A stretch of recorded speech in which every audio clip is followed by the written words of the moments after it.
Welcome to the granddaddy of all collector car auctions, Barrett-Jackson Scottsdale, where art meets the asphalt and automotive legends take center stage.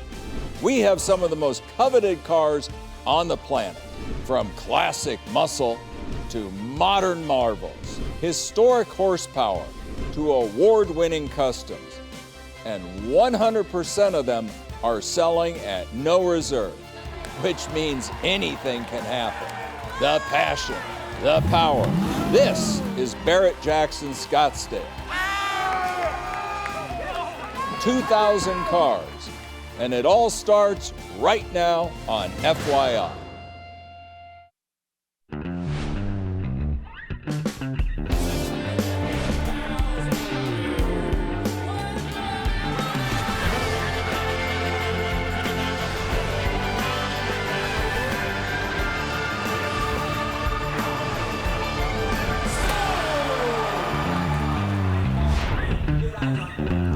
Welcome to beautiful Arizona and the Valley of the Sun, where every January, thousands of car enthusiasts gather for the Barrett-Jackson Collector Car Auction at Westworld. Yesterday was a day of surprises. A very ordinary-looking 85 Chevrolet pickup, only 146 actual miles. And look at that hammer price, $120,000. That was our top retail sale of the day. While this Indian Sport Chief motorcycle raised $180,000 for Folds of Honor. Hi everybody and welcome. I'm Mike Joy and I'm standing in rarefied air. We're about 30 feet above the auction block in Craig Jackson's Skybox. This is John Staluppi's seat. Mega collectors are up here. Now today is Thursday, and that means the prices are going to go higher because the cars are going to be better preserved, better restored, or more highly modified. And as we get into the meat of today's docket, six-figure prices are going to be more the rule than they are the exception. Now I'll be joined on the block by a couple of lifelong gearheads. Our Dr. Date Code, Steve Mignante, and Phoenix's own Rick DeBrule. Thanks a lot, Mike. You know, absolutely. Yesterday we had 7 cars that hit the six-figure range, but 2 of those were the charity cars. Today, I think we're going to see a lot more. But more importantly, as you know, Mike was just saying, the quality today, Steve, is going to go up.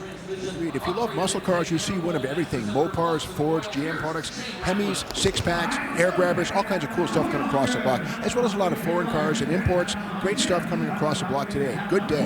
Yeah, Thursday. Modified stuff, a lot of custom. So let's get right to the block right now. And up on the block, we have a 2001 Porsche 911, a turbo custom coupe. But boy, this one's had a lot of work done to it.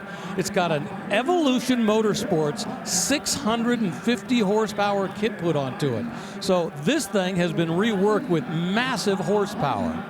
The fascia and the lower rockers and the tail are all aftermarket goodies, which add a lot of style to this also stylish vehicle. Big disc brakes, Porsche disc brakes, front and rear. And of course, rear engine. I love how the rear suspension, the rear back seat has been removed. Roll cage and chrome moly has been installed, welded in place, adding stiffness and protection to the chassis. And of course, the big flat six back here with turbochargers, a lot of power. And the reality is this thing is more of a track car than a street car at this point. I mean, you see that full roll cage that it's got inside. That's been lowered. It's got a large strut bar in the rear, special coilovers. This thing is really set up probably more for autocrossing, but having a fun day on the track, where someplace where you can really fully utilize all 650 horsepower. Speedometer reads to 200 miles per hour. I dare say that's accurate. Closed course, please.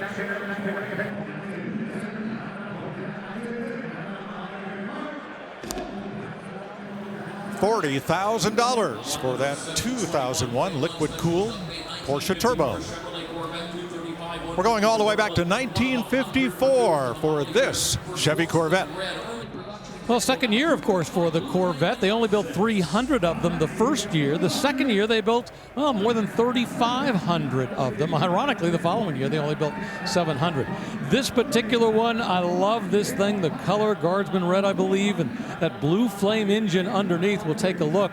But, you know, you think about this is the body style that they ran through the first 3 years, 53, 54, 55. First couple years, they were using the 6-cylinder engine. And while we kind of look down on it today, because the V8 arrives in 1955. Back then, well, this was pretty standard. I mean, if you were buying a Jaguar XK or something, this is the type of horsepower you'd be getting. Yeah, 235 cubic inches, 160 horse with the triple one-barrel side draft YH Carter carburetors, aluminum intake manifold right there, a split exhaust manifold. Yes, dual exhaust routed under the car. Very capable car in its day. This would run right with Jaguars of the period, and was actually a pretty fast car for its time. Well, I mean, it was 0 to 60 in like 11 seconds. But as we were just saying, it's really all about what was performance like back in those days. And this was competitive performance in the mid-50s. And, of course, it's got great looks. You go back a little bit earlier today, just before we went on the air, we had a Jaguar XK120 cross the block. Being built around the same time, and this just has a much more modern feel in terms of its styling, especially when you look at, you know, the space age, the aviation look that they've got in those rear tail lights. The treatment of the exhaust pipes through the body right here, straight out like that for the arrogance. Of course, the bumpers are purely for aesthetics. There's nothing behind these to protect the body from an impact, but with that said, they're great to look at. Chrome is here, but again, no impact absorbing stuff on this here, and of course the translucent cover for the license plate, very cool. Nice place to fog up, but with that said, a very nice show car touch. And the great thing is the engine was rebuilt back just like 2.5 years ago. So once again, it really looks nice up on the block. The fact you've got a freshly rebuilt engine. You know, is it the best driving car? No, but if you're looking for originality, this is a pretty nice buy. And the hammer falls at $51,000 on that 1954 Corvette.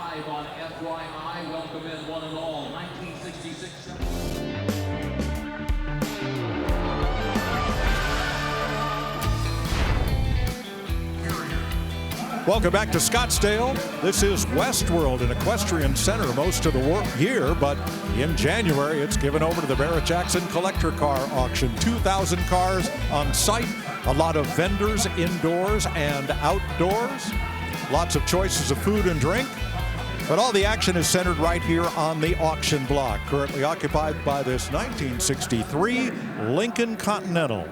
These are unibody cars, not body on frame. With that said, underneath the skin are many girders and gussets to make these rigid. This one is a 63. The next year, the rear doors will be made longer by about 2 inches to make entry and egress a little bit easier, but this is the short door on this one here. These doors open suicide style, wherein they open out toward traffic. More easy to get in and out of. Kind of dangerous if you get sideswiped. Yeah, it's such a classic style. We'll open them briefly. They're about to push the car out of the way, but plenty of room, both front seat and back. One of the things I like about the New World Order is look at these wheels. These are recreations of the original Continental wheels and hubcaps that would have been used, but now they're made so that they can fit 20-inch wheels. And everybody can debate whether you want 20-inch wheels, but it's nice that if you're going to have them on this, you don't have to have, strange wheel covers.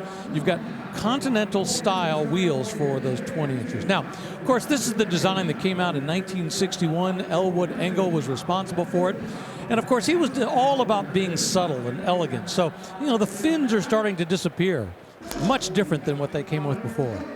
$40,000 the hammer price for that Lincoln Continental wearing Raceline custom wheels. All right, let's join April Rose. Hi, Mike. It's an incredibly beautiful day out here today. I'm in the pre-staging lanes where these cars are lining up to roll onto the block, and this caught my eye, gleaming in this Arizona sun. I got to tell you, the paint, well, it's a 1933 Ford, and this paint root beer pearl, inside vanilla bean.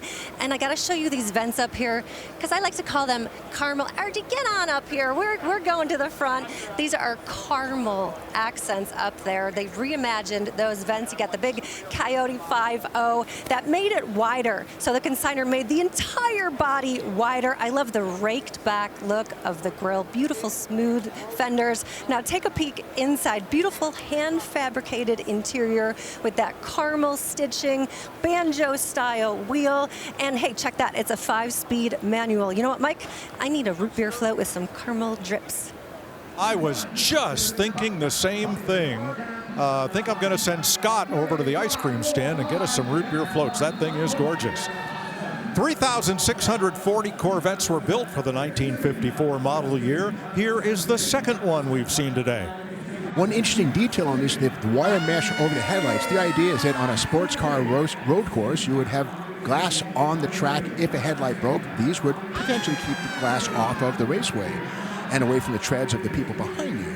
A nice touch, not very useful, but very racy to look at. Polo white, the color. You get more colors in the second year than you were able to get in the first year, obviously, when you just had the one color. Now, the price for this, I want to say, was around $2,800. And to be honest with you, in 1954, the Corvette was still pretty much an experiment. They'd managed to survive year one.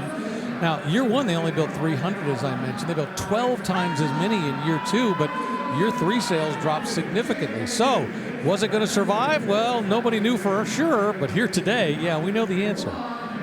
And to keep the driver informed, the speedometer goes to 140, which is fanciful and kind of wishful thinking, but does have a tachometer that goes up to 5,000 RPM, which is correct for a 235 straight six with overhead valves.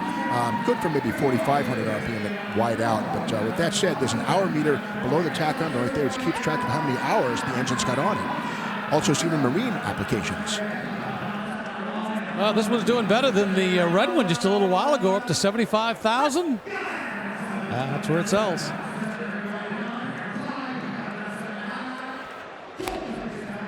$76,000 is where the hammer falls over that Blue Flame 6-powered 54 Corvette. You can go to Barrett-Jackson.com and see the price of all the cars that have sold and preview all the cars that are coming to the block, as well as information on upcoming auctions.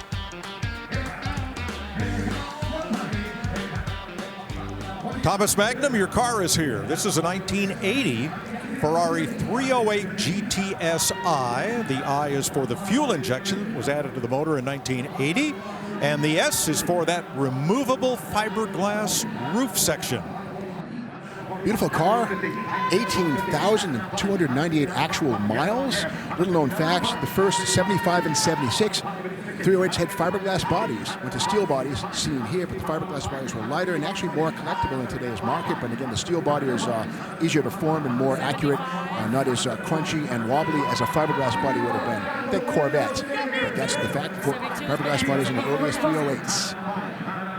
Well, from a product placement perspective, this had to be one of the greatest moves ever. Ferrari got so much mileage out of the fact that this was the car on Magnum PI and that the private detective drove around Hawaii in. They built these for 10 years, from 1975 through 1985. But once again, when people see this, all they think of is Magnum PI. Now, one thing that will help the bid here is this car had a major service just 800 miles ago, including replacement of the timing belt that drives the camshafts. That's an expensive service to perform, and we're at $97,000. Yeah, this was in the era when you have to do a belt change. You've got to take the engine out. And here's our first second six-figure sale of the day. Shane Ratliff hammers it sold at $100,000. Resplendent in Rosso Corsa over black. Now, just outside the auction arena is the McGuire staging lanes. That's where we'll find Tyler Hoover. Hey, Mike, for the last couple of minutes, I've been working really hard on my six-pack here to try and impress April. I think I've done a pretty good job, but really, I just borrowed it from this car right here, a 1970 Dodge Challenger, and the 446 pack is pretty legendary. Come take a look here under the hood. It would have started life as a 383 V8, so already a pretty well-optioned Challenger, but this one was upgraded with the 446 pack engine. What do they mean by six-pack? Well, you have 3 carburetors right here. 1, 2, 3, with 2 barrels each, meaning a total of 6, making it the six-pack. Much better performance. This is one shy of the 426 Hemi when it came to performance options. They also took some liberty with the color. If you're going to do the fun 446 pack, you got to do the fun color from the iMpact colors of the 70s. Plum crazy. It's so much fun to see at Barrett-Jackson all the colors. Like in the 70s, the parking lots, they would have been so colorful compared to the day where it's all black and silver and white. Plum crazy, one of the most famous colors.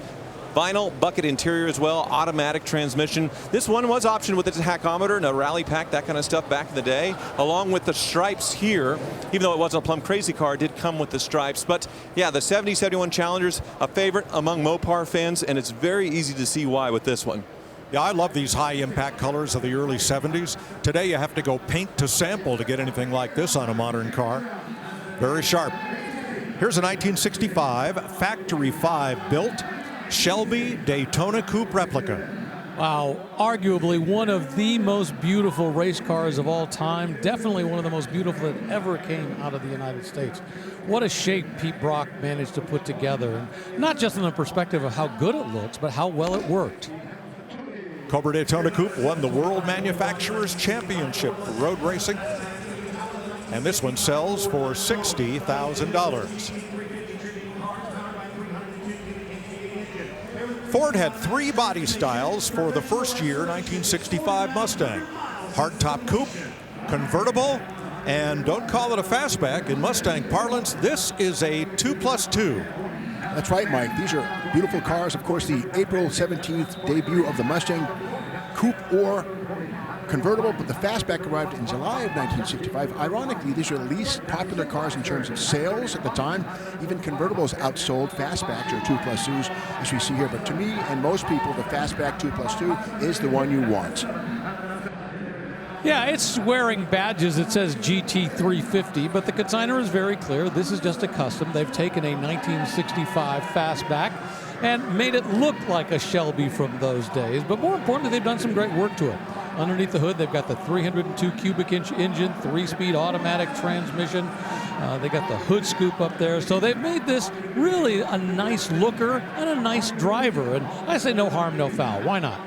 It was originally built as a C-Code 289 two-barrel with 190 horse, I believe, so not a lot of power. I mean, decent to get it down the road. The 302 hot rod motor is far better, probably 30% more potent than the original engine that would have been found in this car from new.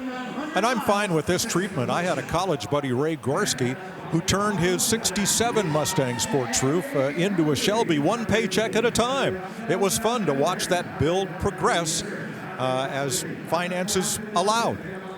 Not quite the Johnny Cash one piece at a time as things were coming out of the factory, but the same basic concept. And of course, this one they haven't gone too crazy with. I mean, it's got disc brakes up front, but just drums in the back. $48,000 on the Hammer Falls on that Mustang 2+2.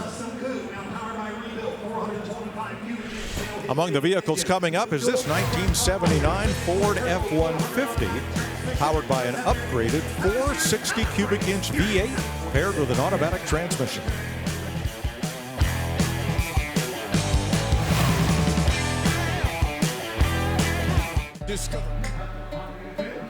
Big crowd on hand watching this 62 Chrysler Imperial Crown convertible sell for $60,000. It came out of the Charles Mallory collection, noted Connecticut hotelier and one of the managing partners of the Lime Rock Park racetrack. Beautifully restored. Here is a 1967 Ford Mustang Custom 2+2. Well, 1967 was a big year for Mustang and Fairlane because the engine bay was widened to accept finally the big block 390, which was not possible on the first gen 64 and 65 and 66 Mustangs.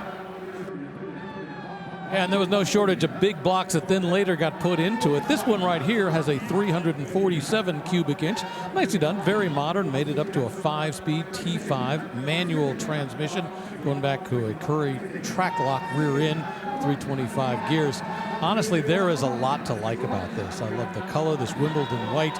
Gotta love the look, the 2+2, and the 1967 body style. You know, I love the fact that it just got meatier looking. A little bulkier, really a solid performance look. And they essentially share the body between 68 and 67. A few tweaks here and there, but boy, what a great look. It's true, Rick. They have Fairlane underpinnings, and I do like the way the tail has been more evolved, sort of an incused tail panel there, dual exhaust poking through under the valance. That's factory treatment right there. And I like the centrally located gas cap, also seen on 64.5 Mustangs, a styling trait unique to Mustang. And this is what Steve's talking about, how this kind of coves in right here. In 1965, 1966, it's basically a flat panel. It's got these curved tail lights as well. Just the little subtle touches that they were changing as they went along. You know, you got to remember, I mean, now these days, of course, we get a car that gets designed and we get it for 5, sometimes 10 years. They were changing cars every year, but a massive change between 66 and 67. Good money for a lightly modified Mustang. We're at $87,000 up in the skybox. I don't know whether I'll go along with lightly. I think underneath the engine, they've done in the engine compartment, they've done quite a bit. They've got 4-wheel disc brakes around. I love the nice wheels on it. A lot of work has gone into this to make a nice, clean resto mod. There's the happy new owner at $89,000 plus the 10% buyer's premium. Now, if you'd like to test your collector car knowledge and perhaps win a great prize in the process, you'll want to play Fantasy Bid, brought to you by Dodge. Go to promo.barrettjacksonfantasybid.com to register and play. Try to predict the winning bid of select auction vehicles that will cross the block this Saturday. The overall winner at the end of all 4 Barrett-Jackson auctions this year will win the grand prize, a 2026 Dodge Charger Scat Pack Plus. And if you're really on your game and can predict the exact final bid of all 12 Fantasy Bid vehicles, you could win $100,000. It's the perfect 12 jackpot. So make sure you register to play. Terms and conditions apply. You must be 18. Visit promo.barrettjacksonfantasybid.com for official rules. Here's a 1957 Chevrolet 210 two-door sedan.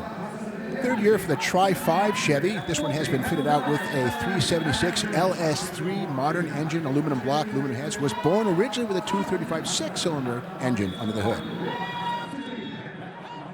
I always love when I see 210s that have been modified and have said so much work. I mean, a great engine compartment, nice interior. You realize this started off as a midline car, right? This is somebody who bought this back in 1957 because they wanted to save money. And now, well, look at it up here on the auction block, looking absolutely beautiful. So that 210 with Bel Air trim down the side goes for $62,000. Thursday's a big day here at Barrett-Jackson. You're going to see some beautiful cars and trucks cross the block.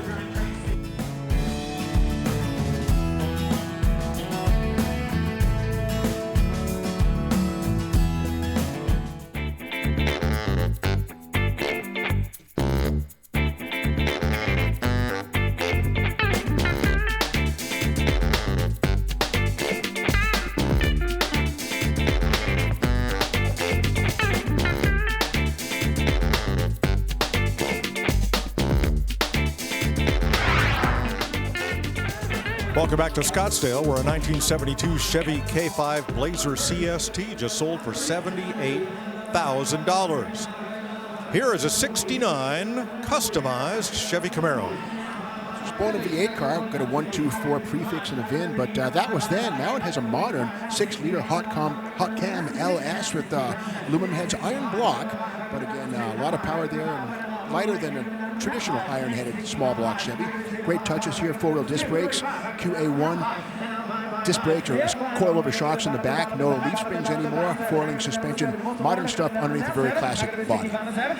Yeah, it's nice when they do more than just upgrade the engine. In this case, they put that Heights 4-link suspension. They've got a Ford 9-inch rear end. So they've really gone the distance. And of course, not just from a performance perspective, also from a visual perspective as well. Look at how they've taken the chrome off of the back bumper, painted it in to match. So they've done the same thing with the door handles when you go down the side, the drip rails, everything. There's no chrome on this. Let's see, a couple little tiny places I can see chrome, but nothing significant. They've really done a nice job of doing this paint work and feeling the stripes. Yeah, the stripes are nicely painted in. Boy, there's an awful lot to like about this. Now this I would call highly modified, but for its stock shape, so we'll label it a resto mod. And it sells for $70,000. So April, how was your root beer float? It is good, but I'm trading it in for this. Is gorgeous. I love it. 1970 Ford Torino. You got those high visibility laser stripes all the way across. And you got to check out the back end. I love now modern days, you'll see a light bar going across tons of cars. Maybe this is where it started, all the way that honeycomb pattern for the brake light. This is really sweet. Now, the amazing thing about this car is she's a survivor. This is the original paint. You'll see a little bit of imperfections, but that's what you want to see, so you know that it's the real deal. I kind of be nervous to drive it. I want to keep it in the garage. These are even original vinyl red buckets. I love it. Even on the handle, you got that vinyl there. This is high end. Now, to Torino fans, you want to see that up front. It's got the 429 Cobra Jet, and you can tell from the shaker hood. And this one's got all the power options confirmed by a Marti report. I mean, Mike, this is what Barrett-Jackson's all about. I like that. You know, where I grew up in New England, these cars rusted away rather quickly. That one's led a charmed life, as has this. Long-term garage-kept Arizona ownership since 1997 for this 1970 Dodge Challenger RT. 1970 was a debut for Dodge's first pony car. Of course, Barracuda came along in '64. Dodge was left in the wind until this. The E-Body arrived in 1970. Of course, the Barracuda also benefited from the E-Body platform. E-Body could accept anything from a slant six to a Hemi. This one was born with a 383, but now it's a 446 barrel. Very correct presentation under the hood. Yeah, this is a great upgrade, just taking it up from a performance level to the next notch. And of course, this is an RT, as they say, stood for Road Track. And it has a new owner for $65,000. Here is another Dodge Challenger 1970. For this one, the factory correct FJ green and a 440 cubic inch six-pack engine under hood. This one is a real six-pack car, as evidenced by the V code in the fifth spot of the VIN. So the six barrel had 390 horsepower, 10.5 to 1 compression. And in 1970, the intake manifold could be either aluminum or cast iron. Here we have the iron one, or aluminum one from Edelbrock. Then powder-coated silver looks like aluminum, but it is actually cast iron. It is aluminum when I talk about it. So Edelbrock aluminum. Correct high-flow exhaust manifolds, Magnum stuff right there, 446-pack engine, six-barrel in Plymouth land, six-pack in Dodge speak. Of course, you could get the 225 cubic inch six-cylinder, which, if you're buying a Challenger, I guess you really could, but why would you? And not the least of which, you have to remember the Challenger was, it was an upgrade from the Barracuda from a, luxury perspective, you want to call it that. It was a little bit bigger, a little bit longer. So, don't settle for something like a six-cylinder. Go ahead and bump on up to that eight-cylinder engine, and quite a few people did. That's true, Rick. The Challenger actually has a 2-inch longer wheelbase than a Barracuda, and that's all behind the firewall. And on these E-Body cars, the value is often determined by the engine. So for this to be an authentic V-code example with the 446-pack, with the Torque Flight automatic, that's what's going to bring the money, and we're at $85,000 bid. This has the FJ6 green. It's been that way since day one. Beautiful application of the original shade. Yeah, this is the green go, and I think in the CUDA world, wasn't this sassy grass? Whoa, we're at six figures.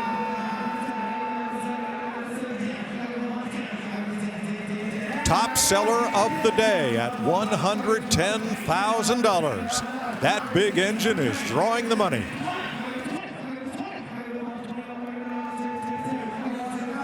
Well, to your point, Mike, the last one had the 440, but that was a transplant, right? That's not the way it was born. This did come with a 440. like on the rear side windows, the Scat Pack B. And that was a member of the Dodge Scat Pack, the bumblebee at the top at the window, and every RT car had that. And again, the Scat Pack was meant that the car cover the quarter mile in 14 seconds or quicker, the Dodge Scat Pack.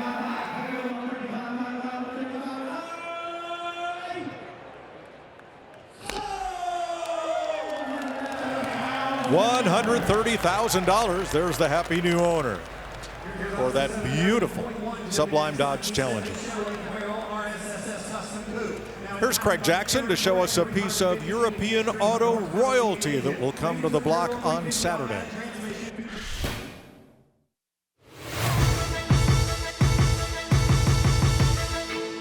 This Mercedes-Benz 300 SL Roadster is powered by the correct 3-liter M198 fuel-injected inline 6-cylinder paired to a 4-speed manual transmission. In 2014, the car was finished in a Mercedes-Benz factory blue color offered during the late 1960s. These final years of the 300 SL's production are some of the most coveted, and this is one of approximately 250 examples produced in 1961. Now, as a late production Roadster, it features the 4-wheel factory disc brakes. This is a big deal. That makes these awesome cars to go do road rallies with. Pick up a beautiful 300 SL, take it on a road rally. These are marvelous driving cars, and I think this is the best configuration. You want to go on something like the Colorado Grand, tours anywhere, 4-wheel disc brakes, beautifully restored and selling at no reserve.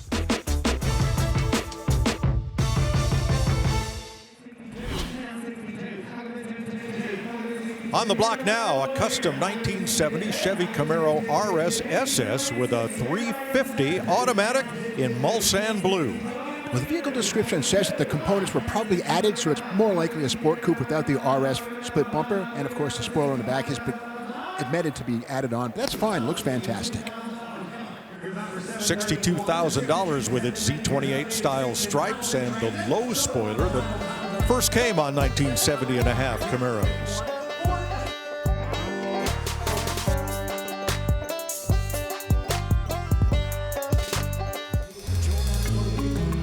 Welcome back to Scottsdale, where it's Porsche O'Clock. This 1964 356C, powered by a 1600cc 4-cylinder, 4-speed manual in its correct ruby red. And this is pretty much the end of the 356 line. You know, they brought this out in 1964. They've been running the 356s for a number of years, I think starting in 1948. But they had already introduced the 911. And of course, the 911 is the car that has managed to stay on in one form or another in the basic shape over all these decades, outlasting a lot of cars that went away. But this is the foundation for the 911 right here, this 356. Mighty opposed four-banger with twin carburetors on each side, 2 Solix.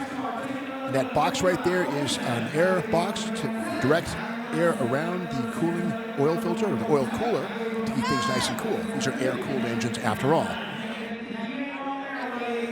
And this technically is the 356C, the final iteration. Of course, it replaces the 356B. It's got disc brakes all the way around. And, you know, I've seen no shortage of replicas of the 356 convertibles, so it's nice to see a real deal 356 from 1964 crossing the block. Porsche certificate of authenticity included.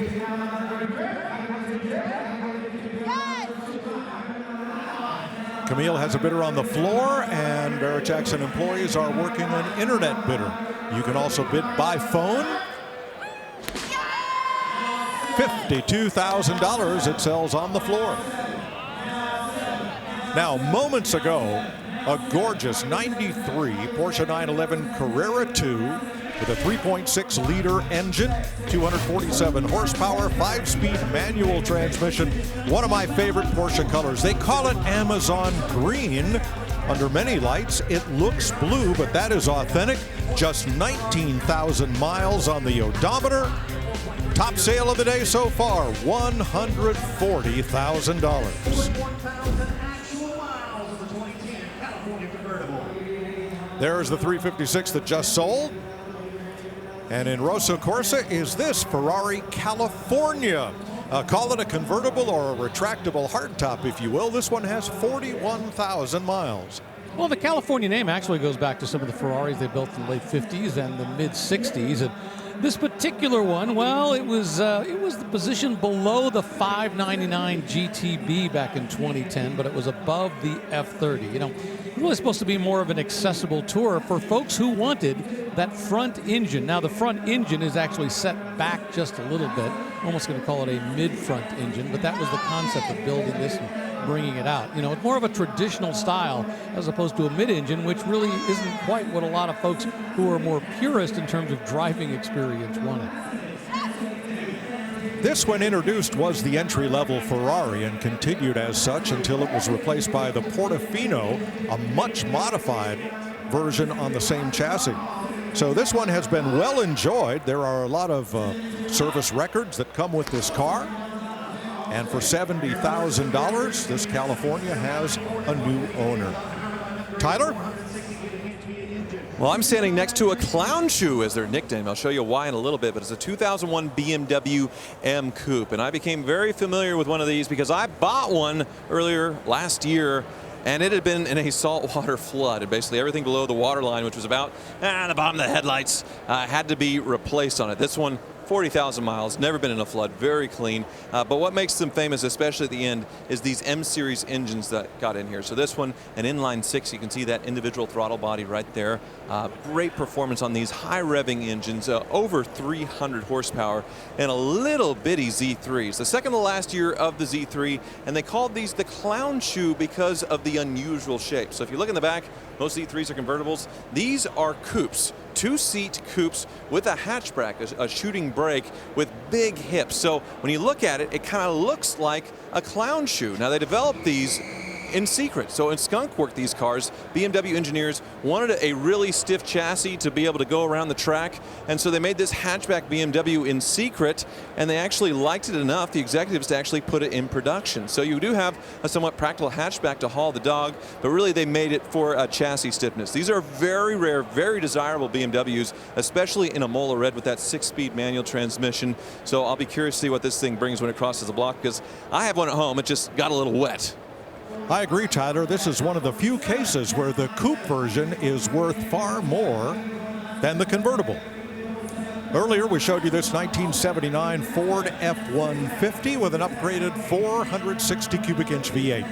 Yeah, this would have had a 302 or a 351 when new, but now it's the big 460, but a major lift kit.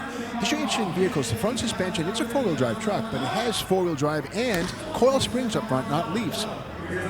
That's a lot of truck for $47,000. Purchased new in Las Vegas, always a Southwestern truck.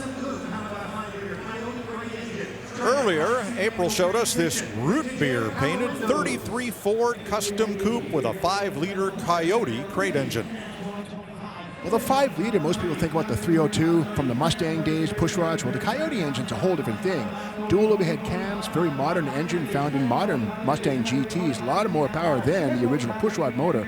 5-speed Tremec manual transmission. Beautiful root beer and dark brown shades on this. Complementary colors. Like it. So where do we get the Coyote name? I mean, obviously, Ford hasn't used that as a name for its vehicles at any point in time. Well, it actually came from the A.J. Foyt Coyote Indy cars that were powered by Fords. Let's take a look under this beauty with the chassis cam, and here's the underside of that aluminum Ford Coyote Tremec 5-speed manual transmission and Ford independent rear suspension. Kind of cool coming up. Nice X-frame, custom-built stuff. Stainless steel floor pan. There's an independent rear suspension, probably out of a Mustang, certainly. Nice, beautiful dual exhaust, matching the root beer body. Tell you what, everything looks like it's just been put together so nice and tight. I mean, look at the way the rear wheels are perfectly within those fenders. Now, don't get me wrong, it's not a car that you want to take and thrash around because there's not a lot of movement in there. You do some damage pretty fast, but it's the way they put it together. And, well, this isn't a car that you're going to go thrashing in. This is a car you're just going to kind of cruise around in gently. And once again, I love the size of those wheels, and both the rear and in the front. And of course, when we look inside, we've got this vanilla bean is the color they call it. So as you talk about root beer on the outside, vanilla, it's the perfect root beer float.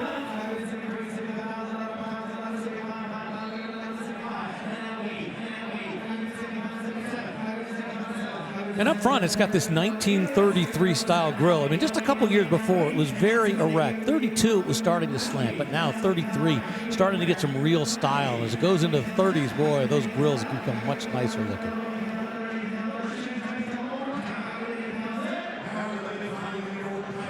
This one does 0 to 60 in 4.9 seconds, which is the miracle, the magic of the 500 horsepower Coyote motor under the hook.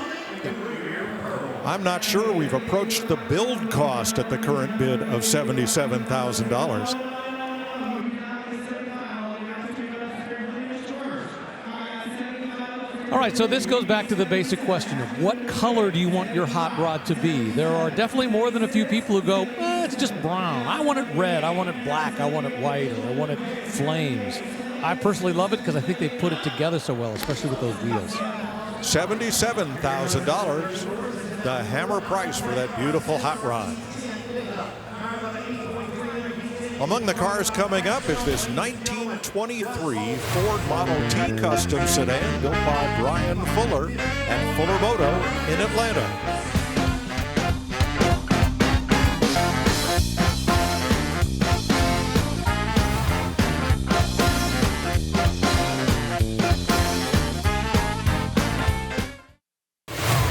So check this out. One of my favorite things to do here at Barrett-Jackson, walking around all these beautiful cars, talking to the fans, and seeing what they have their eye on. There is a little red 90 Mustang out in the tent. Are you talking Fox Body right now? Fox Body, Coyote Swap, yes. So what are you looking at today? Well, I'm looking at this taxi right here. I got a couple more I'm looking at. So you got that blower sticking out of the hood. I've never seen a taxi like that. A cherry red Ferrari. Ooh, I like it. Now, do you have your driver's license yet? No. No. Okay, you had to think about it for a second, though. You're like, maybe I could take my dad's and, use that one. So I want to know what your top car is. You just have to pick one. I can give you my top 20. No, not do top 20. I know. We got to narrow it down to just one. It's almost impossible. 69 Mach 1. I had 3 in high school. More cars than girls. What's your dream car here? There's a C10 pickup over there. Okay, she's got good taste. How did you land her? Lucky, I guess. There's a 2017 Dodge Viper ACR back there. So that's your choice. Now, does your mustache have a different choice of car? Loving the 69 Z28s. Pretty graphics on the front, the logos, a little bit of style trim, a little bit of character to it. All right, girl, I like your style. I want to see if it carries through with your taste in cars. What's your number one pick here? Oh, it would definitely be the 57 Chevy pickup. Extremely nicely done. Right, so do we have a bidder's pass? Like, what are we talking about here? It's right over there. Ooh, right over there. That's why we have, let's go. Here we go. We're just gonna, here we go. Girl, run, go.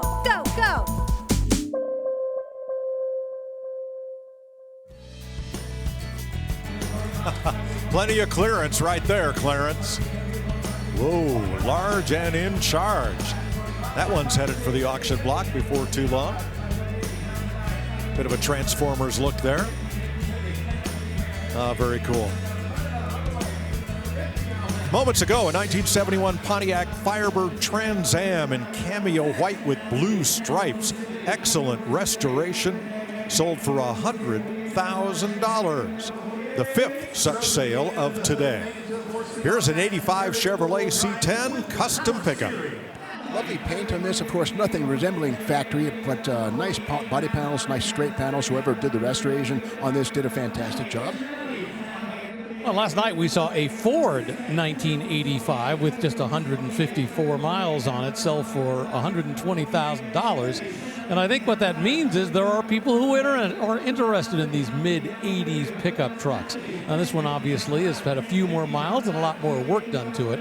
But the bottom line is folks who grew up in the 80s, this is what they like. And so in this case, we've got the rough country steering components, power disc brakes, custom exhaust. And we've got a new owner for $49,000 plus the 10% buyer's premium.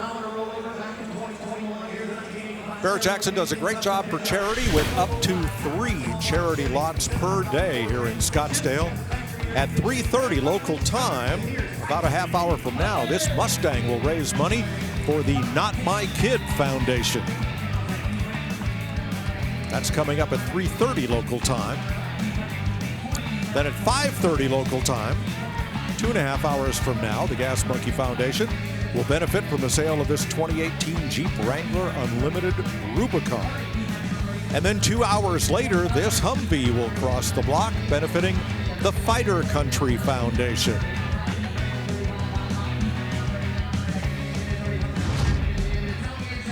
So here's another 1985 Chevrolet K10 custom pickup, much more modified than the 85 Chevy that drew $120,000 on the block last night, but that one had less than 200 miles. This one substantially more. A radical lift kit on this one. Re-arch springs, actually new high arch springs. Front steering stabilizer to accommodate those big fat tires. This has a standard 350 with a 700 R4 4-speed overdrive. The beauty of that is you have a 309 first gear and a 0.7 overdrive. So on a highway, you can save some fuel by cutting RPMs. Not you're going to drive this on the highway very often, but the 700 R4 is a nice transmission. This looks like an absolutely brand new build. I mean, I'm not sure, they don't say how many miles are on it, but looking underneath, boy, I don't see any road rash at all. This is nice and clean and fresh. I mean, all the components look like they are brand new, not just washed off, but new.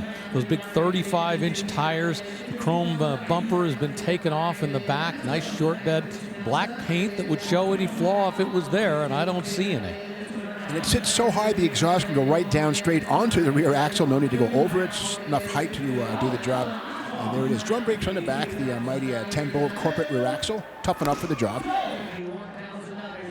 Black with red interior. Very popular combination in the mid-'80s at General Motors. And there in the reserve bidder seating area is the new owner at $51,000. Now our next vehicle has some Hagerty fastbacks attached to it. This is a 1957 Studebaker Golden Hawk in the middle of its 3-year production from 56 to 58. Based on the Studebaker Champion and Commander with a lot of extra touches, and most importantly powered by a Studebaker 289 cubic inch V8 with a McCulloch supercharger. Yeah, indeed, there it is, the 289 Studebaker. Here's the McCulloch supercharger right here, which is so tall that Studebaker had to cut a hole in the bottom of the hood, that triangular hole right there, to clear the supercharger.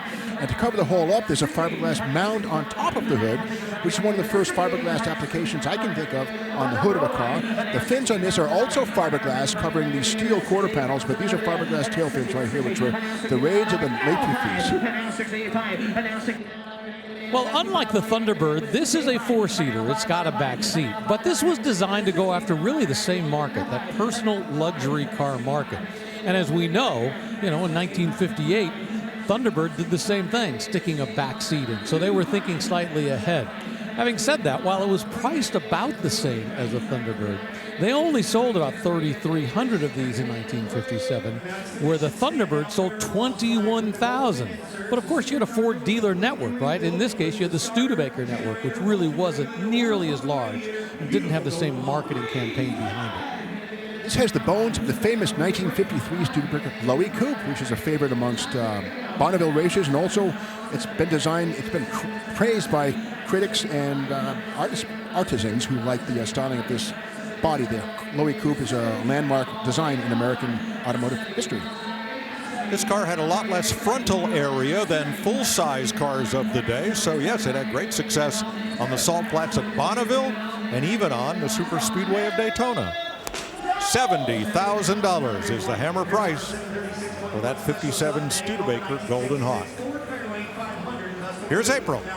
Hey, Mike, this is what you've been missing all your life. 1968 AMP car, 770 convertible, now 774, 7 knots in the water and 70 miles an hour on land, which, I don't know, maybe wishful thinking, but yes, it is a car and a boat combination, and I love this. Front end is shaped like a boat to kind of plow through the water and lift that nose up. You got your marine lights up front, horn sticking up right there.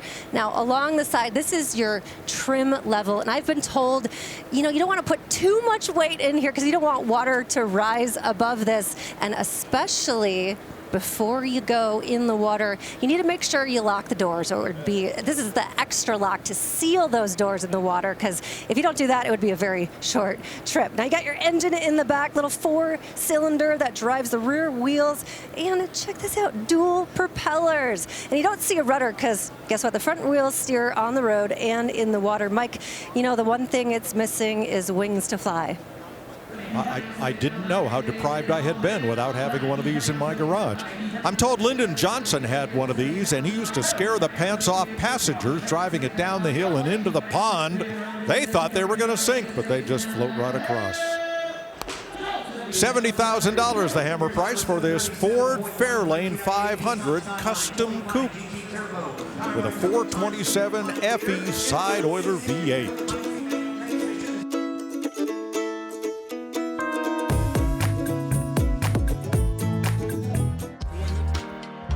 You gotta love that hard top body style without a B-pillar to interfere with the breeze, or maybe a canvas top on your VW bus to get that open air feeling. Lots to choose from here at Barrett-Jackson, where a 2018 Lexus LC500 with its 5-liter V8 and only 1,100 miles just sold for $99,000, number 6 on our top sales of the day.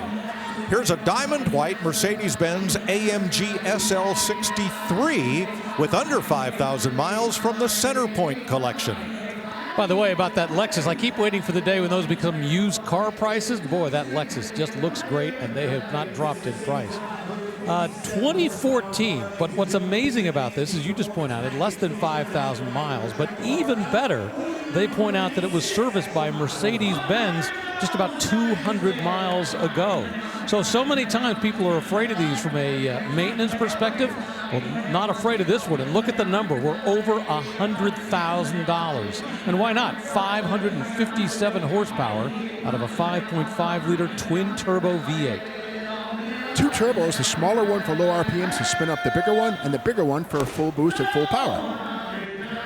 And that becomes our 6th six-figure sale of the day at $100,000. Now, Clown Shoe was not a rap against the Mercedes M Coupe, born of the Z3. It was kind of a term of endearment. And as Tyler pointed out, these are rare, and they outsell the convertible version by a wide margin. Let's see how this one does. And that's because there are those of us who like the concept of the shooting brake, station wagon, camback, whatever you want to call it. And I'm one of those. I absolutely love the style that they put into this. You know, they've taken what was basically the Z3 and stretched it out. And I really like what they did. They built these between 1999 and 2002. It's got performance, it's got looks, and most importantly, it had room. I mean, if you wanted to go traveling for a weekend, boy, this was perfect. You could put the stuff in the back. You could, you know, go shopping, put things in the back, your golf clubs, the dogs, whatever you wanted to do. But boy, I love the styling of it. And once again, I'm one of those guys. I like what we call the shooting brake, that station wagon styling. Only 678 of these were built with the 3.2-liter inline 6, and that's the one you want. It sold new for about $46,000, so at this point, at $50,000, somebody is making money having had this for more than, well, 25 years. This is a 25-year-old design. Those big exhaust pipes look like some hot rod parts from California, but no, those are actually Dynon Engineering. BMW certified items right there, not aftermarket, sort of in-house goodies. Better performance, less back pressure. Boy, there was a time you couldn't touch one of these for under $100,000, but Tyler, I think 60 grand for that M Coupe, I think that's a buy. I think that is a pretty good buy considering the low mileage and the fact that it didn't get wet like mine, but here's something pretty incredible. 40 years ago, Eazy-E is rapping about cruising down the street in my 6.4. He's meaning a 64 Impala, but I bet he didn't imagine a 64 Impala like this. Take a look under the hood of this 64 Impala. Believe it or not, that is an LS engine, but we have over 500 hours of engraving work here, not only on the LS, but the intake, the radiator, everywhere, the headlight surrounds, even a bit on the bumper. And when you keep going around here, it's pretty crowded in the staging lanes. We come around to the inside, more in the interior with the suicide door conversion. So the cowl itself engraved, and then a suicide conversion done on this four-door. It would have been a normal four-door sedan, now with suicide doors. But look at this interior. Those controls that are also engraved there next to the cup holders, those are for the air ride suspension. So this thing will hop as well, has the doubled-in stereo, everything engraved in the steering wheel, the instrument binnacle, the pillars. Astounding work here, along with hand-done pinstriping, and it looks like some silver leaf. But then you go into the back and look at the presentation here with the air tanks that are also engraved for the air suspension. Big subwoofers, another television back there. This is the most incredible 64 Impala I have ever seen. And I would agree. Grand prize winner at the Houston Lowrider Show. And wow. 1970 was the first year for the LT1 350 cubic inch V8 in Chevy Z28s, and some of them found their way into Corvettes like this one. That's right, 370 horsepower, solid lifters, Holley 4-barrel aluminum intake manifold. You could not get the automatic behind the LT1 in a Corvette, but you could get it behind the engine in a Z28. 69,000 miles on the clock, $64,000 on the sold sticker. You can go to Barrett-Jackson.com and see the prices of all the cars that have crossed the auction block and get a heads up for what's coming up, like this 1970 Ford Torino GT convertible that April previewed. Well, 1970, first year for this body style, this styling cycle, I should say. Great stock, big block 429 in case here. This is the J code 370 horsepower 429 Cobra Jet with the ram air right there. That thing actually works. Inside of the scoop, there's a duct that opens up underneath under vacuum. It's not cable operated. It's basically operates with vacuum from engine pressure. And 360 horsepower. This one has the Select Shift 3-speed C6 automatic transmission. Really rare bird convertible. Yeah, and what's great about this is the consignor says it only has 67,000 miles. Now think about this, back in 1970, somebody bought this in Catonsville, Maryland, with a sticker price on the car of $5,247. And now, here at Barrett-Jackson, we're up at $85,000, the current bid. And I can see why. I mean, it's got that nice 70-ish kind of look, going into the 70s, not quite as square as the Torino was just a few years earlier. It's got a little more Coke bottle styling to it. It's got the blacked out grille because it's the GT, and it's got the important performance with that Cobra Jet engine. 70s evolved, decals began to take the place of performance. Well, in the case of this one, you've got the decals and the performance. Those decals are reflective 3M tape, and I love the style of that. It gives a great look to the side of the car. But again, decals would arrive in the 70s, replacing horsepower. The Marty report indicates this is the only one built in this combination of options and colors. And there's the new owner at $90,000, the hammer price.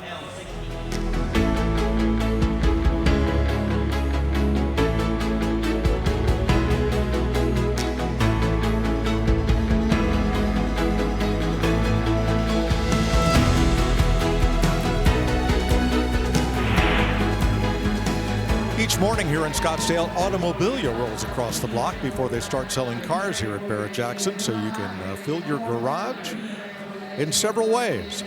Here's a '69 Chevy Camaro RS SS powered by a whopping 468 cubic inch big block. Well, the great thing about Barrett-Jackson is if you decide that you want a custom Camaro from that first generation, well, the only question is, well, what size engine, what color, what style, because we have just about everything you could possibly ask for. And this is a perfect example of what's being done with the modern custom touches right here, where the chrome has been painted over. It's got the same yellow all the way around. That big, huge 468 cubic inch big block roller engine, 3-speed automatic transmission, 12-bolt positive traction rear end, and they've even tubbed it out in the back, meaning they've got great big rear tires. A lot of work been done on the body here, of course. The bumper's been tucked in closer to the body itself. The bumpers have been powder coated and painted these matching yellow, and the windows are darkly tinted. I like how the hood's been treated. It has the SS style hood, of course, and up front the RS Hideaway headlights, which are electrically operated on modern reproductions. You see them here. It gives it a really sinister look with the blacked out grille. Well, the paint scheme on this is perfect. You know, it's purely black and yellow everywhere you look. You don't see any chrome. You've got the black grill. You've got these up on top. You see a little bit of the yellow underneath, but no chrome. And there's the new owner at $50,000. The hammer price plus buyer's premium. Dodge offered the Viper with its 8-liter V10 engine and 6-speed manual transmission, and the final edition of 360 cars included this one. There's talk that there's going to be another Viper soon, perhaps mid-engine. There's rumors now. I guess this mule's being seen around Detroit. So it's a reality. Whether it makes production or not, we'll have to find out. But I love the Viper. A fantastic response to the Corvette by Dodge. Very brave move. The V10, which is not the truck engine. This has the aluminum block, aluminum heads. Does share the same machine line, but it's definitely not a truck engine by any stretch. Well, you have to remember the original Viper that came out, the RT10. It was pretty brutish, right? I mean, it didn't have door handles. It was just a convertible. This, the GTS, and now that we're in the final edition, boy, what a great evolution to what they made for this generation of the Viper. I love the styling. A little bit earlier, we saw that replica of a Cobra Daytona coupe cross the block. And this is a manufacturer version that kind of took that same styling and took it in a slightly different direction. I really like the GTS. I thought they did a wonderful job of taking that original Pete Brock look and put it on a modern vehicle. The only sour note about the Viper is that if you can't drive a stick, you're not driving a Viper. No automatic transmissions in Vipers, although the SRT10 quad cab did have the potential for an automatic transmission. Otherwise, you're driving a stick if you're driving a Viper. Well, you know, the running joke these days is that's your theft deterrent system, right? Because a lot of the bad guys can't drive sticks anymore because it's one of those old school things. If you can still drive it, it'll prevent those guys from taking off. This one only has 25,000 miles on the odometer.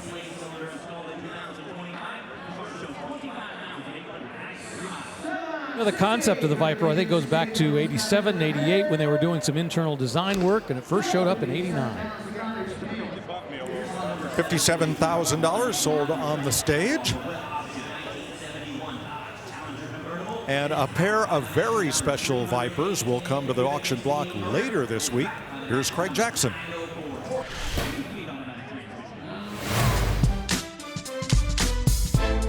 Well, today we have two Dodge Vipers. These are very special. They are 08 Dodge Viper SRT10 Hearst 50th Anniversary Edition. First up, the coupe, which is VIN number 1 with 813 miles, and VIN number 2 is the convertible of the 50 built, and it has just 209 miles on it. It is powered by the 8.4-liter V10 engine with 6-speed manual transmissions. Both cars are finished in the special Hearst flat gold paint with the black racing stripes, the only two Hearst editions painted in this color. So you really look at the inside of the car here, a lot of contrast.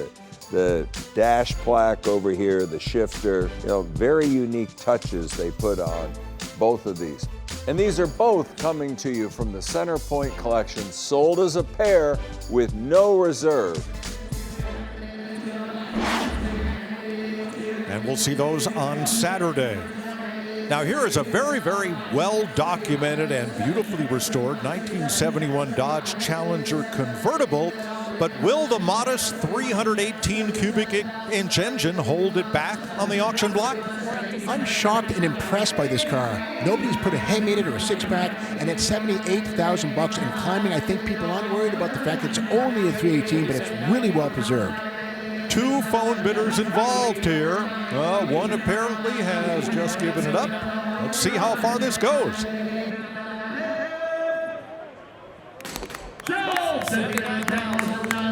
Sold for $79,000.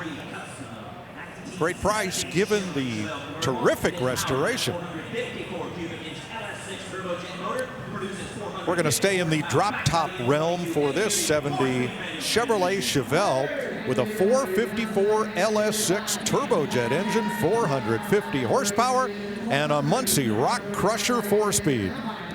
classic resto mod, you know, where they've taken a 454 and put it in there, but they've done it where they haven't gone in with that, you know, over-the-top look. They've simply made it look cleaner and nicer. And on the outside, I'll tell you what, this looks dead stock. If this drives by, you would have no idea about that massive engine, the more modern engine they put under the hood.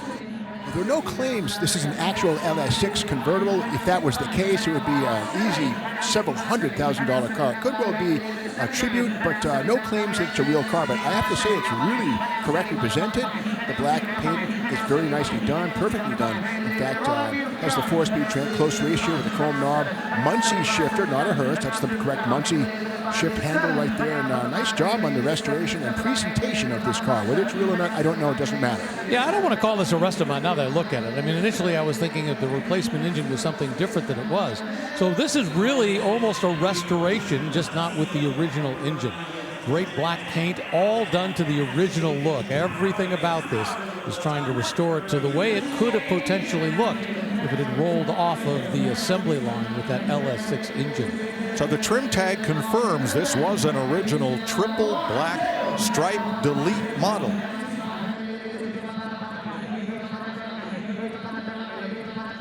(1970), the most desirable, of course, of the Chevelle range, and for the most part, all the muscle cars in that era. 1970, before things started to get into the world where we had to have some changes and the horsepower began to decrease, and we also started looking at net horsepower. The big, huge engines under the hood producing lots of power. And it's for $82,000 up in the skybox.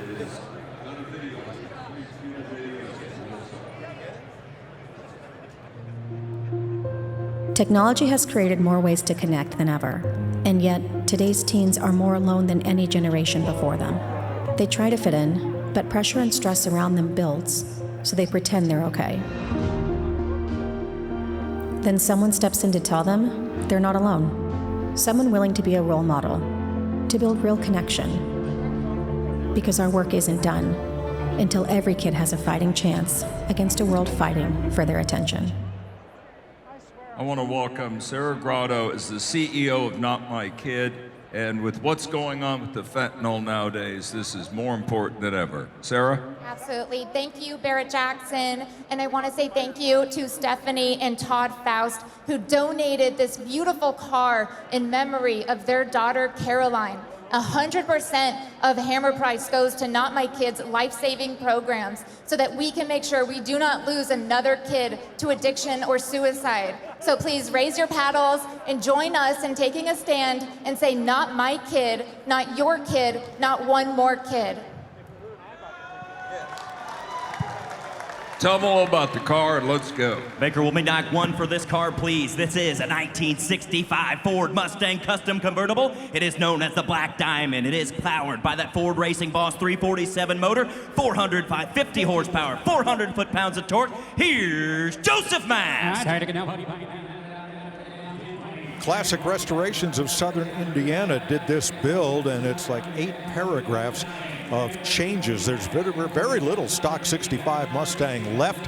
Forge line wheels, they're 18 inches. A Chris Alston rear end, a fast fuel management system, no weeds, exhaust diverters, Flowmasters, cutters, custom stitching, upholstery, and much more.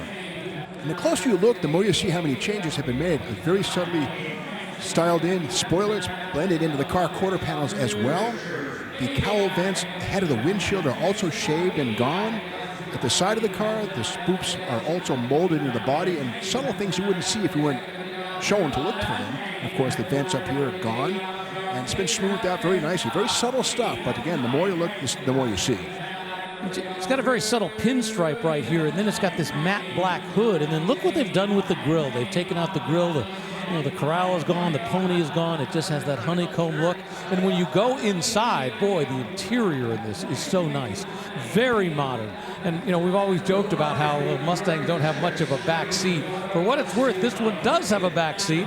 Well, not a lot of room, but at least it's comfortable where you're sitting. But we've got 5-point belts right here. All kinds of great stuff that they've done. I'm with Mike. I mean, just about every single inch of this has been redone. The front bumper, we can see the usual overhang of the bumper, not there. It's molded right in, been narrowed a bit, and very subtle stuff. Again, the more you look, the more you see. And similar with the rear bumper. Look how it's all been tucked in. Look how the tail lights have been crunched inside there with a new stylized look. The different look on the gas cap right there. Remember, it's called the Black Diamond Edition? Well, there's the diamond to show it off. Now, with each of these charity lots, the winning bidder writes their check directly to the charity, and Barrett-Jackson takes neither a buy fee or a sell fee for their official charity lots, and we'll have 3 of them each day as we go through the auction.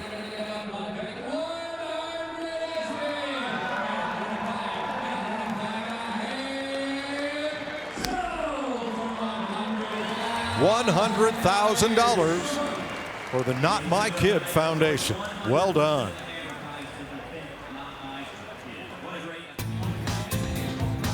Welcome back. This 1923 Ford Model T Custom Sedan has been upgraded with a rebuilt 1950 Mercury flathead V8. Well, we often talk about the term high boy when we're talking about Model T hot rods. This is a really high boy. This is done with an off-road design. Big, huge tires. Very rare to see something like this. $37,000 is the hammer price. Now, moments ago, that 1964 Chevy Impala Custom Sedan that Tyler previewed for us with 500 man-hours of engraving and a hydraulic suspension capable of front, back, side-to-side, and pancake action, sold for $74,000. Here's a 1955 Chevy 210. I've said it before, I'll say it again. 55, major year for Chevrolet, first year for the V8. A sort of a Ferrari-inspired Eckrate grille, and under the hood of this one is the 502 Ramjet engine with an Edelbrock two-in-port Ram 2 manifold right there on top. That's aftermarket stuff from Edelbrock. The valve covers and the heads are from Chevrolet Performance Parts. Boy, so much to like about this. The engine compartment, very nicely done with the upgraded radiator, massive engine, firewall that's been shaved, big brake upgrade. And of course the paint itself, you know, that black underneath and that graphite gray up above. And once again, just a 210. This was not the top of the line. But you have to realize they built, I think, 1.5 million Chevys in 1955. So there's no shortage of these bodies and these cars around. So having fun with something like this, why not? And this one here, the VIN begins with a B, not a V. So it was born originally with a 6-cylinder engine. V would indicate the 265 V8 would have been the original engine. Note that the hood emblems and trunk emblems have been shaved and smooth for a bit of a cleaner look here. Of course, that 265 was such a monumental engine coming out in 1955. And not just because it was a V8, but it was a small block V8. You know, it worked simply better than, you know, the Y block that Ford was having out at that point in time. And it was produced in such huge numbers, it quickly became a favorite of hot rodders and customizers. $54,000. The hammer falls. Here's Tyler. Well, I'm having trouble believing what I'm seeing today here in the staging lanes. This truck started life 1980 Toyota pickup truck, but clearly it is totally insane. It's the craziest one I've ever seen. I had to take a close look at this, and yeah, the powder-coated frame is just unreal. The quality underneath here, an 8-inch lift to fit 37-inch tires, and when the thing started life in 1980, it would have had a 4-cylinder, the 22RE, a very reliable engine. Well, now it has a 4-cylinder, but I'm looking up at something very, very different. You have a Cummins 4-cylinder turbo diesel that has been tuned to over 500 pound-feet of torque. So a massive engine in this little pickup truck in a beautiful presentation. The body also laser straight, the doors shaved, and you see in the bed they have a little radiator in the back that is for the intercooler for the turbo system to help with all of that power. This is the cleanest, craziest Toyota pickup truck I've ever seen. And it's anybody's guess on what it'll bring. You can't accuse Tyler of laying down on the job. That's research, folks. Here's another 55 Chevy. This one is a custom Bel Air with a blueprint 383 cubic inch, 430 horse engine. And being a Bel Air, it has the smaller roof than would a 210. You can see the B pillar is shorter and the trunk lid is not as long as it would have been on the 210. The roof is smaller, more graceful, and this was born a V8, has the V in the first part of the VIN. It has the blueprint engine's 383 crate engine. and that draws a hammer price of $80,000. My son got a look at this Milano Maroon Chevrolet Corvette from 1966 with a big block 427 and a Muncie M21 4-speed transmission, and he'd like to see that go to our garage. I don't think so. I think it's going to go to the moon. This one is an N96 or an N14 side pipe car, N11, N14 side pipe car. Factory stuff, or actually off-road exhaust, not side pipes. Anyway, this is the 427 390 horse hydraulic can, ion intake manifold. Air conditioning has been added. That's aftermarket stuff, but in a coupe with a big block, they're pretty hot cars. Thus, the AC is a nice thing to have for comfortable cruising. Now, when I say go to the moon, I mean price-wise, because this car earned a 98.8 NCRS Top Flight Award in August 2009 on a scale of 100. There's no shortage of great-looking resto-mod Corvettes here at Barrett-Jackson. Over the course of the next couple of days, we're going to see some really great stuff. But I love to see the originality of something like this, a big block with that NCRS certification. And here it is right here, Ed McGee, out of the car. And you know, putting the big block in the front of this also adds a bunch of weight. So it wasn't just putting a big engine in. They would also modify the suspension as well, so that when you were going fast, when you were trying to take a turn, this was accounting for the fact you had all that weight on the front end. Body off restoration. Options include the teak steering wheel, telescoping steering column, AM/FM radio, tinted glass power antenna, and power brakes and off-road exhaust. Yeah, that N11 off-road exhaust is roughly, it's larger pipes, less restrictive mufflers, not side pipes, but you can tell the difference because it's got a louder rumble to it. And that becomes our 8th six-figure sale of the day at $100,000. Sorry, Scott. That's going elsewhere. Nice result for that Corvette. Well, if you want to cruise in style with the top down, your ride has arrived. This 47 Chrysler Town & Country with a 323 cubic inch 8-cylinder engine and nicely maintained and serviced during 15 consecutive years of ownership by the consignor. Larger and more expensive comparison to the Ford Sportsman, which was a similar wood paneled car from this period of time, but this actual real wood on these vehicles, very heavy inside and out, wood panels, of course steel under at the bumpers, and of course the floors and the hood, the front lip is steel, but again the deck lid also made of wood. Yesterday we saw the 4-door version cross the block. Today we just get the 2-door version. Now the Chrysler Company used the Town & Country name for a long, long time. I mean, I think the last Town & Country we had was a minivan. But at this point, it's really a luxury vehicle. And it was focused on people who had a place in the country and a place in town as well. And the idea was, well, you could drive this in the city, or more importantly, you could take it out to your country place. And this had the perfect look. A combination of that wood on the side with mahogany and ash. And this was a pre-war style still being built. It really didn't survive into the 50s in terms of the upgrades. Well, the joke on these was that you had to worry about the tin worm, rust, and termites. Not so on this one. This is gorgeous. Well, the other thing you had to worry about was the sun, right? I mean, the sun beating down on a paint job can do a degree of damage, but sun beating down on this wooden frame can do an awful lot of damage. I love these things right here, these massive hinges for this huge trunk lid. It's very heavy, so you had to have something really solid to pull that up. Now look at the wood just above the tail lights, and you'll see an example of finger jointing where the two pieces of wood meet together, and that is a hallmark of fine cabinet work. Really beautiful. And a really subtle little thing you want to look at right here. Look at how this little piece is designed to have that tail light mounted on it. Boy, that's just a wonderful little touch. $67,000 will send that Town & Country to its new home.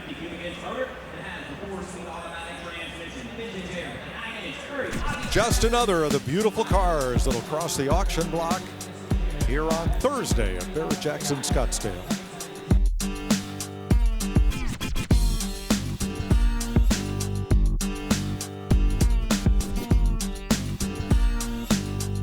Welcome back to Barrett-Jackson, where this group of cars will cross the auction block a bit later in this weekend. A Chevrolet G20 Mystery Machine recreation van just sold for $65,000. And here's a 1948 Chevrolet 3100 that's been treated to a 450 horsepower small block V8. It's the final year for this body cycle. A little small streamlined from 1949, but has the upgrade, 454's 383 stroker motor. The original six-bang is long gone. The original cab, the floor shifter inside, but it triggers an automatic transmission, 704. I like how the body work's been cleaned out. It's a six-window cab, which has 6 windows and nice quarter windows for better visibility backing up. This rides on an Art Morrison chassis, and you know, this past weekend we had the Barrett-Jackson Cup here where they were showing off all the cars. We'll announce the winner this Saturday. But in talking with the judges, they were talking about what these types of chassis have done for the hot rod and customization market. There's the new owner for $60,000. Next up is a 68 Chevy Camaro in Le Mans Blue that's been given the RS treatment. It's also been given a V8. This was originally a 1-2-3 6-cylinder car. Now it has a mighty small block 350/350. And one thing we should see, we can't see them here because we can't cut away the front, but these convertibles have a cocktail shake out each corner, which is basically a seismic damper, which helps to quell cowl shake and adds about 50 pounds per end, but again helps to get away from the cowl shake that would haunt it otherwise without a roof. Yeah, in 1968, they also came out with staggered shocks at the rear end to get rid of the axle hop. I'm sure this probably has a different setup completely in the back. You know, it's interesting because I've seen more than a few 6-cylinder 1965-66 first-generation Mustangs, but I have to admit, I have not seen a 6-cylinder Camaro in a really long time. I think the take rate on V8s was like 73% on these things. The rest were 6-cylinder cars. So not everybody wanted a V8, but most did. And an awful lot of those cars, like this one, that was born with a 6-cylinder, well, that engine is long gone and has since been replaced by a V8. And frankly, why not? I mean, it's going to have more value. It's going to have more appreciation. People are going to enjoy it more. Now, I'm not going to knock a 6-cylinder. If you've got one of those original cars, more power to you. Yeah, the 6 was very torquey. Didn't have a lot of RPM, but it did the job. $48,000 sends that Camaro to its new home. Here's Tyler. Well, things are definitely heating up in the staging lanes, and some pretty significant metals about to move through, including the first of our classic Shelbys. It also happens to be the last year of the old Shelbys at Ford, 1970 GT 500. And this one is pretty special because not only is it the 500, but also it is a survivor. This thing was parked in 1980 and it's never been restored. It did have one repaint in the 1970s in its original red, but otherwise it is totally original. When you go in the interior, this is basically how it left the factory, and you can see it is in very well preserved, nice condition. Showing on the odometer, 83,000 miles, so it was driven some before it got put away. But if you look under hood, this is where it gets pretty astounding. This engine has never been out of the car, it's never been rebuilt, and it is totally original with all that patina showing. You can see it's well optioned with air conditioning as well. This is just something that you would never see as far as a Survivor ever again. Other than that one repaint, it is a total Survivor. That comes from the Centerpoint collection, and it's headed for the block, where currently is a 1970 Chevy Nova SS, but it was a COPO order to get the 396 375 horse engine. The ultimate sleeper has a column shifted automatic, crazy but true, but the 375 horse 396 with solid lifters, aluminum intake, Holley 4-barrel, factory installed through the COPO program. And this is an original car as well, just like that one Tyler was talking about. They were saying 60% of the paint on this is original. Of course, COPO, we're referring to Central Office Production Order. You know, the original concept was for things like police cars or taxis, and then it became a performance concept. $73,000 the hammer price for that rare Nova. Next up is a 2008 Chevrolet Corvette, but it's not just a Corvette, it's one of 15 crystal red Corvette Callaway C16s built. the Callaway kind of picks up on the C4 Corvette Callaways from the 1980s, continuing attrition with bespoke fascia and rocker spoilers, etc. Bodywork on these things is specific to these cars, courtesy of Callaway, even with graphics in the rear quarters that say Callaway in little letters that spell out. Supercharged V8 in this one here, not stock by any stretch. Well, Callaway started customizing Corvettes back in the late 80s, and it's not just simply a case of doing a few things here and there. I mean, look at all those composite body panels. When you see one of these drive by, it doesn't just look like a modified Corvette. You can tell there's things that have been significantly done to it. I mean, look at this one single large tail light that we've got here, little lip of a spoiler, and then of course this little aerodynamic toy right here where the air is kind of funneled through, and then of course there's the nose up front. So there's an awful lot of work with those composite panels, so it looks different than a stock Corvette. And only 6,000 actual miles.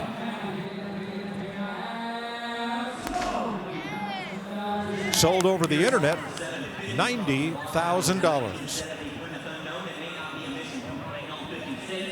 Well, this 1970 Plymouth Satellite Custom Coupe could be a real sleeper until you lift the hood, Steve. Right, this was born a G-Code 383 two-barrel car, but that was then. Now it's a 5.7 Gen 3 Hemi. All in the family, as they say, not an LS1, but a Gen 3 Hemi, the modern Hemi, backed up by an automatic transmission. I like how it's the modern guts with a retro body. And do not call this a Roadrunner. This is a satellite. Yeah, sure, of course, it shares the same body, the same platform, that B-body platform from back then that the Belvedere and the Satellite and the Roadrunner are on. But this is a satellite. And I love the fact that they've taken a standard satellite, put that massive Hemi engine in it, and had a lot more fun with this car. I like how the hood, the domed Roadrunner-style hood is here with the word Hemi facing the driver. Of course, a play on the 426 Hemi. And there is a Hemi under the hood, a 5.7.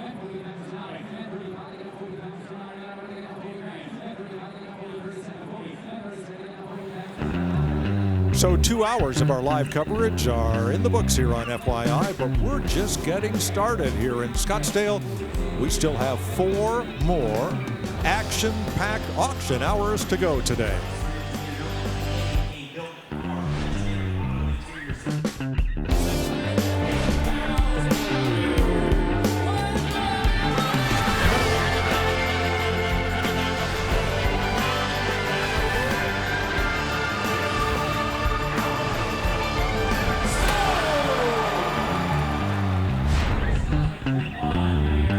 Hello and welcome to Scottsdale, Arizona and Barrett-Jackson, the world's greatest collector car auction.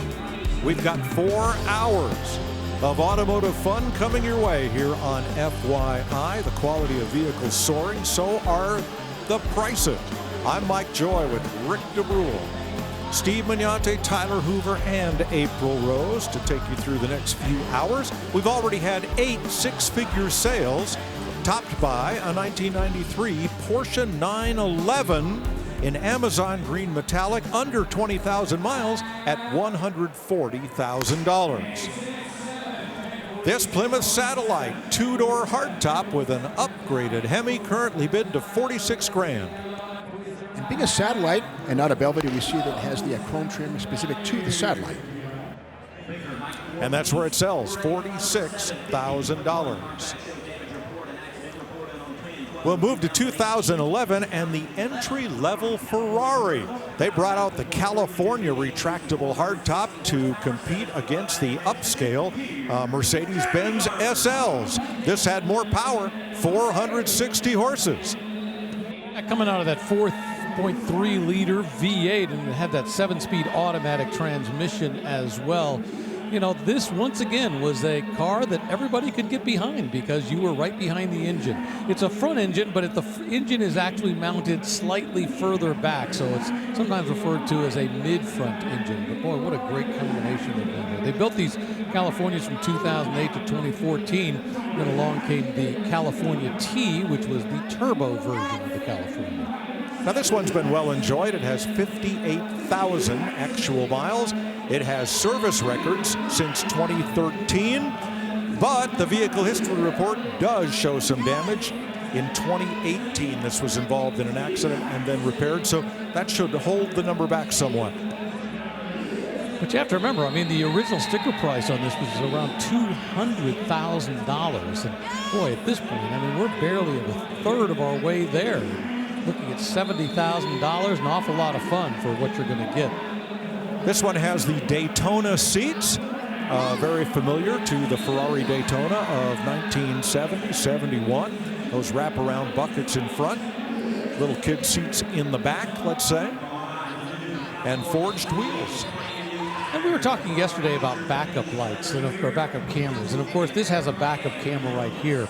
And I sometimes wonder about how much damage and how many accidents have been avoided with that. You think about this, when you're driving around in a $2,000 car, the ability to not tap something when you're backing up, because the honest truth is when you're in there, you can't really see very well.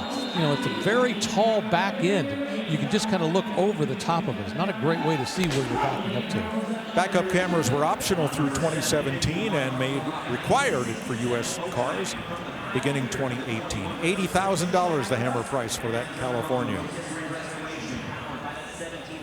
Check out Barrett-Jackson.com for the prices of all the vehicles that are sold and information on the vehicles coming to the block, like this 1967 Volkswagen 21 window microbus. And we see an awful lot of the Brazilian buses because they continued building this body style for years and years, long after they stopped doing it and stopped sending them to the United States. But this is a real deal U.S. spec bus that was made. 1967 for the United States was the last year of what we refer to as the hippie bus style. Now, this particular one was, let's see, 21 window split microbus. It's not saying whether these has the original Samba windows on the top. I'm assuming that these were added aftermarket, but you know, why not? It makes it a little more valuable, a little more fun. And in the back, well, let's see if we can get this hood open.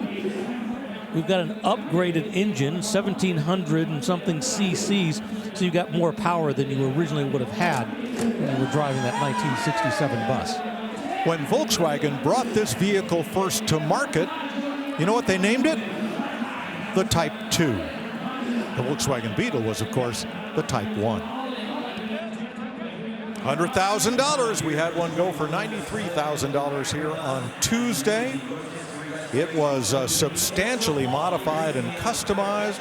This one in original colors and looking very factory fresh with that improved power plant. And here we are at 6 figures bid. Well, this car does have air conditioning, as we always used to refer to it. The air conditioning right here. You just pop this window out. Nice job by West Coast Classics. $100,000 is the hammer price. All right, it wasn't a very good car, and it wasn't a terrific boat, but it was the only vehicle you could buy in 1968 that could be both. It's the Amphicar 770. Indeed, these were made for about 6 years, based on a German design, and 4-cylinder engine in the back. Interesting little vehicles. There's a transfer case underneath, put it in certain gear. There's 2 drive shafts to go from that to the 2 propellers at the back. The props are made of nylon, not steel. No worry about bronze or rotting away. No radio in this one. There's a block-off plate on the dash. However, there's a radio antenna, so probably something's been added. And as we've talked about before, you know, it had 2 handles. Let's see if I can get this one open. Reach inside. There we go. I just keep locking it. Oh, we've got the door seal locked. All right, that explains it. The driver and I are trying to work this. And the reason being, this has to go and lock. See how that engages right there? If you don't do that, it doesn't properly seal this. So the important thing is to make sure once you've closed that, if you're going to go boating, that you then reach inside, seal that down. So that's why that won't always go.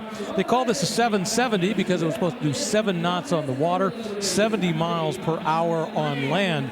I'm not sure I really want to do 70 miles an hour, and mainly because it's got a very narrow track and a pretty high center of gravity. And also, the design of the front end, while it would help go through the water, it would create a lot of lift on the highway. Exhaust pipe is appropriately located above the water line right here, so we'll take on water and flood the engine at birth. Down in Disney World, there's a restaurant on one of the properties that next to the restaurant, next to the lake, they actually give you the opportunity to go for a ride in an Amphicars. If you've ever wanted to ride in one, you can pay the price and go for a ride down at Disney World. Here are the seals. Sorry to interrupt you, Rick, but here are the seals right here. High seals here, so you prevent water from getting up and over. And then when you close the door, you turn this handle here, which then activates the seal, which pulls these into the body to make it more watertight than less. They built almost 3,900 of these, and I think everyone that survived has been across the Barrett-Jackson auction block at one time or another. $59,000.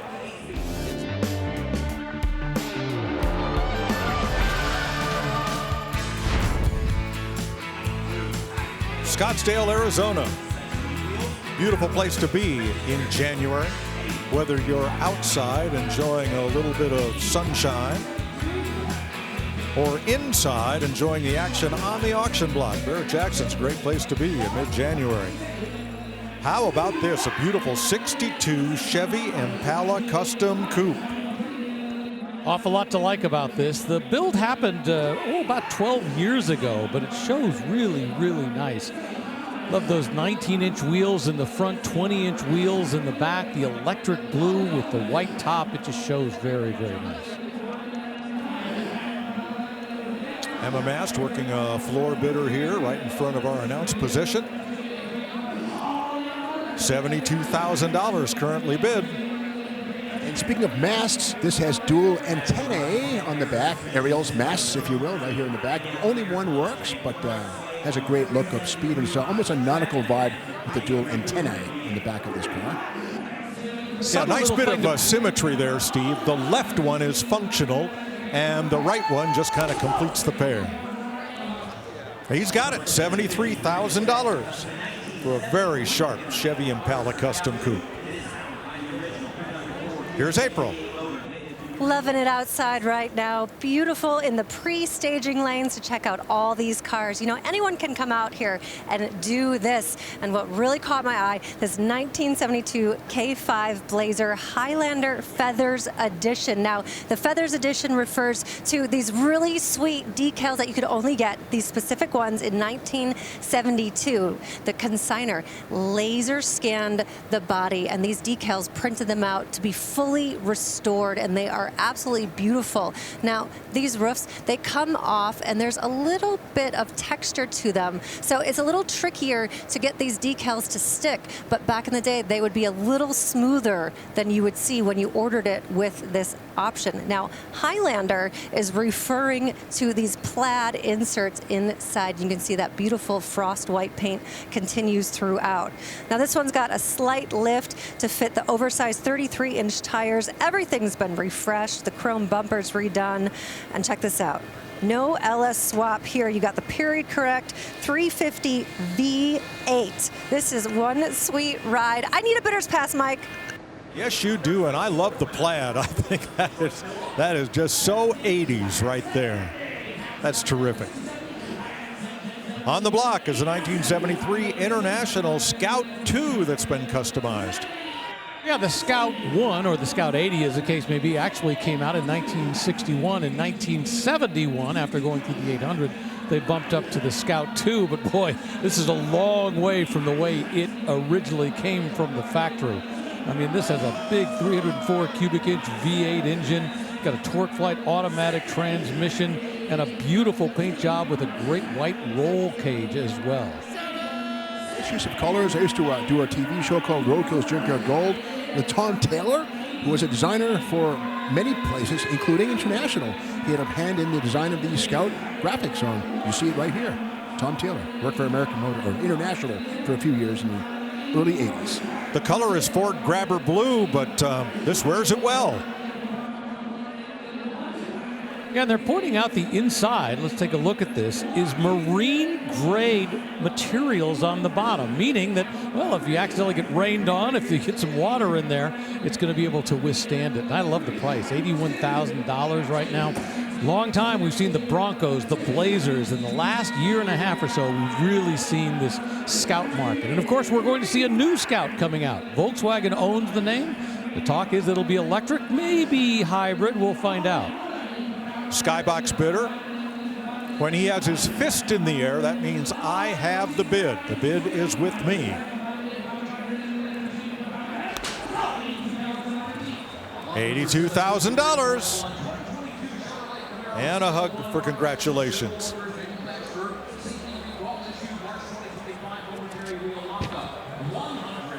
Now this 2022 Camaro ZL1 is in a color shared with the Corvette. Call it Rapid Blue. Well, the ZL1, of course, the highest performance version of the Camaro, available back in 2022, positioned above both the SS as well as the LT1. So you got 650 horsepower with a 10-speed automatic transmission. Well, some people call these Hellcat Hunters, but it's 650 horses. They're still about 100 horsepower shy of the Hellcat Hemi. This comes out of the Center Point collection and has only 154 miles on the clock. We were talking about the Center Point collection yesterday and the fact that the people that put it together said that there was one priority that they used when they were trying to figure out what to put in their collection. And the very first thing was it had to make your pulse race. And that's exactly what this could do. Once again, with 650 horsepower. And it goes beyond that because, I mean, we've got the wing in the back. Now, granted, the reality is a wing like this really doesn't do anything until you're going above 65, 70 miles an hour. And even then, it only really functions when you're going through a turn at 65 or 70 miles an hour. But then you got these canards up front, the little aerodynamic pieces. So if you wanted to go track racing, if you wanted to go with speed, boy, this is exactly the elements that you'd want to have. These have active exhaust outlets. There's a solenoid on the side of each outlet, which opens up to let more air come out. Exhaust, the noise comes up, and it's a valve inside the exhaust. $81,000. A happy new owner right there.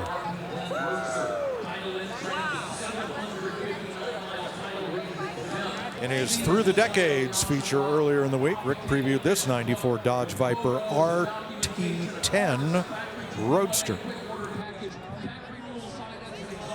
Once again, this is the brute era for the Viper. Before it got a little more civilized, I mean, this particular one from 1994, part of the generation that was built from 1992 to 1995 before it was revised in 1996. These little things that look like thermometers inside of the headlights are actually there for helping to aim the headlamps. It's a bubble balance is what that is, a level, and you tune that up to get the headlights aimed in the right direction. There were about 3,000 of these made back in 1994. And the thing I always point out when you're going down is like, all right, how do you get into it? There is no external door handle here, correct? So you're like thinking, I'm not sure what to do. Just reach in. Because remember, once again, this is not designed to be a convertible. This is a roadster. This car also was not driven. This was bought and put away in the wrapper, delivered new in Sarnia, Ontario, and stored ever since. It has only been driven for maintenance purposes and has 759 miles. And once again, like all Vipers, stick only, no automatics. Yeah, we've seen these Viper engines end up in no shortage of great customs, so it's nice to see one in its original state, in this Viper RT10. I still go back to, in the perfect world, I'd love to have the GTS. I'd love to have that roof over my head and something a little more modern. But I'll take this, absolutely, the brute strength, the brute power.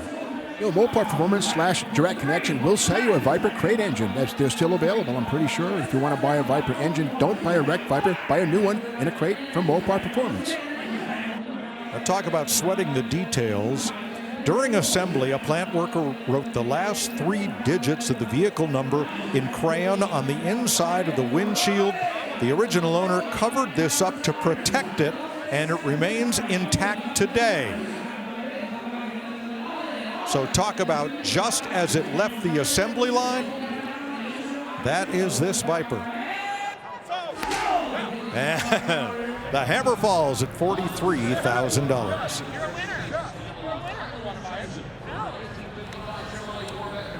Coming up is this 1993 Porsche 911 Carrera 2 Cabriolet in Guards Red with its 247 horsepower flat 6 and 5-speed transaxle.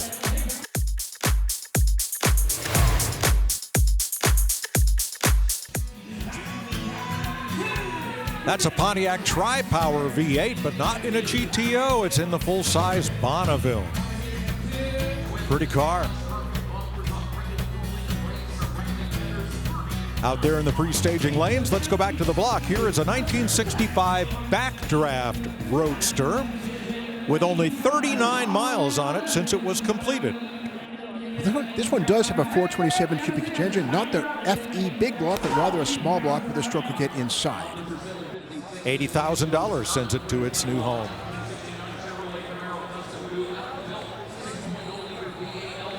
Next up is a 69 Chevy Camaro Custom Coupe with a built 6-liter LS V8 engine.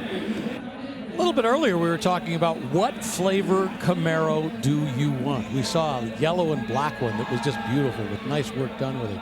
Cutted the bumpers just a little bit, put a bigger engine. Well, I think I'd rather have it in black. I want more of a pro touring build. That's exactly what you got out of this 1969 with that 6-liter V8 LS engine. 12-bolt positive traction rear, Moser axles, and boy, it's just been murdered out with all the black touches. And look at how the bumper's been brought in just a little bit. You look down the side, it's like if you're looking for chrome, it's not going to be there. In fact, check this out. The door handles have a satin black look to them.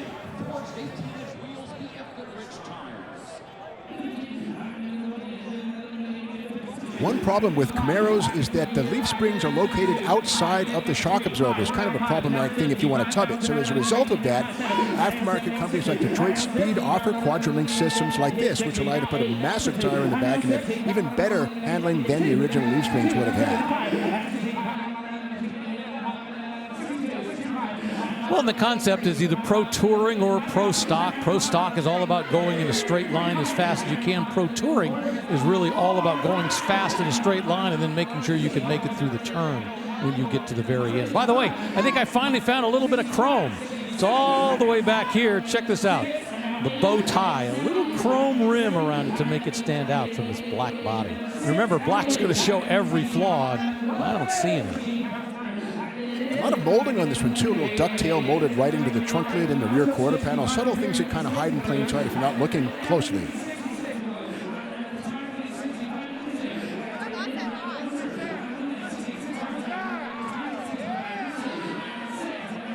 Looks like it's been tubbed as well. I can see these great big tires on the back end. Let's take a look underneath and see. Yeah, brand new gas tank as well. A lot of work that's gone into this. Boy, $66,000. You definitely can't build it for that. The 6-liter LS motor with a bigger cam, rectangular port heads, Phytech throttle body, fuel injection, automatic transmission, of course. $66,000 takes that Camaro away. And next up is a Ford Mustang Custom Coupe called the Shelby 100 Special. And we're going to go to the auction block for a very special guest.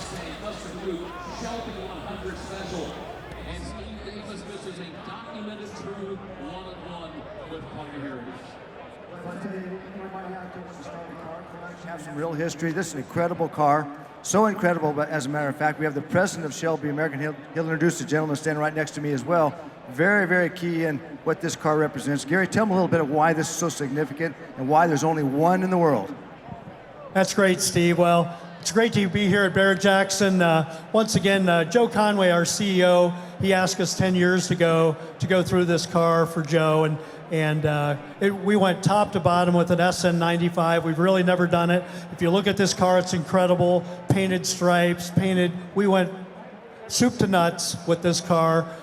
Supercharged. Take a look at it. It truly is a one of one. So here you go. So anyway, one of one, SN95. Go for it.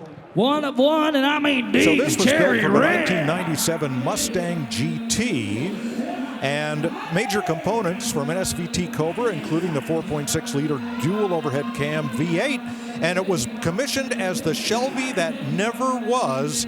So it is one of one. They call it the Shelby 100 Special. Yeah, but while it may be the Shelby that never was, it is a Shelby, and in fact, it is documented in the Shelby registry. SN95 refers to the body style that replaced the Fox platform. Seen here, more aerodynamic and slopey, but again, most of the parts underneath are similar to the Fox platform. Luckily, the engine bay is wide enough to accept that really wide Cammer 4.6 motor. Yeah, this was put together in 2017, but using that 1997 platform. So, and as he was saying up there, as Patterson was saying, you know, they've done everything to the max. They didn't just apply stripes, they painted on stripes, clear-coated over them. So after this car was built, shifting priorities at the company made this the only vehicle completed under this program. It is documented in the Shelby registry, but the idea of it being the Shelby that never was, that comes straight from the consignor.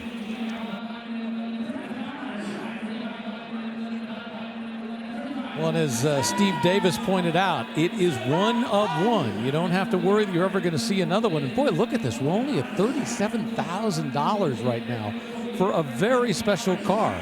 Nothing like it. And I go back to, this is in the Shelby registry. This may have been, you know, kind of a car that never was produced, but it doesn't mean it didn't come from Shelby. Well, later Shelbys would get better handling and more horsepower and be more desirable, and maybe that is part of why we're only at $39,000 for this unique piece. But this isn't about what you're going to drive. This is about how special it is, how it was a one-of-a-kind thing, something that came out of the factory that nobody else got a chance to do. Now, realizing, once again, it wasn't built in 1997. It's a 2017 version of that.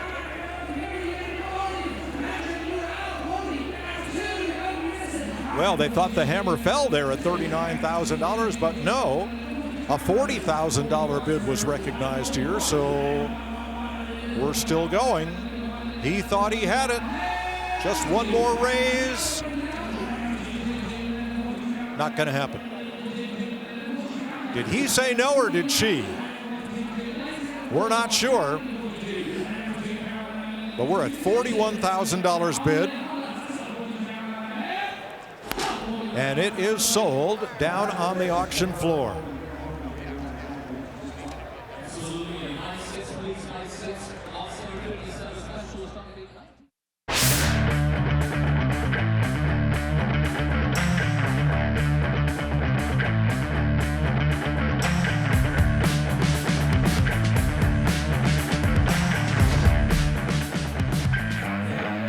Welcome back to Barrett-Jackson, where this 2018 Dodge Challenger SRT Demon will go from 0 to 60 in 2.3 seconds. This one has just over 4,000 miles. And Steve, it is said that it comes with the Demon crate. Indeed, yes, that would be a crate engine that would have an engine inside of it, all the bits and pieces, the wheels and tires and a jack, lightweight parts that go with the vehicle. And these have lightweight lug nuts. You can look at, there's no caps in the centers, and the wheels themselves are unidirectional, specific to the Demon, as are the little drag radials. Not four-wheel drive, but these tires can be swapped front to rear if you want to rotate them, you can. And you were talking about 0 to 60 in 2.3 seconds. It's 0 to 30 in just 1 second. And it'll do 1.8 Gs under full acceleration and do a quarter mile in 9.6 seconds. And that was certified by the NHRA. I mean, and other things inside of that crate include some thin tires, which are used for drag racing use. So these are the things you would want to drive on the street. But for drag racing, the skinny tires for the front, not meant for street use at all. Thus the reason they come in the crate and not on the car. Well, it's also gone from 0 to $86,000 in about 30 seconds here. Well, it's all about performance. I mean, it's all about 808 horsepower on pump gasoline, or 840 horsepower if you're using racing fuel. Now, you could get a Hellcat with a 6-speed, but the Demons were strictly automatics with the 8-speed torque flight.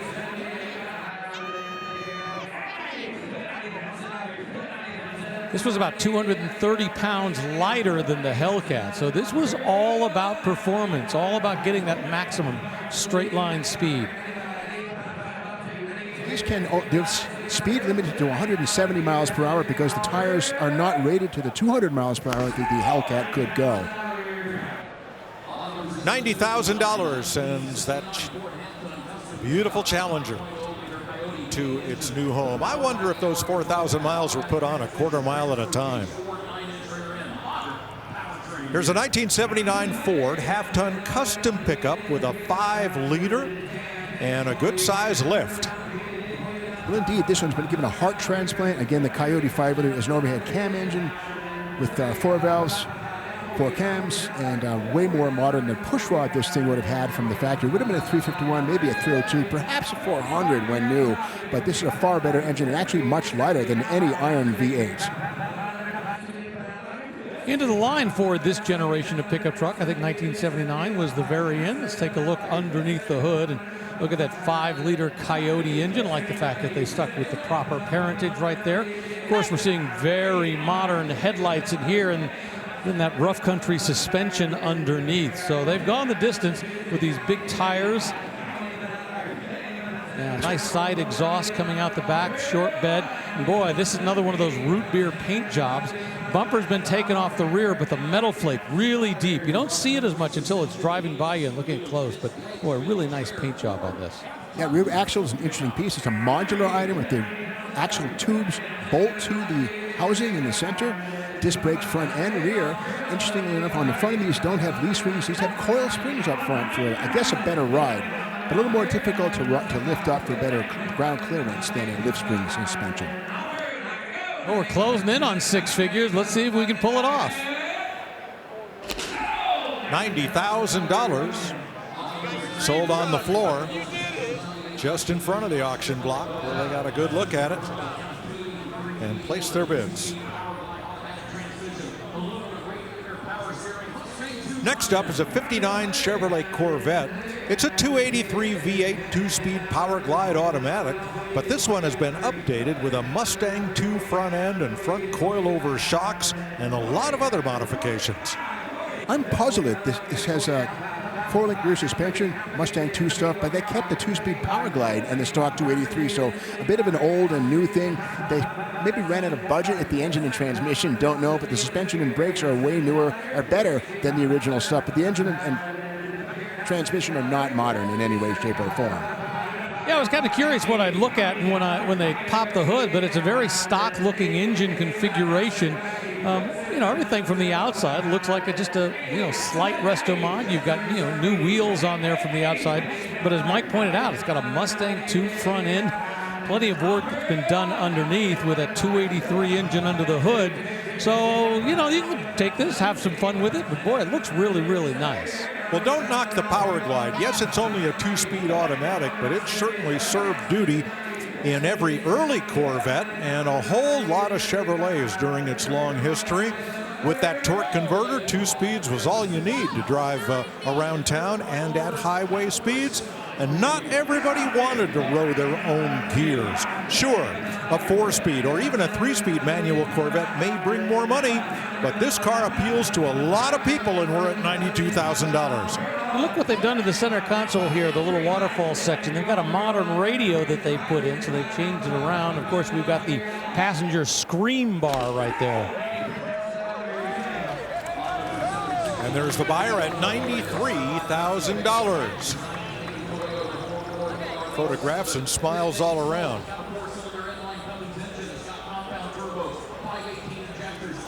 Tyler previewed this truck earlier. It's a 1980 Toyota SR5 that's been customized with a 4-cylinder Cummins diesel and an automatic transmission. Well, funny thing is, this has a radical lift on the suspension. That engine's probably twice the weight of the original 4-cylinder, which had an iron block and an aluminum head. This engine's twice the weight, so the coil springs have been bolstered to handle the extra weight. You know, when I was a kid, I used to make these models where they would have a small car that you put on a big chassis, and it was just kind of a fun way of doing things. That's exactly what this looks like. A small car, a 1/43rd scale car that got put on a 1/24 scale chassis, because everything underneath here looks massive. And you realize that, they started importing Toyota trucks back in the mid-'60s here in the United States. It didn't really catch on, though, until 1973. But boy, when you realize what people thought of the Toyota trucks back then, and then now you look at what this has become, And boy, if you want to wonder what the suspension is like, you don't even have to work very hard. I can look right above the tire with this massive lift. I can see all the levers, the shock, the coilover. I can see the power-coated and painted frame. There's, looks like we've got a gas tank hidden right in the center. And of course, we've got a little cooler up here inside the bed as well. Nicely done. Can you see all the customization? The door handles have been shaved. The bodywork has been smooth. The bumpers are customized, and all of those touches hide in plain sight. Well done. And Rick, as you mentioned, the original leaf springs long gone in favor of a multi-link suspension with coilover shocks and springs, which do double duty. Sold over the internet for $55,000.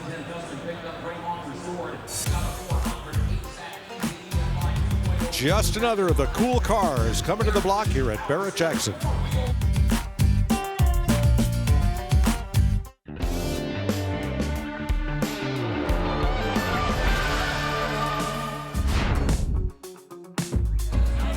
Welcome back to Scottsdale. The color is Guards Red. The car is a 1993 Porsche 911 Carrera Cabriolet. 247 horsepower, 5-speed transaxle, and only 32,000 miles. Well, unless I'm mistaken, earlier today we saw a 1993 Porsche Carrera 911 Carrera 2 go through the roof. So that right now I think is our high sale of the day. Not sure what this one's going to end up doing. Of course, this is part of the 964 generation, produced from 1989 through 1993. Rear-wheel drive. You know, it's got the all-wheel drive system with the Carrera 4, but this is just the Carrera 2. You're getting about 250 horsepower out of that engine, and more importantly, you've got all the performance. Remember, this is the body style. It essentially came out in 1964. A little earlier today, we saw a Porsche 356, which was the end of the line of the previous body style. And somehow, this body has hung on. The 911 has survived all those cars that they thought was going to take its place. You know, the 968, the 928. It's still cranking along. Now, the coupe earlier did, as Rick pointed out, $140,000. It had 2/3 of the mileage of this one. Carrera 2 means two-wheel drive. A Carrera 4 would be an all-wheel drive Porsche 911.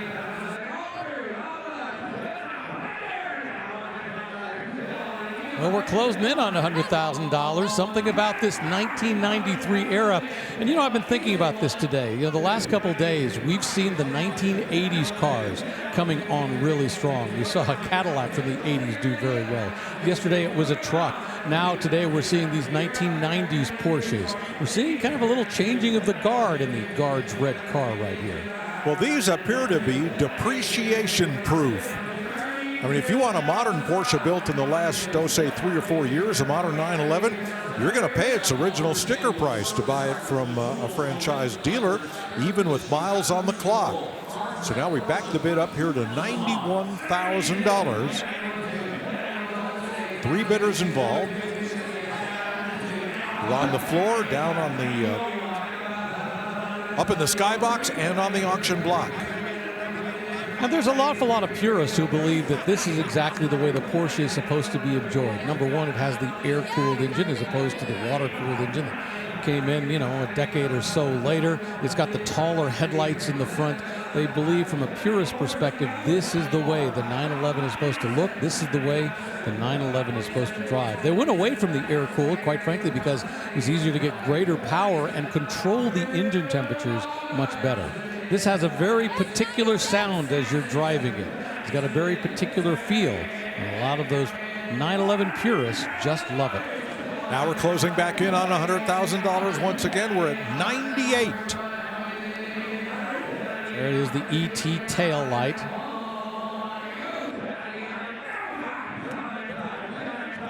Yeah, the center high-mounted brake light on these cabs was derisively called the ET finger. And at $100,000, that Porsche has a new owner. April? Hey, Mike, look at that beautiful sunset out here. Oh, man, I'm surrounded by all these cars in the pre-staging lanes. We've got Nomads, Wild Customs, but check this out. 1970 Chevelle SS 396 in a beautiful cherry red with the rally stripes. Now, my opinion, 70's the best because you got the quad headlights that went away in 71. Really sweet hood pins right up front and the cowl induction hood that opens up at full throttle to get fresh air right in there. Now, it's got a built 396 blueprinted and balanced engine, which means you know it's perfect. Inside, check that out. 1970s dream come true.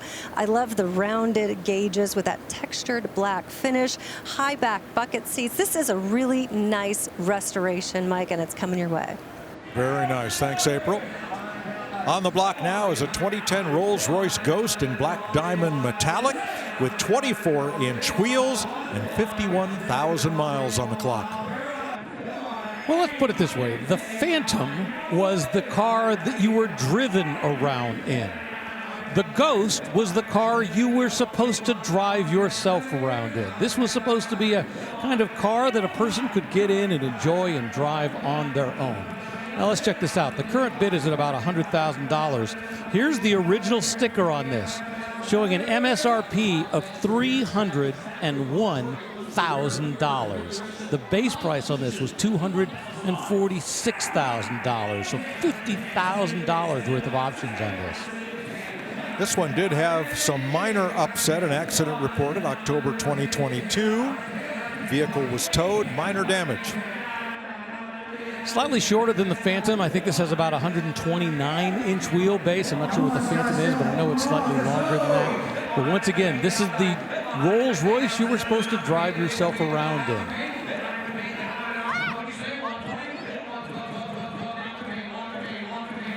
Well, this has now become the number 3 seller of the day, behind that $140,000 Porsche and a $130,000 1970 Dodge Challenger. Well, it's got 51,000 miles on it, so as I mentioned, if you were the person driving it around, somebody's definitely done that. I mean, in 16 years, not a huge number, but enough to use it. And it sells to Mary's bidder for $122,000. Let's go out to the McGuire staging lanes and Tyler.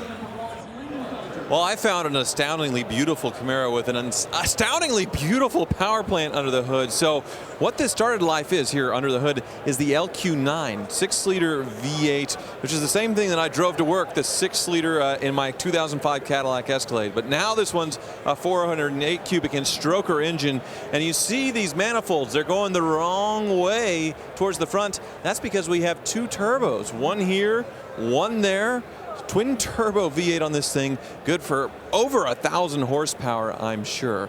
Beautiful deep blue paint on this one. And since it's built for the drag strip, it does have a full roll cage inside, which you're required to do if you're having a 10-second or under car. So full roll cage, harnesses and all that stuff, but all done really well with Alcantara, leather bucket seats. And then you can see drag slicks here on the back so that all that power can hook up.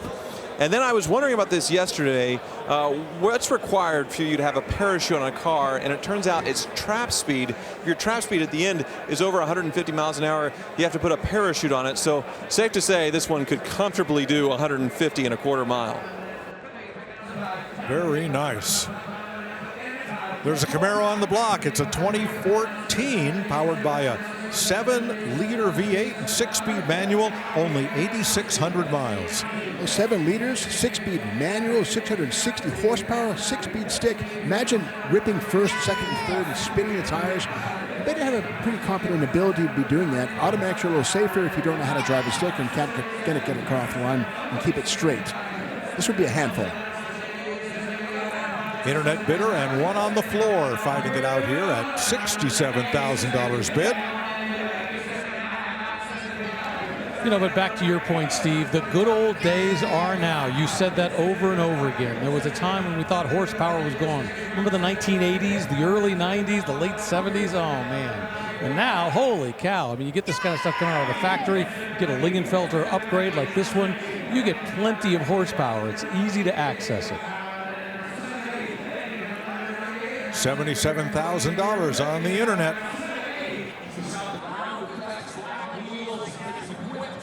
And let's remember the Z28 was not supercharged. These are naturally aspirated. Again, 427 engine with 660 horsepower, upgraded thanks to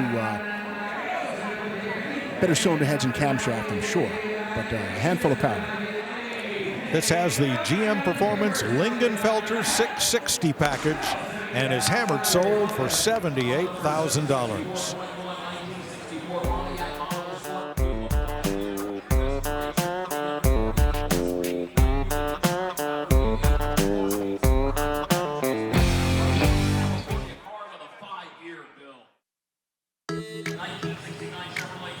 That Checker Marathon taxi cab looks like it's stuck in 5 o'clock traffic. Well, it is 5 o'clock in Scottsdale, but that is just the area where the cars at Barrett-Jackson sit before and after they roll across the auction block. That Checker Marathon is going to be one of them. Here is a 1969 Chevy Camaro Custom Coupe that Tyler previewed for us earlier. Well, this is formerly owned by Troy Bostic of the Discovery TV show Street Outlaws, and everything about this thing is built for drag racing. Twin turbocharged LQ9 motor right here. Again, twin turbos right here with asbestos shielding to keep the temperatures down from blistering the hood. Big automatic transmission, meant for drag racing, full roll cage, tubbed in the back, probably ready to run an easy high 8-second quarter. And once again, what flavor Camaro do you want? And from 1969, and the little accents I want to point out. I mean, this is practically flush-mounted glass. They've done the same thing on the sides and the front right here. You know, you don't see a big ring around it the way you would normally see on the stock version. Look how the window is flush right here with the cowl. All kinds of accents. But this is all about speed. I mean, with that twin turbo and that parachute out back, you can get going really fast. This does have a 4L80 4-speed automatic transmission with a trans brake. What is that? Well, basically it's a valve body that locks the transmission in first and reverse so as to lock it. So when you give it gas, you can build up torque and boost, and then when you release the button, you explode off the line with full boost. That's what a trans brake is good for. $77,000 takes that Camaro to its new home. Now we want to show you the charity car that's coming up in just 30 minutes, and we'll change the order from the preview we gave earlier. Here is the next charity car to cross the block. It's a 2004 AM General Humvee powered by a 6.5-liter turbo diesel benefiting the Fighter Country Foundation. And that will come to the auction block here at the bottom of the hour, about 25 minutes from now. This custom 1970 Chevelle has a 454 V8 and a Muncie 4-speed. Well, there are no claims that it's an original 454 or even a Super Sport. We just know it's a V8 car, 136 prefix, so it could have been a 307 car, who knows? But now it has a big 454 with a Muncie 4-speed behind it. It's an original cranberry red car. We know that because code 75 appears on the cowl tag. That's so good. So it's a great looking presentation. Disc brakes up front, steel wheels all the way around. Drums in the back, and again, that Muncie 4-speed transmission. And this is the one that everybody wants, literally in this condition and this style. Now, once again, this probably wasn't an original SS. We don't know what V8 engine came under the hood. But as you mentioned, with the cranberry red, with the black stripes, no vinyl roof, the big engine up front. This is what everybody wants in their 1970 Chevelle, the high watermark that everybody loves for this year. So if that's what you're looking for, go for it. See a detail that probably, this was probably a 307 car, because it's a 10-bolt rear axle back there, not a 12-bolt, which would have been factory installed with a 396.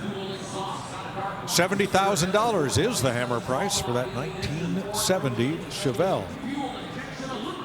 We're going to back up to the first year of the Camaro, 1967. This one has been upgraded to a 427 cubic inch small block V8. Yeah, and why not? I mean, I'm not sure what this one came with. Steve, I'm sure, can look at the VIN and figure that out pretty quickly. But, this comes down to why not have a little bit of fun underneath. And they've done it in, I think, a pretty reasonable way. I mean, it doesn't look like an old-style engine. It's a much more modern look. They haven't shaved the firewall, but they've used, billet hinges on the hood, so they've upgraded a lot of things. Paint on the outside looks good.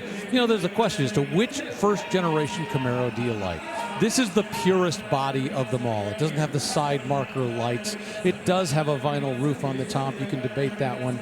But there's an awful lot of people that prefer this original look as opposed to the side light version in '68 or the one that came in 1969 with the speed lines down the side. And while it does have a 427 emblem in the grille, it is a 427 small block, which is simply a stroked small block with 427 cubes. Similar power as a big block, but a lot lighter, probably 80 pounds lighter than a big block 427 engine. Now that emblem is authentic for a 1967 Chevrolet, but the SS427 was an Impala, a full-size Chevrolet. You couldn't get the 427 in the Camaro, at least not through normal channels.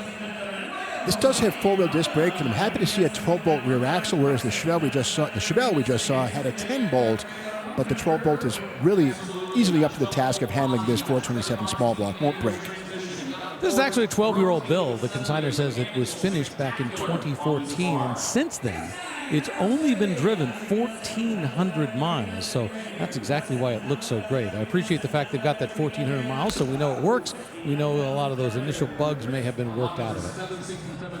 $69,000 is the hammer price for that sharp 67 Camaro with the ice cube trays on the hood.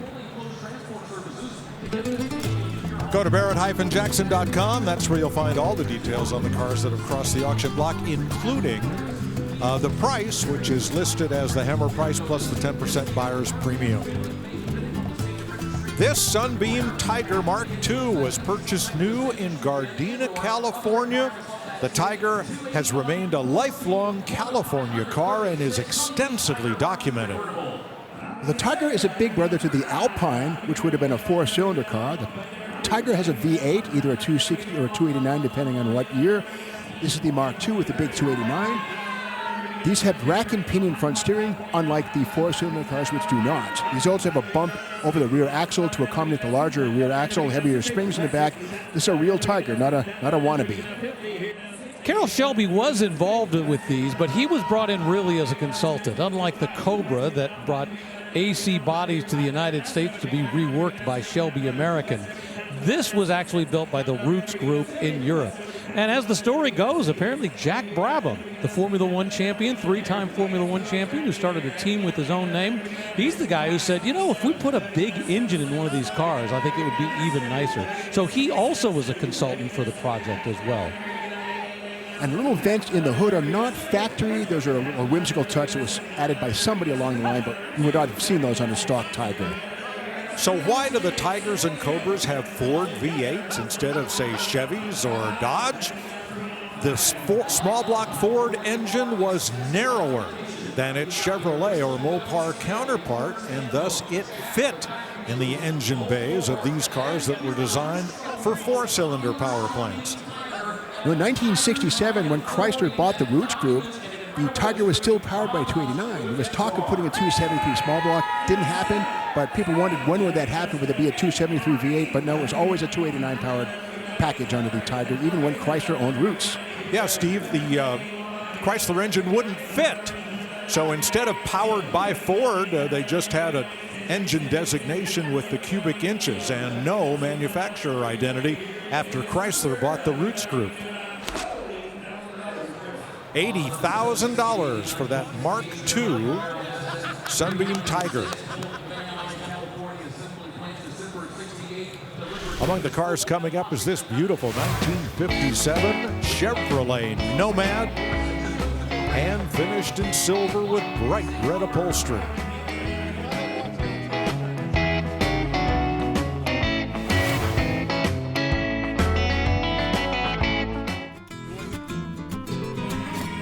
Welcome back to Scottsdale. We got a light cloud cover on an otherwise sunny day.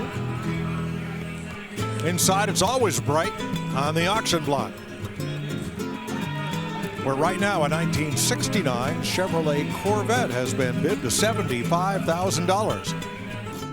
Resto Mods ruled the day once again. Looks stock on the outside, but underneath that hood is a 502 cubic inch V8 engine, plenty of horsepower. And it's nice to see it on this 1969 body style. Of course, this body came out in 1968, part of the C3 generation. And the reality is it's more difficult to work on these and to restore these than it is the C2 generation. The body's a little more complicated, all the little bits and pieces. Underneath, in many ways, it's very similar to the C2 generation, but getting the work done, working through those body elements, is a little tougher. This one does have some day 2 upgrades. Of course, the American Racing torque thrust. The 502 has an MSC atomic EFI unit on top, which looks like a carburetor but functions like an EFI unit. A Turbo 400 automatic transmission, no stick shift here. A lot of nice touches to make it more drivable. It's got adjustable suspension components, coilover shocks, composite single-leaf rear spring, adjustable rear strut rods, heavy-duty stabilizer bars. And once again, I really like when you stick the big engine up front, something new, and then you also rework the suspension so it can handle it. Boy, it's loved by the crowd. We're closing in on 6 figures right now. Only 250 miles since this one was completed.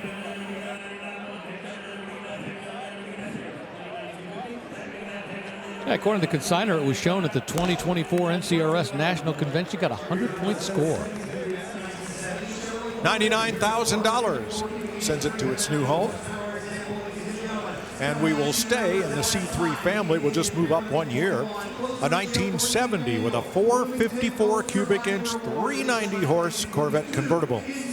The 454 replaced the 427 in 1970 with the largest displacement ever seen in a Corvette to date.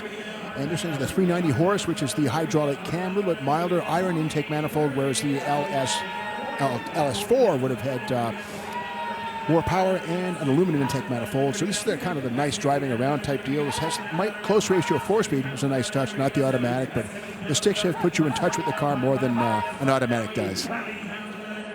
You know, for the longest time, the C3 generation just kind of lagged behind the C2s. Didn't really get the love. I've always loved this body style. Of course, this is the Corvette that I came of age with. I mean, we didn't have them. Of course, my family had Volkswagens. What do I know? But I was reading the car magazines with this body style.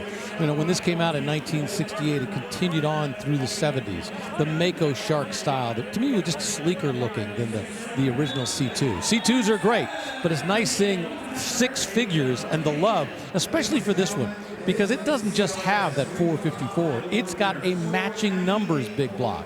Matching numbers is what this is all about. So this is a judged car. It has been awarded a National Corvette Restorers Society Regional Top Flight Award with a score of 98.1, 68,000 miles on this Corvette. And it is a factory-produced air-conditioned car, which is an uncommon thing on a Corvette. Of course, big blocks with AC, nice cherry on top.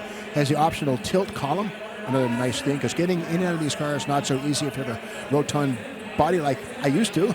So basically, you can get in now better with the tilt column. The new Svelte Resto mod, Steve Magnante, we love it. $115,000 for that big block C3 Corvette. And that will become our number 4 seller of the day. Here are the Hagerty top sellers. Top 5, a Hudson pickup, that Corvette that just crossed the block, a Rolls-Royce Ghost, a 70 Dodge Challenger, all topped by that 19,000-mile 1993 Porsche 911 at $140,000. Earlier, Tyler previewed this 1970 Shelby GT500 for us. Well, 1970 was the final year for the Shelby Mustang franchise, kind of put out of business by the 1969 Ford Mustang Mach 1. This one's a nice one, 428 automatic car, numbers matching piece, and something interesting about these are basically 1969s with rebadged for 1970. They couldn't sell all the 69, so they rebadged them as 1970s. So these don't have the steering column ignition. These have it located on the column. So according to the consignor, this is pretty much a survivor car. They do say that at one point it was repainted, but that was way back, I believe, in the 1970s as a result of some minor damage. But beyond that, it has not been restored, as you mentioned. Has a matching numbers engine, just like that Corvette that came before, which is why we're closing in on 6 figures. And, you know, with the earlier Shelbys, there's no shortage of, you know, people who recreate the Shelbys, right? They get a 66 or a 65 to make it look like it. Hard to do with this body kit right here. Noted Shelby expert Jim Wicks represents a number of important collectors, and one of them just paid $97,000 for that Shelby GT500.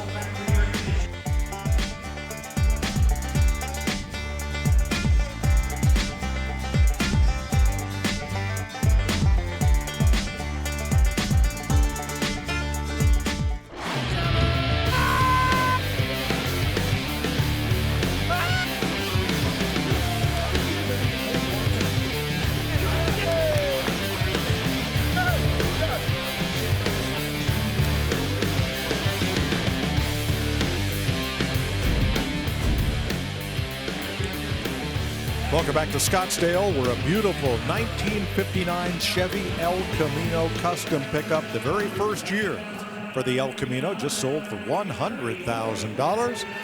Here's a 1932 Ford 3-window coupe with a 1940s era flathead V8. Boy, what a great looking car. You know, 1932, of course, this 3-window, you know, this was the beginning of the V8 era for 32. You could also get what's called a Model B back then. The Model B was the 4-cylinder. But the V8, when it arrived, really took the air out of the room. Of course, technically it was called the Model 18, but the V8 is the way everybody referred to it for the most part, because it was the easiest way to refer to these. And I love the fact that this has a 239 cubic inch 1940s era engine in there. Slightly resto-modded, shall we say. Yeah, 2 groundbreaking engines in Detroit history. There's 32 Ford V8 and the 55 Chevy small block. 2 revolutionary engines. They really launched hot rodding and hot rodders. Hundreds of thousands of hot rodders built small block Chevys and flathead Fords like this one. And the interesting story is that Ford's V8 was really the answer to Chevy's 6-cylinder, the overhead cam engine that came out. You know, Ford was still building the 4-cylinder back in the late 20s, and that 6-cylinder really revolutionized things with that overhead cam engine. And of course, Henry Ford is famous for saying, well, if they want cylinders, I'll give them even more, and that's where the V8 came from. Technically, however, not the first V8 ever built by Ford. They were building Lincolns because they had acquired Lincoln. They didn't design that engine, but technically Ford had built a V8 before the V8 that came out in 1932. Now, I wish the hood was open so that you could see the period speed equipment installed by Gene Hetland of Deucehaven. These are all period correct components. This is no resto mod. It's got original Edelbrock cylinder heads, an Edelbrock intake manifold, dual Stromberg carbs with rear-facing scoops, and then a period correct Ford 3-speed manual transmission. So if you were going to hot rod a 32 Ford back in the 1940s, it would probably look a lot like this. Yeah, with those big white sidewall tires, dual exhaust coming out of the back. This does have a rumble seat, and I think the only people that got rumbled were the people in this, because if you were driving down the road, you were right over the rear axle, and you were getting all the dust that was kicked back up. And these two have fabric tops. It's basically a vinyl, and what some people will do is fill that with metal, but that's a hard thing to do because it's hard to get the cracks to not happen. So that's an actual fabric top. It doesn't fold. It's just a way of having a roof without having to stamp a steel top. Well, and that was the whole point. It was difficult to stamp a large piece of metal like that back then. $72,000 sends that beautiful 32 to its new home. Well, earlier, April showed us this Chevrolet Blazer K5 CST, stands for Chevy Sport Truck Highlander. And it's called a Feathers Edition because of the very unique tape stripes that are, well, all over it. And unless I'm mistaken, this was not a factory option. This was a dealer option. There were a number of dealers that were doing special graphics and paintwork back then. I mean, there were 1776 versions, and dealers would do their own graphics. I think that's what this is, not by the factory itself.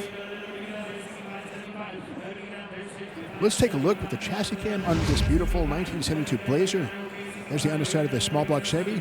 Headers, aluminum manifold, a nice 10 dual exhaust there, 12-bolt rear axle, nicely done underneath. And I applied the builders of this thing to use the tires and the wheel combination rather than hot rod aluminum wheels. I like the steel wheels with the hubcaps. Nice orthodox look.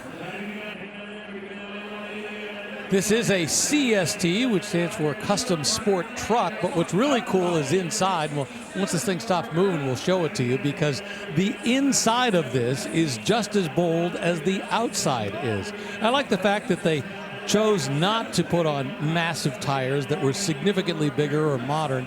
So let's open this door and we get a chance here so we can show the interior, because once again, it's just as wild inside as it is outside. Beautifully done, though, in terms of the restoration. Really, really nice. And the top on this can be unbolted. It's about 14 fasteners. 2 guys can get it done in about an hour. It can come off. And one thing that Blazer did offer was an automatic. Bronco was strictly manual transmissions at this point in time. No automatics in Broncos till 1975 or 76. Well, and of course, the big thing is that the Bronco was built on that shortened chassis. This was built on the truck chassis. Much longer. $65,000. High fives all around. Tyler? Well, here comes the first of many, about 10 Eleanor tributes crossing the block here at Barrett-Jackson. A car made famous from the Nicolas Cage Gone in 60 Seconds film, the remake of the original from H.P. Halicki. And it's the iconic, of course, color, the pepper gray with the body kit. But you look under the hood, it has a 351 cubic inch V8. So I want you to pay attention and look at the car and see what you think would be different from the film. So obviously the body kit is right. The pepper gray paint, correct. You see the stripes going down the side, but also look at the badge above it. Now we'll go inside. There's definitely something that is correct.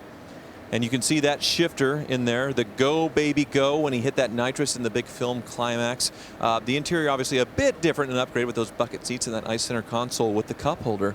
But when you go back, head back, you probably figured it out by now. What is different about this? Well, Eleanor in the film was a GT500, and this one with a 351 V8, it's not a GT500, so they badged it with the small block, the 350. But no harm, no foul in my opinion, because many of the Eleanor tributes have smaller Coyote engines, all different types of engines. The fact that it looks like an Eleanor is definitely enough. You know, Eleanor in the original Gone in 60 Seconds was a later model Mustang, but that's a story for another day. Here's a 1963 GMC custom pickup on an Art Morrison chassis with Raceline wheels. Well, it's got a great stance thanks to that Art Morrison chassis. It's modernized with an LS motor for a 60 4-speed automatic, and I think that Art Morrison chassis allows the lower stance. Beautiful red paint on this. Has a small cab, not the big cab, but again, gorgeous red paint on this one. And you know, pickup trucks, quite frankly, are just pallets these days. What do you want to do with them? You know, do you want an old one? Do you want a new one? You want something from the 60s? Boy, this is beautifully done. $82,000 is the hammer price. Coming up here for a great cause. Cue the video. Fighter Country Foundation supports the men, women, and families of Luke Air Force Base, the world's premier fighter wing, advancing air power to win tomorrow's fights. Please help Sanderson Charities support Fighter Country Foundation as they work to advance morale to keep missions rolling. Place your bid on this one-of-a-kind 2004 American Motors General Humvee at the Barrett-Jackson Auto Auction, built as a military tribute. Help us serve those who serve us. I want to introduce Ron Seitz, President and CEO of Fighter Country Foundation. Ron, tell us about your charity. Global freedom and justice only takes place through air superiority. Ground zero for air superiority starts at Luke Air Force Base. Fighter Country Foundation is a nonprofit that supports Luke Air Force Base and its military members and families. And we can only do it with the great support we get from our community partners like Barrett-Jackson, like Sanderson Ford, like battle-tested equipment, and the individual who spends an enormous amount of money on this Humvee. Let's go! Tell us a little bit about the Humvee, and we'll get rocking. This 2004 AM General Humvee is an M1152 Alpha 1, has been completely transformed. It's a tactical overland machine, military tribute vehicle honoring Luke Air Force Base in the 56th Fighter Wing, ground up by battle-tested equipment, battle-tested armor, powered by the 6.5-liter turbo diesel. Yeah, here we go. All right, had to get that body paint, hammered it on it. Well, Luke Air Force Base is an Air Force base just west of Phoenix. Been there forever, it seems like, and they used to have the F-15s and the F-16s. These days, it's a tactical wing for the F-35. It is where a lot of the pilots learn how to do their combat training. And what this is going to do, this is going to raise money to support those members of our military in the Air Force.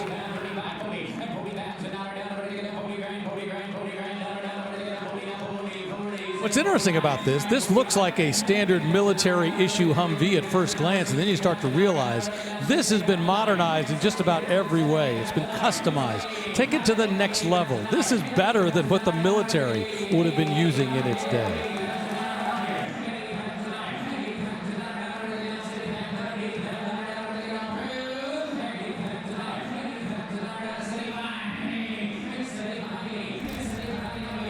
They call it both a military tribute and a tactical overlander. So once again, this is built to do more than just look good. It can go just about anywhere you want it to go. Extra water tanks on the side, plenty of electronics inside, lights just about everywhere.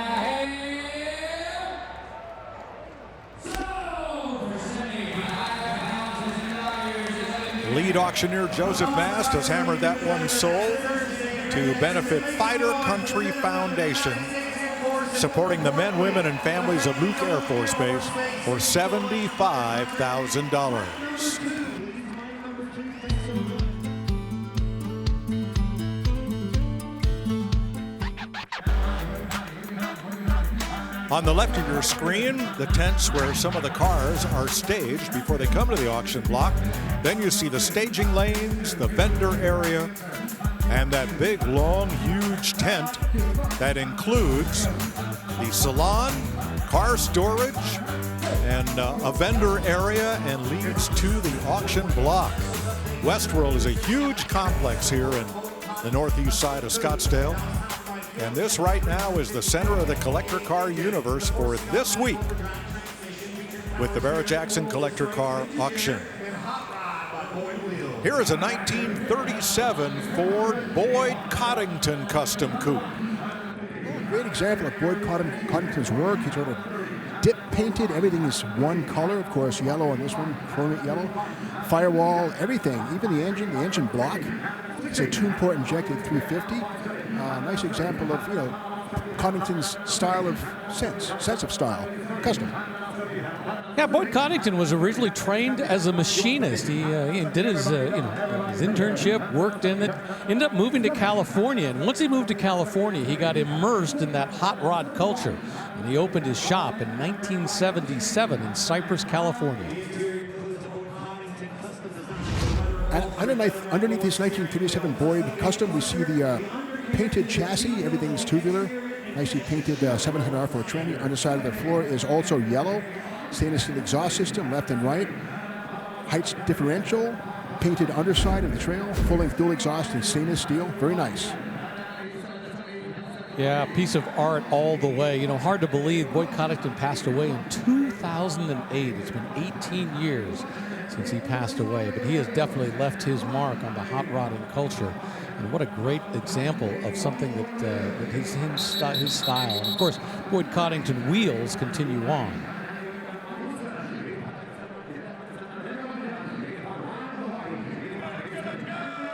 This is a steel body, which has been greatly modified, chopped. Someone, of course, the roof on this would have had a fabric insert. Well, I think this would have had a steel roof, no insert by 37. But anyway, nicely done, chop here. No surgery scars. The bodywork is immaculate. Kind of begin to see where it's at. Great work, Mr. Coddington. R.I.P. Yeah, little did they realize when they were building those businessmen's coupe with the big, huge trunk back in the 1930s that hot rodders would just love these and customizers would use them.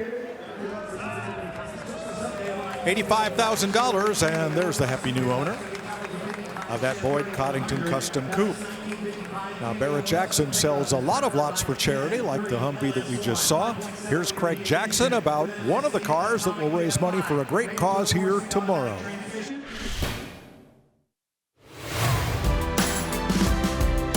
We have an 05 Ford GT.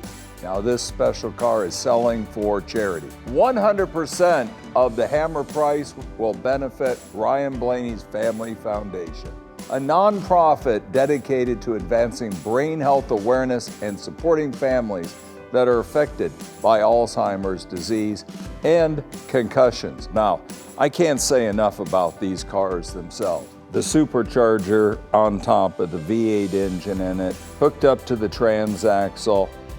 When you really look at the workmanship that went into these, truly amazing car. Just the little attentions to details, the aeration in the seats, the rockers for switches like the real race cars.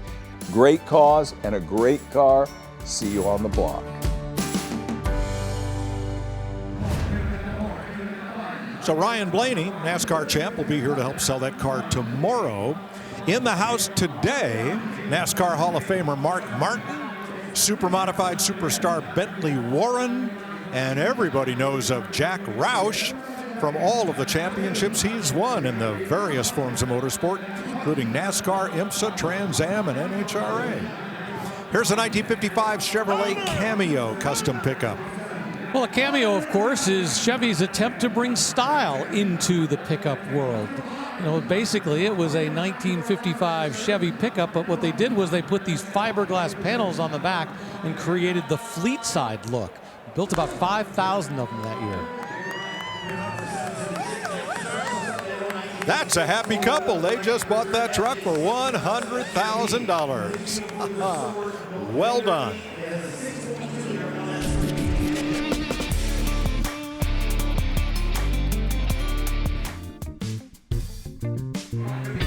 Welcome back to Scottsdale. Cars getting ready to come to the auction block and all find new homes at no reserve at Barrett-Jackson. Moments ago, this 1986 Toyota Land Cruiser FJ60 Custom, built by Bader Inc. of Calabasas, California, rocked the block for $135,000. It is now the number 2 sale of the day. Earlier, we previewed this 1957 Chevrolet Nomad custom wagon, and it's drawing big money. Pow, $140,000. It is our top seller of the day already. And I can tell you, it's worth every penny when you look at it up close. Underneath the hood, they got an LT1 GM small block automatic transmission. But boy, once you start to look at the details inside this, like check out the interior. Look at these brand new seats. And in the back seat, which we don't have a door for because this is a Nomad, the back seats are even nicer than the front seats practically. Look at that number. $175,000. A Nomad is a blue chip collectible, and when one is resto-modded to this level, it just rocks the block.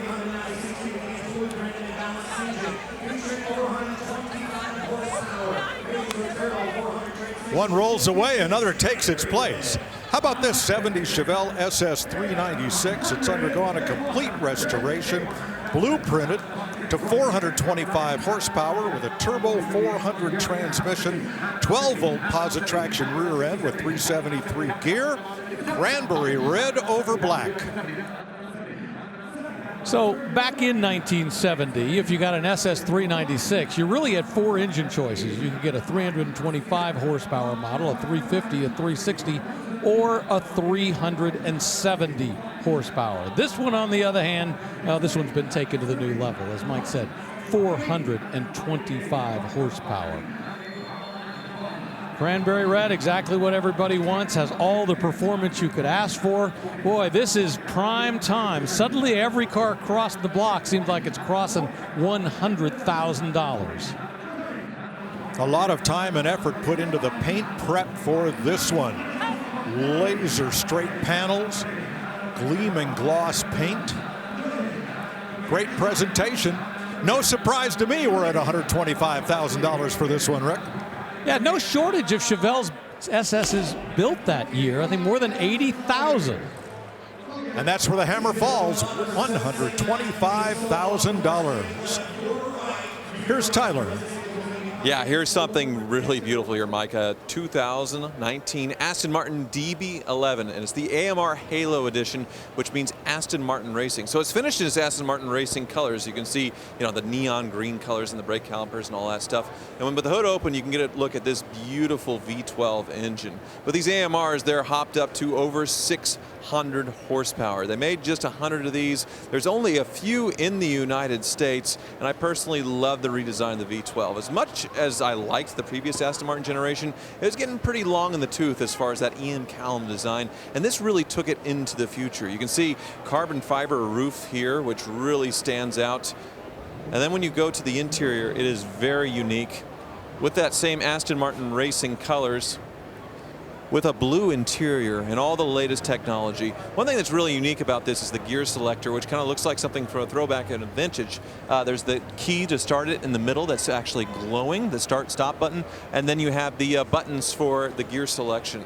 So this was a very expensive car when new. Aston Martins do tend to depreciate quite a bit, but this one, a very rare Aston Martin. Back to the block, where the graphics on this truck are very vintage and a good bit of whimsy. But this is a 1939 Ford Custom cab-over engine delivery truck that's been transplanted to a Chevy 454 V8. Well, and it's got the fun graphics, as you point out. 7-Up, fresh up with 7-Up, all the stickers. Now, I will point out that all of the graphics that you see on here, well, they're laid on. They're stickers. So if you want to buy this and you're not a big 7-Up guy, you're something else, well, there's no problem taking some of those graphics off. Of course, this is what we refer to as a cab over. Notice the short hood coming out, the engine's right here. Essentially, the driver is sitting practically on top of the engine. Started building the cab overs, I think, in the 1920s. Built them for a long time, but a combination of factors began to create a situation where trucks no longer did that. By the way, it's so low it can't pull up on the ramp. Yes, too big for the block. $70,000 is the hammer price. Coming to center stage is a 1979 Ford Bronco Custom SUV with chromatic freewheeling graphics, and it's had a lot of upgrades since it was frame-off restored by Paradise Customs in Gilbert, Arizona. And I have to love all the graphics that are on this because they're so classic period. And I think once upon a time there were people who go, no, that's an old style look. I don't want to put that back on. I'm not going to put it on my custom raised 1979 Bronco. And now that same look is popular again. Yeah, you can get those decals on a brand new full-size Bronco. And I'll tell you what, it looks old school cool to me, but yeah, I would do that. Why not? Second year, of course, for the second generation Bronco. Remember, it had been using that short chassis that they started with back in 1966 throughout a big chunk of the 70s. And then with Chevy and the Blazer using a truck chassis, there was a point when Ford realized, well, stop fighting them, let's join them. This is what people want, this is what we're going to give them. And so this was the second year that they had gone to this. By the way, I like the little thing right here. Bronco Custom 7.3 liter with a little dinosaur logo right there. Making it clear you got something special under the hood. It's also got a 10-speed automatic transmission, custom-built exhaust system, all kinds of nice touches.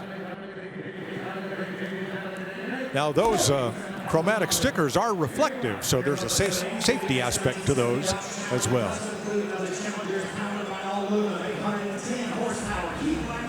Next up is a custom 1970 Dodge Challenger. Now, this build debuted at the 2007 SEMA show in Las Vegas. Bob Motz is the builder. In 2008, it earned a World's Most Ultimate Mopar Award, sponsored by Barrett-Jackson at Mopar at the Strip in Las Vegas. 810 horsepower for that Keith Black Hemi. Then you add the nitrous oxide system, and you're somewhere, I don't know, around 1,300 horsepower, Steve. almighty Keith Black Hemi, aluminum block, aluminum heads. That's about 600 pounds of mighty Hemi power. Iron, that would be about 780 pounds. So a nice weight reduction, a lot more strength with the Keith Black block, of course. Dual nitrous oxide solenoids right there, feeding a single 4-barrel carburetor under that cool custom intake air cleaner. Yeah, right here it says outrageous, and I have to agree, 100%. This is outrageous. But on every level, once again, an engine that has the potential to create 1,300 horsepower. But look at the paint, the gold leaf or brass, what I'm not quite sure what this is, copper in between, the black, the ruby underneath. Inside you've got a roll cage that's painted to match the exterior color. Big, huge tires on the back that have been tubbed in. $80,000 for that beautiful Dodge Challenger Custom. Ford built the F-150 Lightning as a factory hot rod pickup, but that doesn't mean you couldn't take it further, and that's what's happened to this in 1999. Yeah, those would have had much smaller V8 engines. This has the 7.3-liter Godzilla gas engine with push rods. Basically Ford's replacement for their V10 Triton. Major V8 with push rods, not overhead cams, but with Whipple supercharger, procharger I should say, a lot more power. Ford 4-speed automatic transmission behind this. A little monster right here, I like it. They built the first generation of the Lightning, I think, from 1993 to 1995, and then the second generation, well, this 1999 is the beginning of that, going forward to 2005. Bottom line, it's putting, hardcore performance onto that truck chassis. And SVT, of course, stands for the Special Vehicle Team at Ford. Those massive rear wheels are 24 inches in diameter and 14 inches wide. Remember when we thought 20 inches were big, and now we're seeing 24-inch tires. So they've taken a pretty cool piece of truck and modified it even more.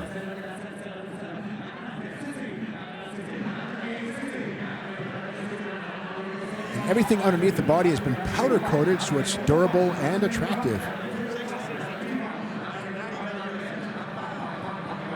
The beds of these were not metal. They were made of a sheet-molded plastic compound, much lighter than a metal pickup bed would have been. Hammer about to fall here at $63,000 bid. The vehicles just keep getting better and better here in Scottsdale. And the good news is, it's only Thursday. We still have 22 hours of Barrett-Jackson action still to come this week on FYI and the History Channel.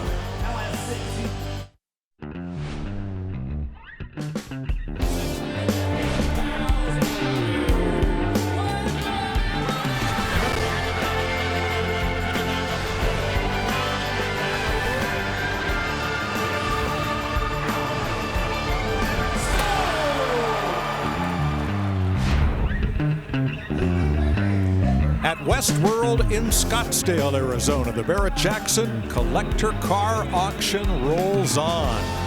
And dream rides keep crossing the block.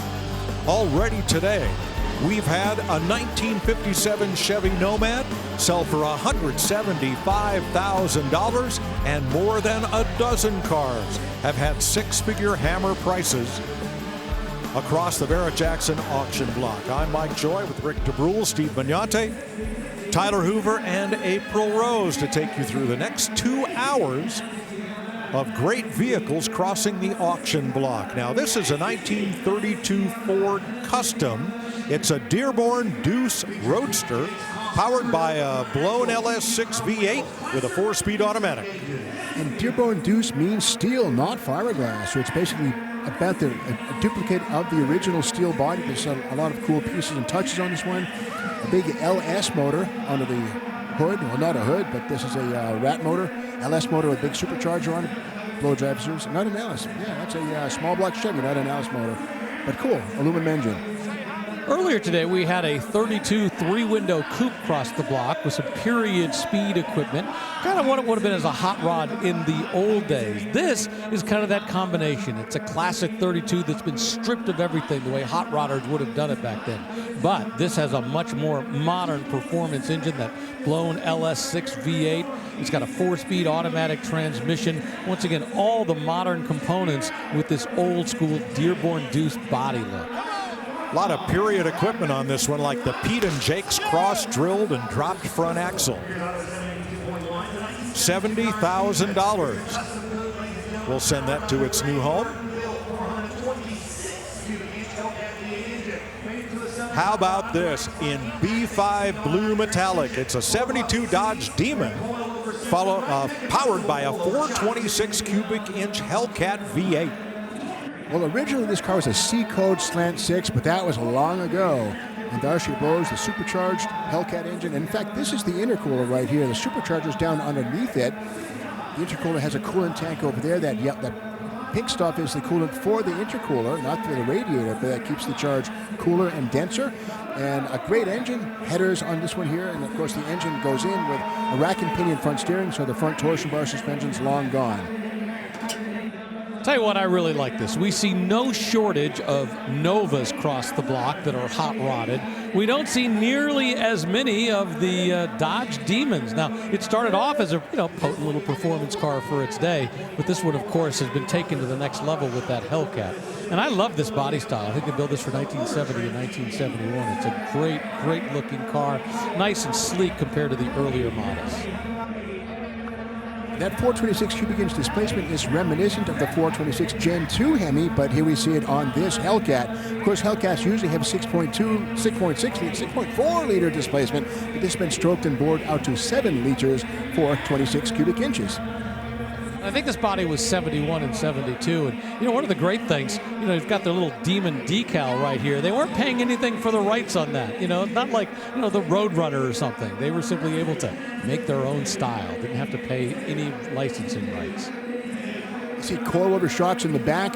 The leaf springs are long gone, and again up front there's an altercation front suspension with coilovers and a tube frame K-frame, lighter than stock. And there's the new owner, successful bidder at $80,000, the winning bid. Barrett-Jackson.com is where you can find out the sale prices of all the cars that have crossed the auction block and preview all the cars that will be coming today through Saturday as you watch our coverage on FYI and the History Channel. 2014 was the build date of this Aston Martin Vanquish Volante. Well, the 2014 Vanquish Volante, the convertible version of the second generation Vanquish, really just a grand tour, but that fabric retractable roof, the 4 seats, two-wheeled open carriage is what Volante means. That's where they originally got the name. Of course, Aston Martin has been using it for quite some time. And on the windshield, they're pointing out that the original sticker price on this car was more than $324,000, and it has less than 10,000 miles on the odometer, which is a really good reason why we're currently sitting at $145,000.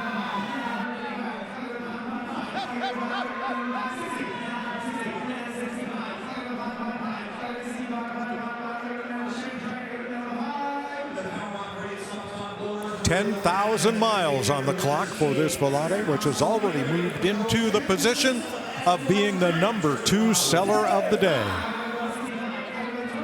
Well, the great thing about this is it works wonderfully. I mean, that convertible top will go up in just 14 seconds, so it doesn't take a long time. You can do it at just about any stoplight. And more importantly, out of that V12 engine, you get 565 horsepower. It's paired up to a 6-speed automatic transmission. Boy, this is truly, once again, a luxury grand touring automobile. The back seat is suitable for children because there's no legroom for anybody over maybe 2 feet tall. You would not be able to get an adult back here with any kind of comfort at all. Maybe sitting sideways. Yeah, I always call it emergency seating. If you were desperate, you could stick somebody back there. But the reality is, it's going to be pretty painful. $170,000, #2 seller of the day. Well, if you like that Aston Martin and you like European performance, you'll like this from Tyler.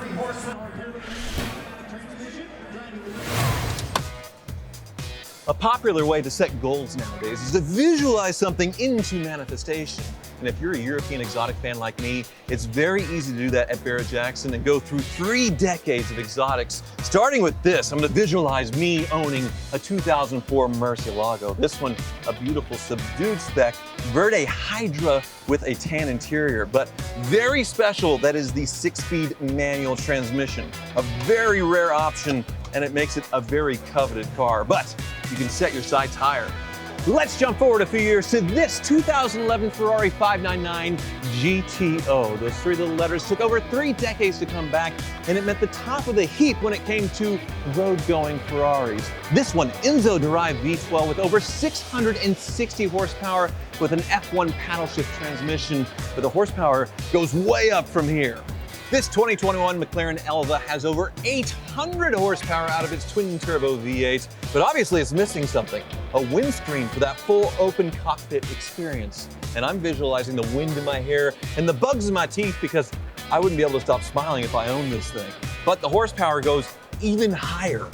This 2023 Porsche Brabus Rocket 900R is incredibly rare, only 25 made, and incredibly powerful, 900 horsepower. And it's finished in my favorite Porsche color, Mexico blue, with an interior to match and a crazy racing-inspired wide body. Now I just need to visualize into manifestation a few million bucks so I can buy them all. Well, here's a 2020 Aston Martin. This is a DB11. Yeah, this played right into what Tyler Hoover was just talking about. You know, we're seeing a lot more of the modern European machinery. You know, these are high-dollar machines, beautifully built, and this one just sold. $118,000 is the hammer price.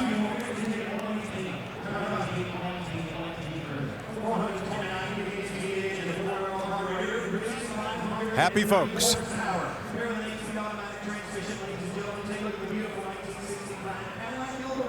Up next is this 1965 Cadillac Eldorado convertible with a special order interior.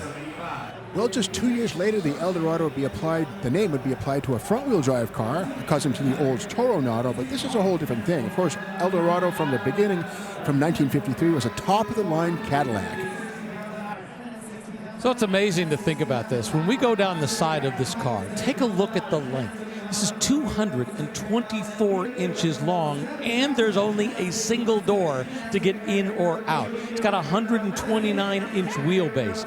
This is a massive car with a massive trunk, and it's only a 2-door. Think about that. They would never do that today. And these are body-on-frame cars. Of course, being a convertible, you know there are lots of gussets and square boxing of the frame rails on this one here. And Cadillacs with single exhaust from 1961 through 2002. We have the single exhaust on this one, which is correct.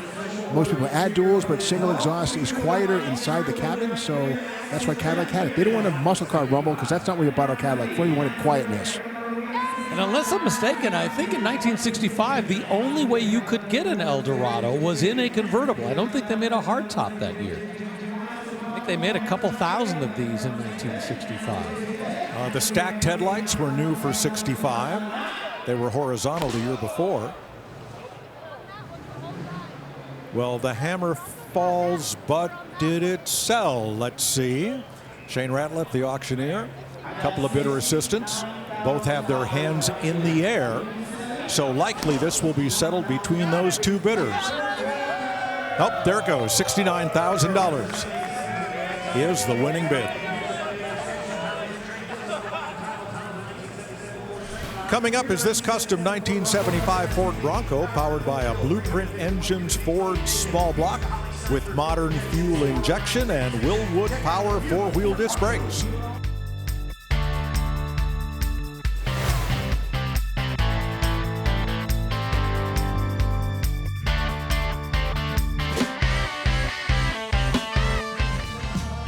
Advanced Automotive Technologies in Rochester Hills, Michigan built this beautiful 1958 Chevrolet Corvette, And it just tied for the second highest sale of the day, $170,000. Now with one of those beautiful halo vinyl tops that come almost to the edge of the roof is this 69 Chevy Camaro Z28. This car presents a conundrum. It's a real Z28 certified by Jerry McNish, but it's been radically modified with a LS3 Magnuson supercharged engine. So it's a real Z28 as proven by Jerry McNish, but it's been radically modified. Is that good or bad? You choose.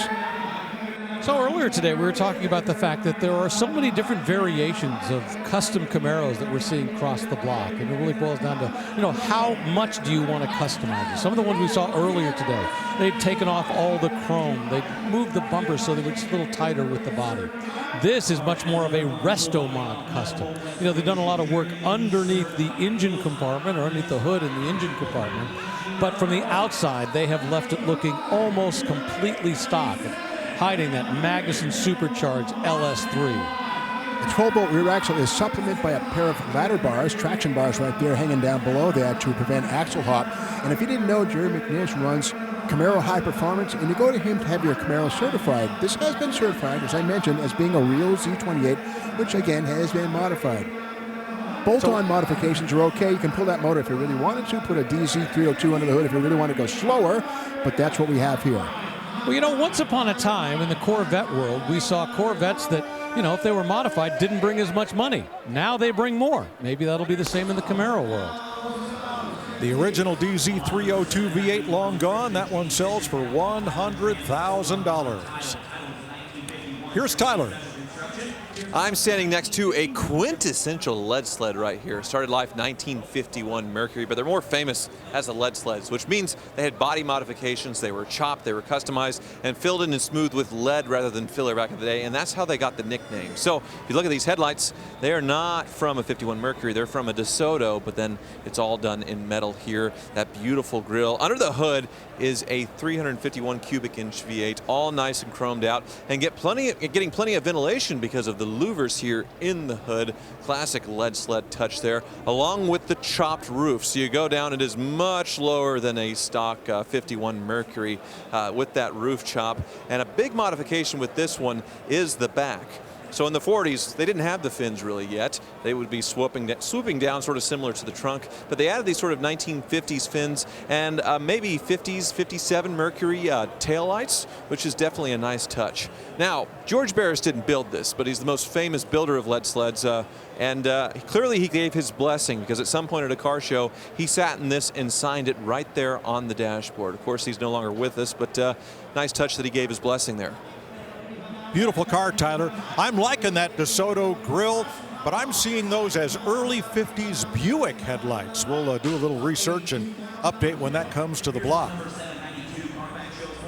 That Chevy 3100 pickup just sold. Sold sticker goes on, so as you're walking around Barrett-Jackson, you can see how much every car sold for. That one hammered for $82,000. And we now come to a Ford Shelby F-150 off-road pickup of 2022. I can't imagine that when Carroll Shelby and the Ford Motor Company first hooked up in the 1960s, that they were thinking it would evolve to this at some point in time. A Shelby F-150 off-road pickup truck. But indeed, that's what we've got, because it's all about performance, and these days people want performance in their pickup trucks. And this one has plenty. 775 horsepower out of a 10-speed transmission, four-wheel drive. Got great looks, it's got great performance, it's a great truck. It's got a Shelby engineered supercharger, in other words, a belt-driven blower, not a turbo. The good thing about a belt-driven blower is that you get instant boost as soon as you hit the gas and get the crank spinning, which with a turbo it takes exhaust gas velocity to start the impeller spinning and make boost. So instant torque with the belt-driven blower.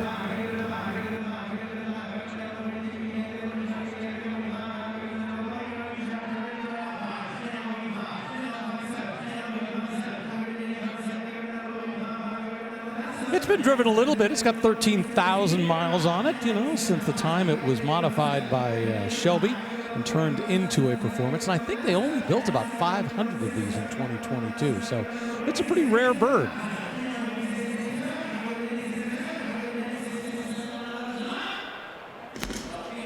$86,000 is the hammer price. Now that's an F-150. Coming to the block this weekend is an F-250 with celebrity ownership. Here's Craig Jackson.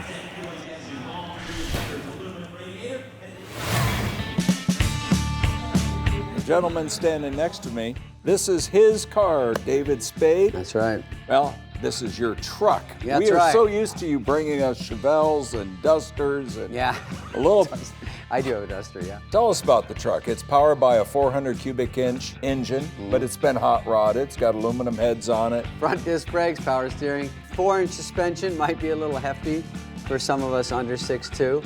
That's part of the problem. So, cool truck, love it. It's one that right when I saw it, and let's be honest, it's 90% when you see it if it's cool. Overall, one of those cool trucks that you go around, take to Circle K, but it's definitely a head turner, for sure. So it's got 17-inch wheels on it. It's got air conditioning. It is pretty well optioned, as you said earlier. It's got a 4-inch lift at a minimum. It sits up here. The same as I have in my shoes. Yeah, I got them at a Tom Cruise yard sale.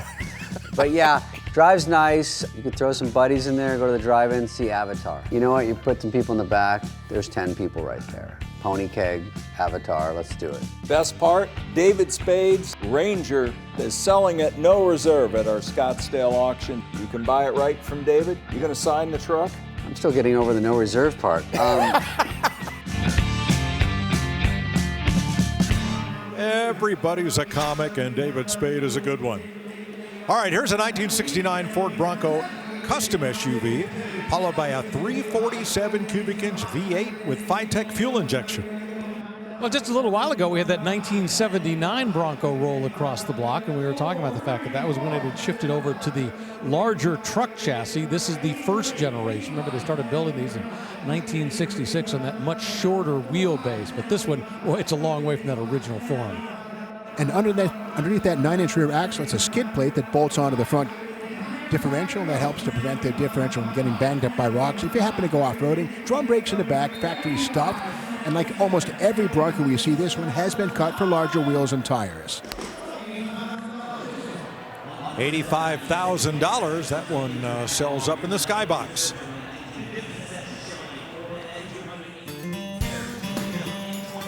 Bidders and their guests up in the Muscle Lounge are well fed and well provided for as they bid on cars from a distance. It's a ways from there to the auction stage. Pretty good view of the goings on here at Barrett-Jackson. Back to the block for a 1969 Chevy Camaro Z28 RS Recreation.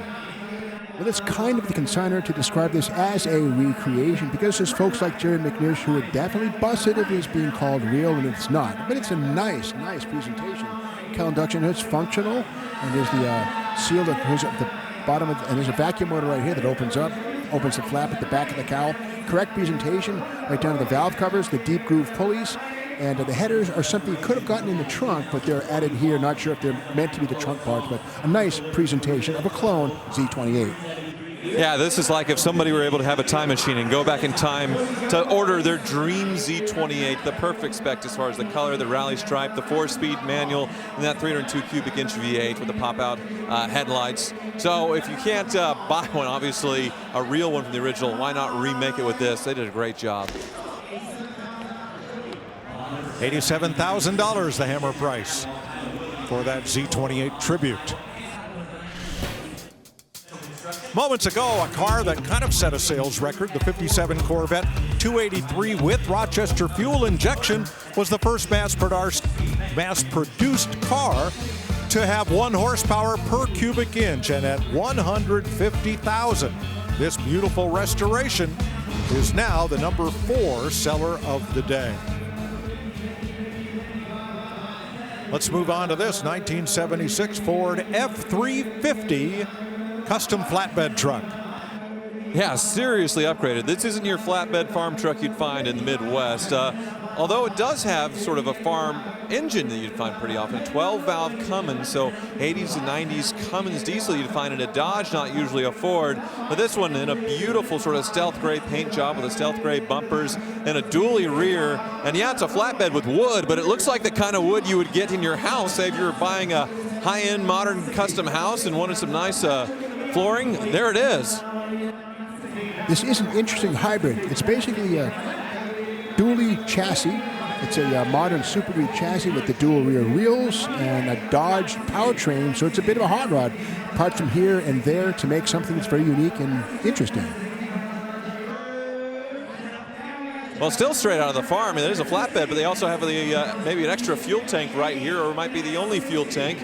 So I do see some touches of what I would see, driving around in rural Kansas, but obviously a very fancy version of that. Not sure if that decking is wood. It's described as waterproof LVP. And for $58,000, that truck has a new owner. We've had a lot of Aston Martins come to the Barrett-Jackson auction block this week, especially today, but none like this. This is the DB11 AMR Halo Edition. Yeah, I was drooling over this one earlier in the staging lanes, and it's just sort of the anti-Aston Martin, of course, what we know, because usually they're sort of in subdued colors, a lot of them in silver and that James Bond kind of look. Well, this one, that throws it away, and you go for the wild sort of racing spec, the Aston Martin racing colors, and that's what AMR means, the Halo Edition. So the best of the best, that carbon fiber roof, and the V12 tuned to over 600 horsepower. Said to be one of 3 of these vehicles in the United States.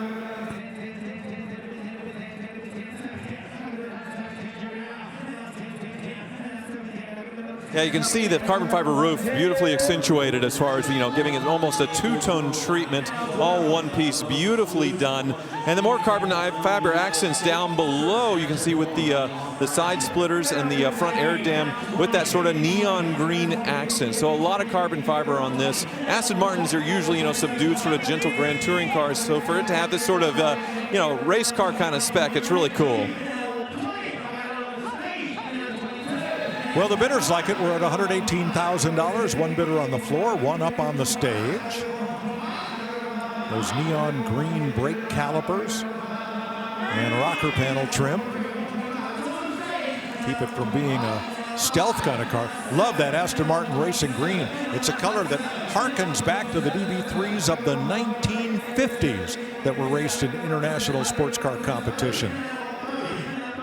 And you might have spied those vents in the hood. Those are all functional because that V12 is jam-packed in there. So they do actually have sort of some ducting to get the heat out around the exhaust manifolds with these and get a lot of heat out of the hood. Because when you do work on these things, it is very tight on the older Aston Martin V12s, and it's the same with these. Also, they add a little carbon fiber.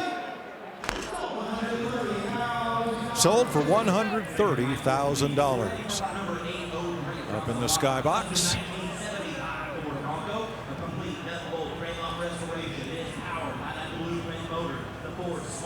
Earlier, we had a look at this custom 1975 Ford Bronco with a Blueprint Engines Ford small block, Phi-Tech fuel injection, Willwood disc brakes, and more upgrades.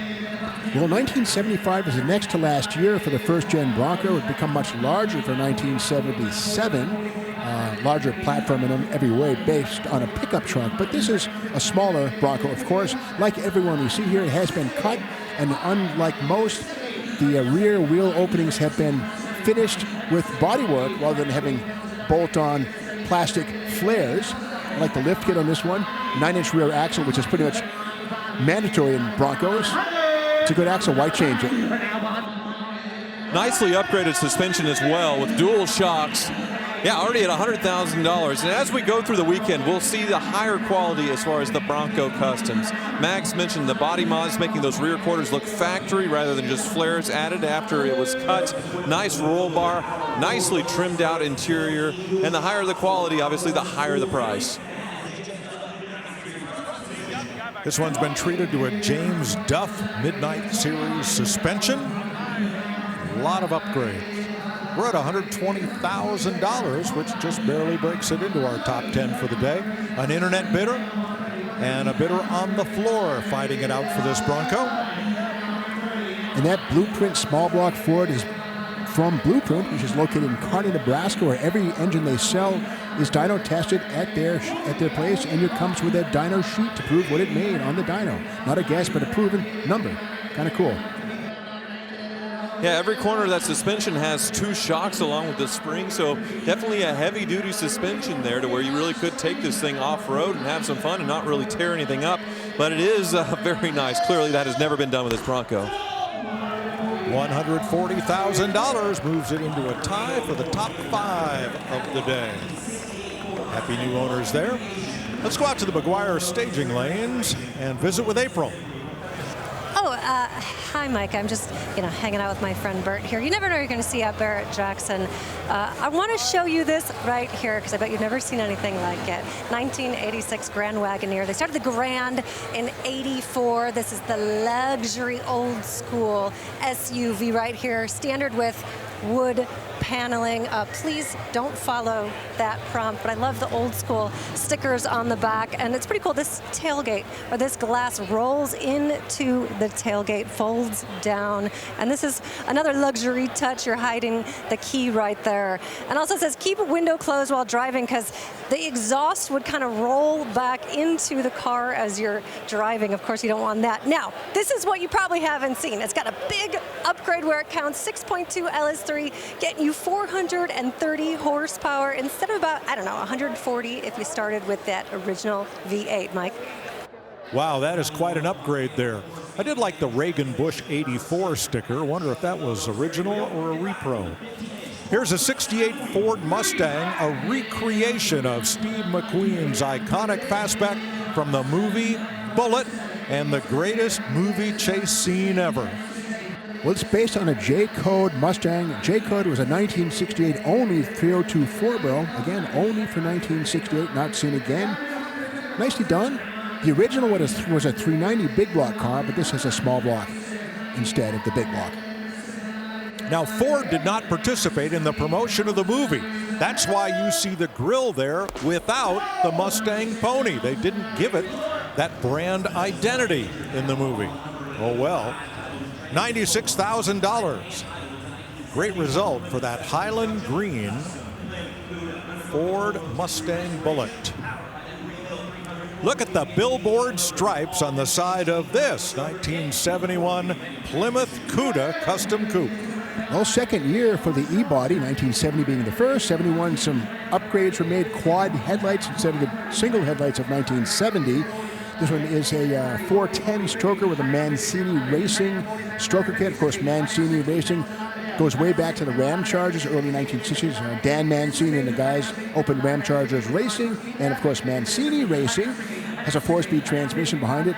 It's 410 inches, looking like a 340. This car was born with an unknown because it has an Arizona title, unknown what it was originally, but it presents as a nice 340 Cuda. Yeah, I was just thinking, very, very stealth, that stroker kit, because underneath looked incredibly stock. The pistol grip shifter integrated nice there to the upgraded drivetrain, and you would never know that this thing was anything but a totally stock and beautifully restored 340 Cuda, but then they would blow the doors to certainly surprise people when you left the stoplight. Steve, it said that this has a 489 case rear differential. What's that? Well, that refers to the casting number in the differential case. 489 is a better one. There's also a 742, a 741, but the 489 is a preferred one. It has a crush collar type of pinion setup and also a better limited slip differential. That doesn't look like any upgrades to the suspension, though, as far as to help with all that to hook up in the wheel hop. Same with the stock-looking wheels. They look, look very stock there, but otherwise, yeah, a lot of nice upgrades. There were several models available that year. The Barracuda Grand Coupe, a luxury car, and the hot rod version was called the Apostrophe Cuda, like this one. $76,000.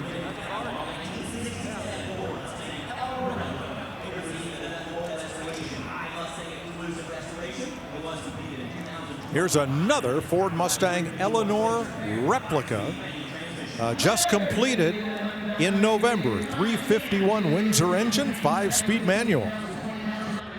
Well, Mike, you were saying Bullitt, the best car chase movie of all time, but I mean, how many times are those hubcaps going to come off that Charger? It seems like it lost 10 hubcaps in that chase, and it just, you know, I don't think it was as exciting as the Gone in 60 Seconds chase in the original, and definitely not the remake. I mean, you have wrecking balls taking out police cars, you have a jump over a big traffic collision, you have everything happening in this movie, and of course, they've made all of these Eleanor tributes because people just love the film and love the look of the Eleanor Mustang with this body kit.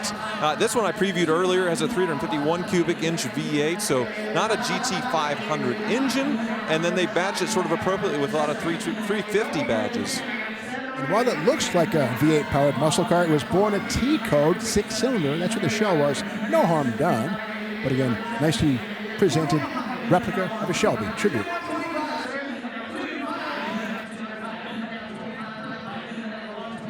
Nicolas Cage starred in the film, and it's had its anniversary recently, 25 years since it came out. It seems it's hard to believe, but yeah, definitely the fanfare and the enthusiasm for the Eleanors has not died out, and we see several examples across the block. I think there's more than 10 crossing this week.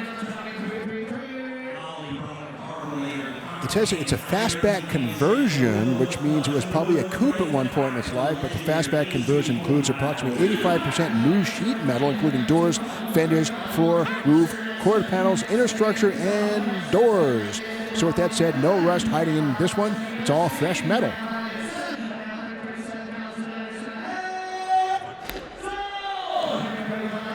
$135,000 puts it in a tie for 7th place among today's hammer prices.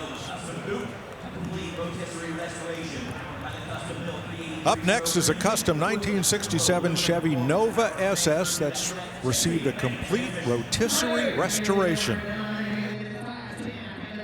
Oh, this car has a VIN that starts with a 115, so it was a 6-cylinder car way back, not an SS. That would have to be a 118 for an SS. Anyway, so the original engine is long gone, has a 383 LS motor, which is nice. And what looks like a valve cover is actually a cover for the coils. The coil packs go right on top of the valve covers, and these billet pieces hide them. Not quite as ugly as the exposed coils on a stock LS. Yeah, very, very nice engine bay presentation on this one, and a nicely upgraded suspension that you can kind of sneak a peek of with modern coilover shocks. So yeah, great job with the engine bay as far as hiding everything in the firewall. No wires, no hoses out of place, and then the body laser straight on this one. Looks like it might have been tubbed out a bit in the rear to fit those larger wheels. So obviously upgraded suspension as well. So a lot of nice touches with this one. Well, let's take a look under this beauty with the chassis cam, and you see the underside of that LS motor. The Tremec T56 aluminum case 6-speed manual, open drive shaft, of course. Nicely painted underside, stainless steel dual exhaust. Ford 9-inch rear axle.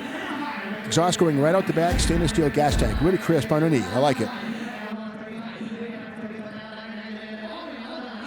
Now let's take a peek inside here because I think it is nicely upgraded as well. Yeah, matching blue bucket interior, manual transmission with the console, all nicely modernized there.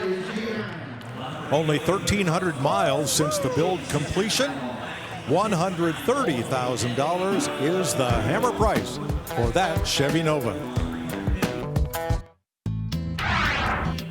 The Barrett-Jackson Cup is back this year. From hundreds of applications, 47 vehicles were handpicked and on hand in Scottsdale to compete for the ultimate Best in Show and People's Choice Awards. These custom car and truck builders are the very best from across the country. 5 finalists are being chosen from this amazing collection of vehicles, and the winners will be announced during our live Saturday coverage on the History Channel. Today, the 4th finalist was announced. It's this amazing 1970 Dodge Challenger. It was a 2025 Good Guys Street Machine of the Year finalist and a SEMA Battle of the Builders finalist. Good luck on Saturday when we'll see if this beautiful 70 Challenger will take home the title of Ultimate Best in Show. A 69 Camaro Z28 in Daytona yellow just sold for $88,000. Here's this beautiful 51 Mercury 8 Custom Coupe that Tyler previewed.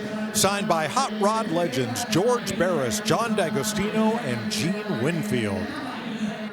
Yeah, very impressive pedigree there. The consignor was showing me the photos of his multi-decades of ownership, including the build. It's pretty cool to see, including the photos of Barris signing the dash. And obviously, even though it's been done quite some time ago, it's still holding up really well. Just a quintessential lead sled. Yeah, exactly. And you were pointing out it's got all the little bits and pieces that have been added, and it's a perfect classic style of hot rod where they would use what they had. And it took me a while to figure these out. I'm pretty sure these are from a 1955 Chrysler 300, and I think they should be inverted. I think they should go the other way. So I could be wrong, but I'm pretty sure those are Chrysler 300s from 1955. Now, Rick, I'm with you. That is my recollection as well. And I have confirmed a 1952 or 53 Buick donated those headlights that are nicely Frenched. Boy, the DeSoto grill, that bumper guard above the bumper, that is from a Buick. I recognize that from the front of my dad's 49 Buick. Just so many cool touches to this. I like the lake spikes along the rocker panels. The idea is you can uncork those things and get rid of the back pressure from the mufflers and get some extra horsepower and a whole bunch of extra decibels too while you're at it. The engine is a small block Ford 351. For $65,000, that car has a new home.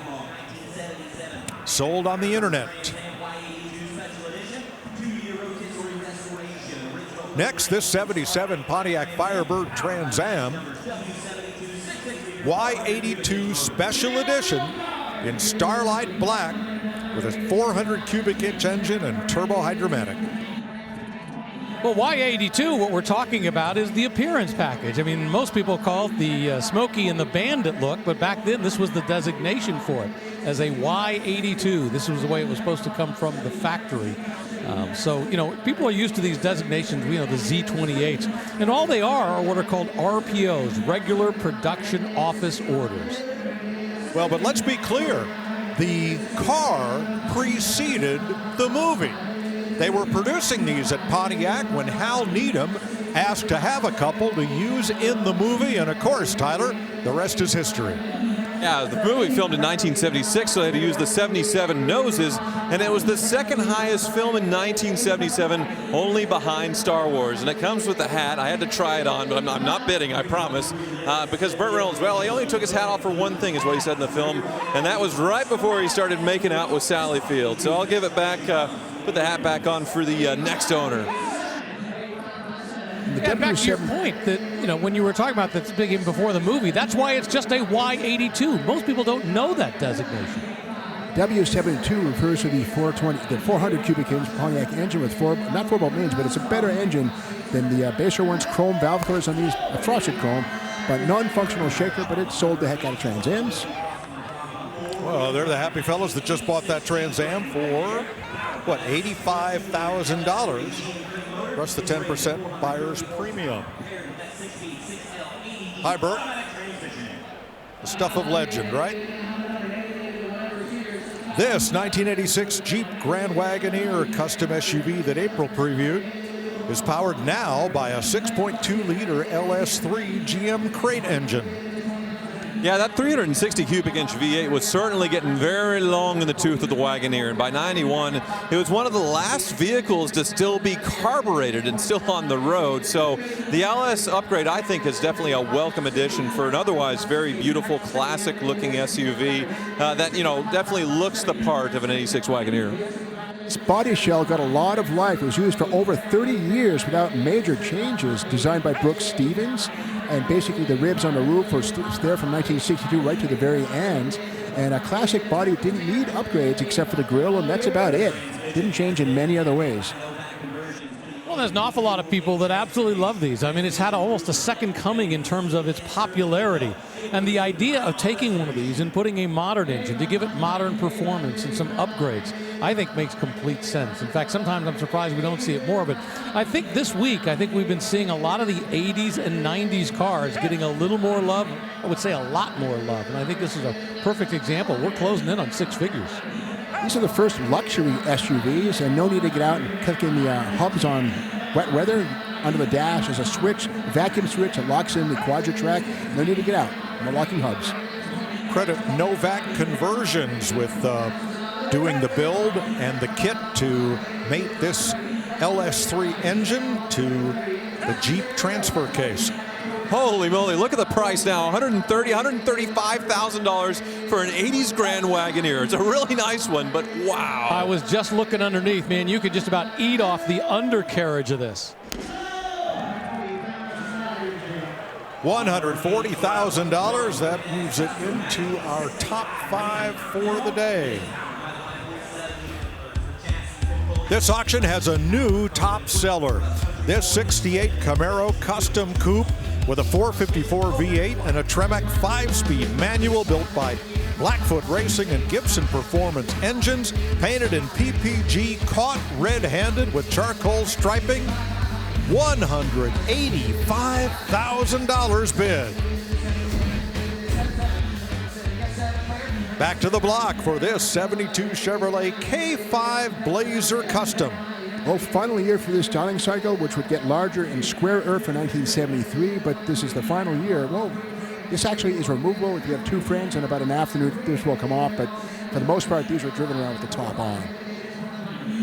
I really like what they've done with this, because under the hood, what they've done is put a big 5.3-liter LS V8 engine, paired it up with an automatic transmission, rebuilt the transfer case. So they call it a custom, but when you look at it from the outside, boy, it looks almost stock. $95,000 will bring that one home.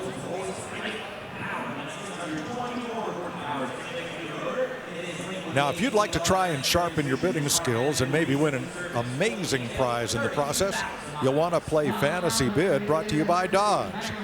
April's going to preview one of the cars you will be predicting the price on.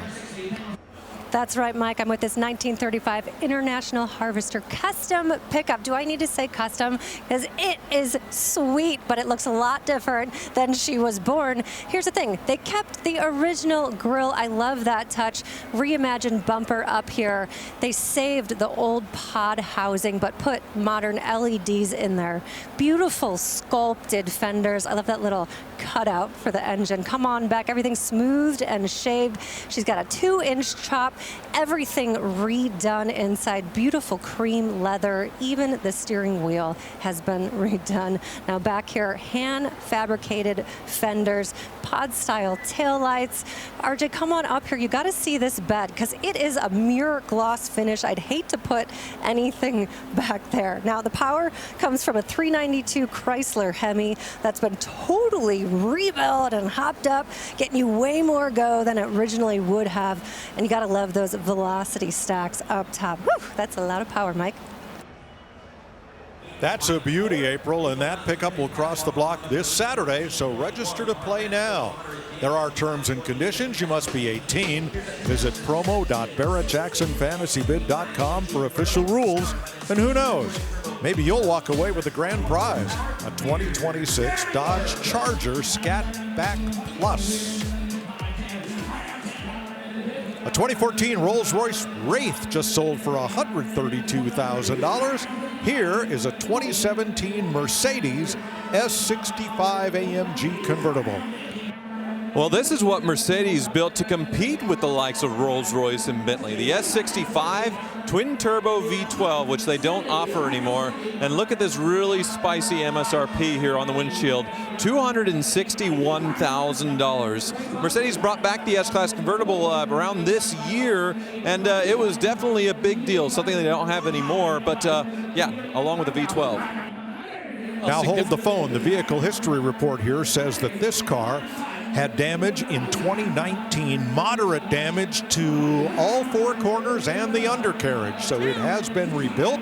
The bidders are aware of that, and that may or may not affect the hammer price.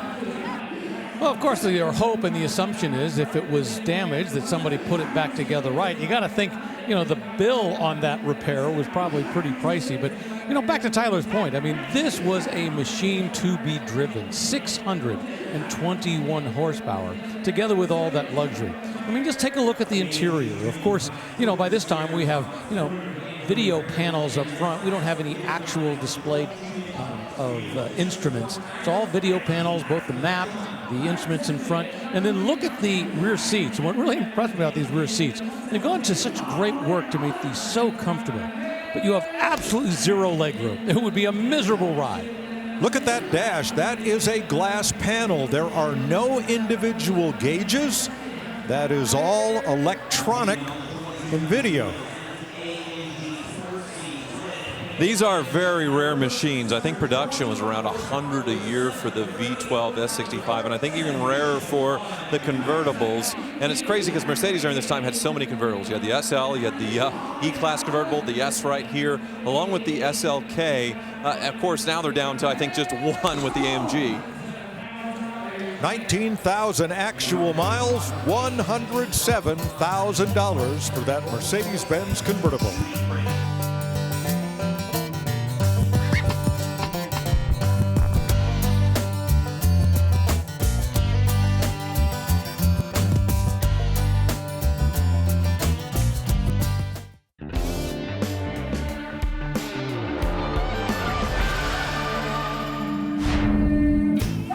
It's been an absolutely beautiful week here in Scottsdale all week. Temperatures in the mid-70s. I think it's going to get down into the 60s as we go along through the rest of the week. Boy, what nice weather. And I feel sorry for all those folks around the country who are having to endure some pretty nasty storms. So next year, schedule your January to come out to Scottsdale. It's the perfect place to enjoy cars and the weather.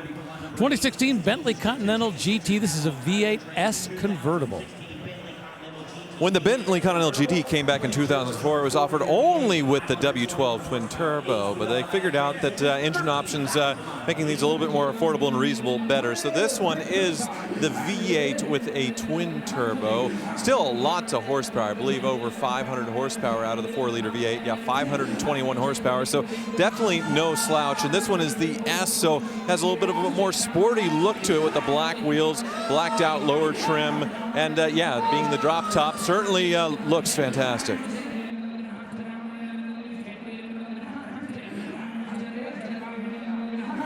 Interior two-toned, mostly black to match, but very nice interior, and none of that wood that I was talking about yesterday. This one totally just a piano lacquer black in there rather than rich wood, once again to give it more of a sporty look than the traditional Bentleys.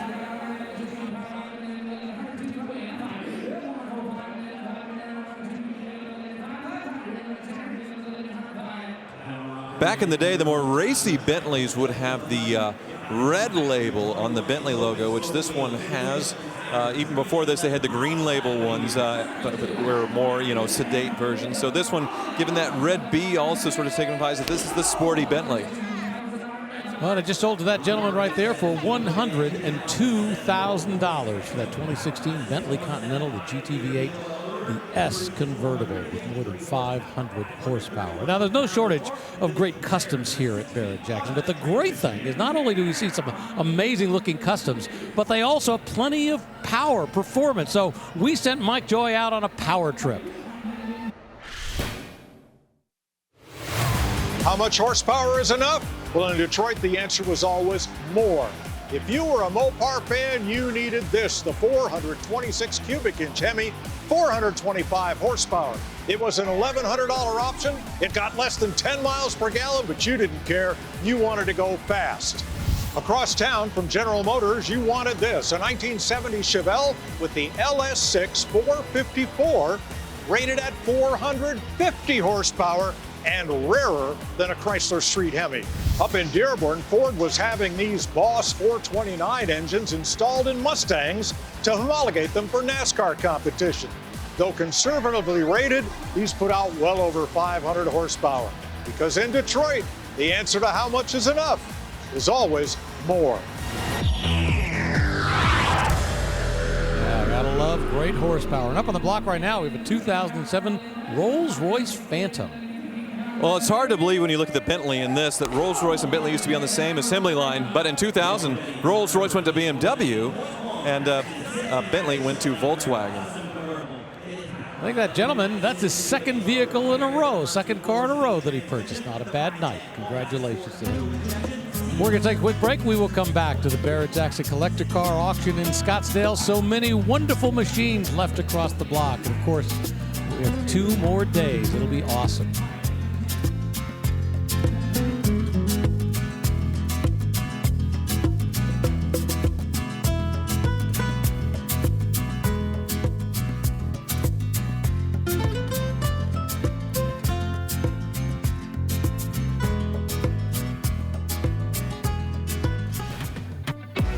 Well, moments ago, a 1969 Camaro Custom came across the block.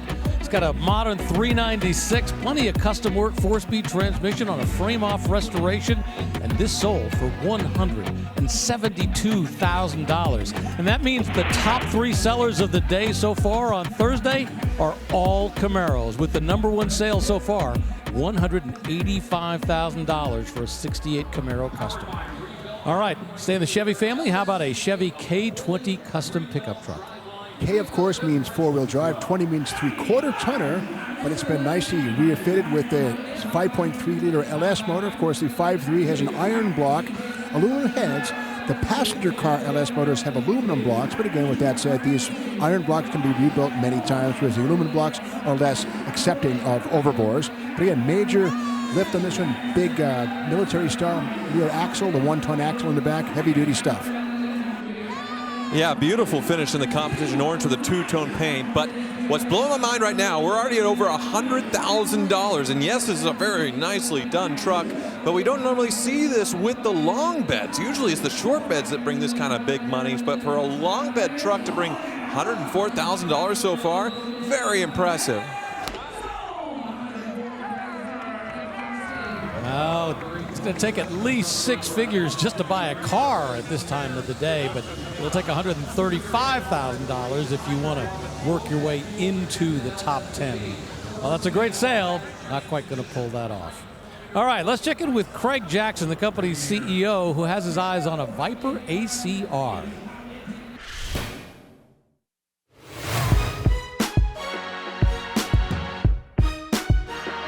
We have a 2016 Dodge Viper ACR. Yeah, look at that carbon fiber X-brace under here. I love how they carried the colors through under the hood. Powered by the monstrous 8.4-liter naturally aspirated V10 rated at 645 horsepower and 600 foot-pounds of torque. That is tied to the Tremec 6-speed manual transmission. I remember when these first came out. This meant it's got a lot of track-focused stuff on the vehicle. It is equipped with the Extreme Aero package, which includes the 15-way adjustable carbon fiber rear wing measuring 6 feet wide. This is quite a piece here. It also has the lower dive planes and the Aero Wing assembly kit, contributing to 1,700 pounds of downforce at top speed. I like the build on this car a lot. I could be partial to black, red, and silver.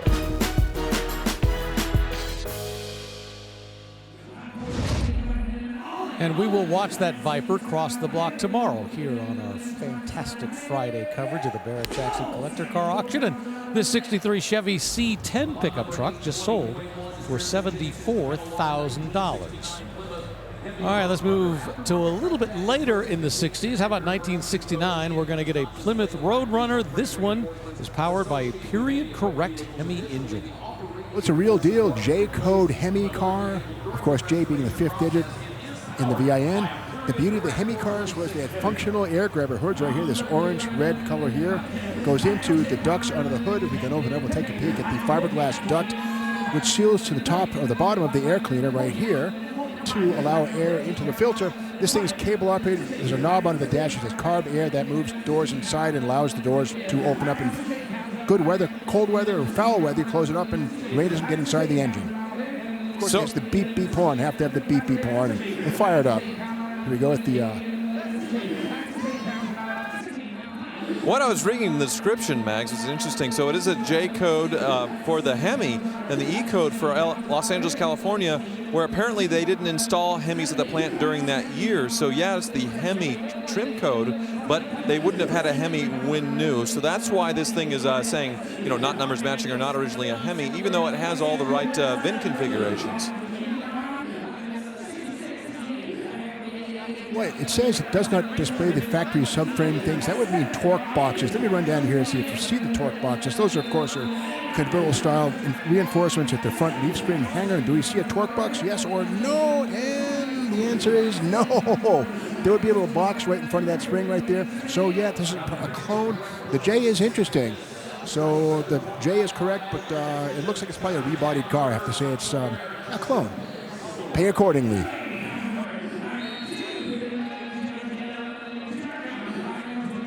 Yeah, but you still get all of that as far as, you know, the me beep horn like Mags did, of course, the Roadrunner graphics and that Hemi hood. So definitely all of that look and interesting with the VIN, but kind of a mystery when it comes to the VIN number.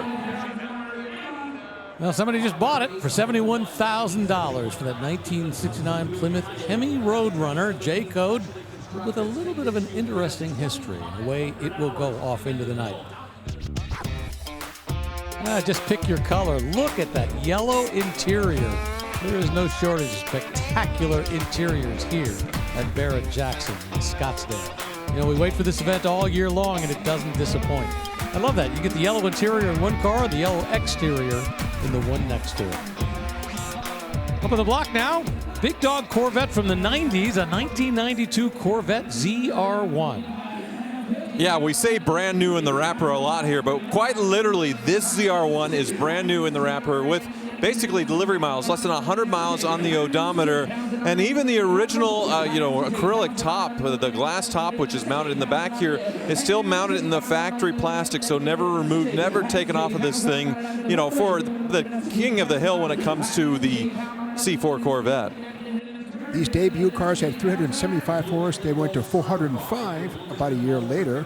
Great cars in so many ways. Unique rear fascia, the rear quarter panels. The doors are also unique to the ZR1 body because they're wider to accommodate those massive foot-wide tires at the back. Greatly spec'd as well with that with the white interior. When the ZR1 came out, of course, with the Yamaha tuned engine, basically, they set world records as far as the endurance racing, 24-hour endurance record. So not only was it much faster than normal C4s, but also very reliable. Well, current bid is $60,000, and that's basically the sticker price on this thing. Remember, it was about a $30,000 Corvette with a $30,000 option back then. Congratulations to him. All right, it's time to sell a car for a great cause.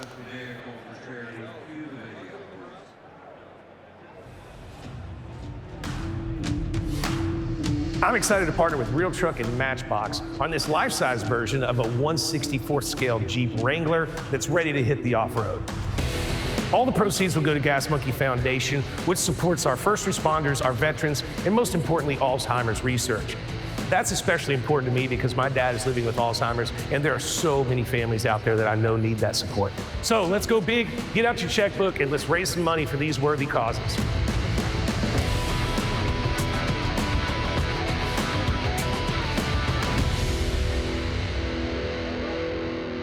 Tell you about the truck and the charity, here's Richard Rollins. Hey everybody, thank you for coming out. And, give him a welcome. Whoa! You know what? Get out your bidder badge, get out your cash, get out your wallet. We take it all here, but this is for a great cause. This was built by Deutsch Off-Road and outfitted by Premium Real Truck Accessories. And then Matchbox came along and said, we like this so much that we're gonna make a Matchbox out of it. So you're gonna get a truck and it's gonna become a Matchbox. It's a collector for, well, when I was a kid, I had like 7,000 of those things. But 100% of the hammer price is gonna go to Gas Monkey Foundation. That's something that's near and dear to my heart because I was a first responder, and so I'm down for that. And our veterans, and then especially Alzheimer's, because it's racked my family through my grandfather and now my father. Sorry, I'm getting a little emotional, but it's a serious disease, and it's only gonna get worse until we get some money and get it figured out. So bid high, bid well, and get yourself a hell of a truck. No, go for it, Joseph. All right, ladies and gentlemen, here we go.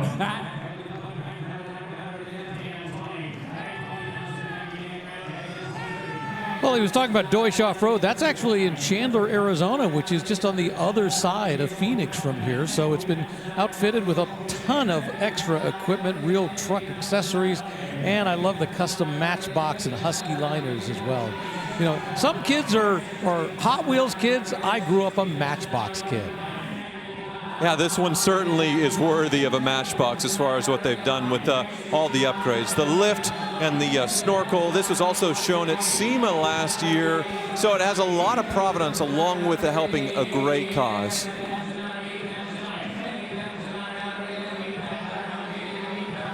When you look at this deserves to be a 1/64th die cast. It's got that great look with the rack up on top. I love the yellow touch on the wheels. Beautifully done. Closing in on $100,000. Yeah, yellow bead locker wheels to match with those oversized off-road tires.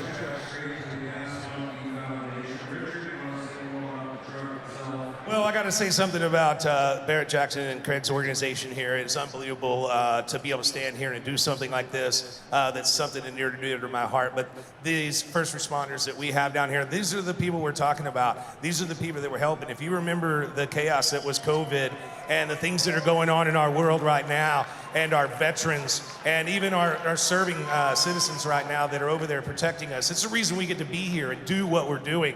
So raise your hand, raise your bid. This is a good opportunity to do some good in the world. You want to do it? I got a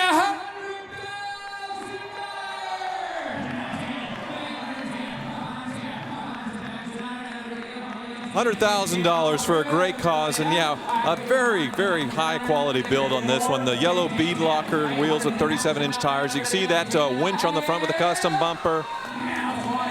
Still going, $110,000 along with the yellow matching roof rack. So a lot was done to this Jeep. Of course, off-road Jeeps are probably the most popular thing to customize with the unlimited amount of things that you can do, but I see a lot of great stuff with this one.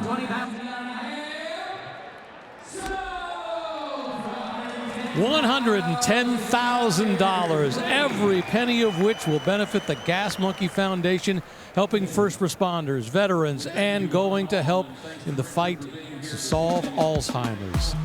We're going to take a quick break here at Barrett Jackson in Scottsdale. What a great moment.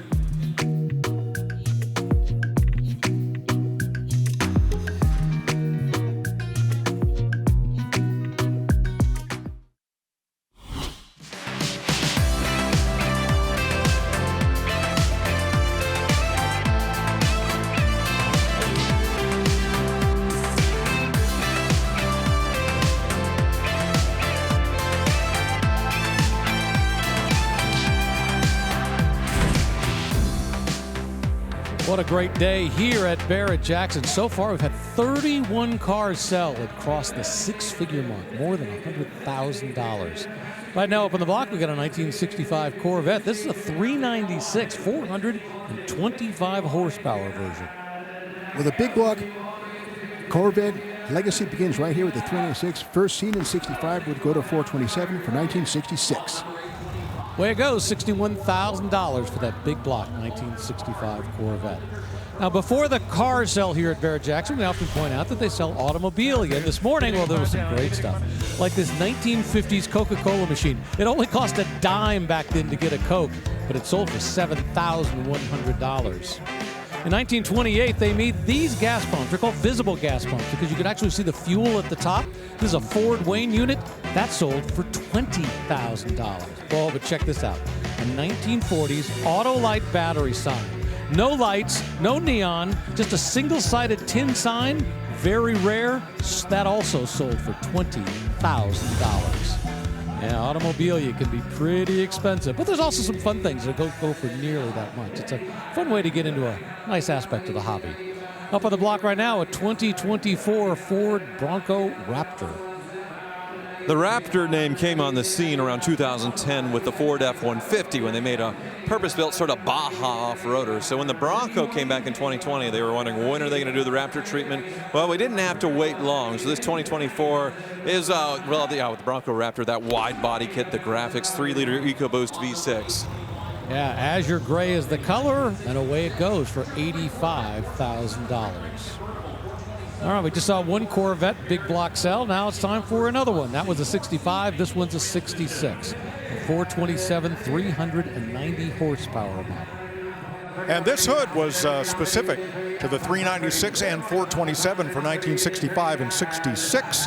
The Stinger hood would come along for 1967. This is the lowest power 427, the 390 horse. You can tell it instantly because the valve covers are painted Chevrolet engine orange like the rest of the engine. You don't get the finned aluminum valve covers. Nice car, but I'm not sure if the color is going to hold it back, Tyler. This light yellow to me looks pretty restful. I don't see it as super performance. Do you?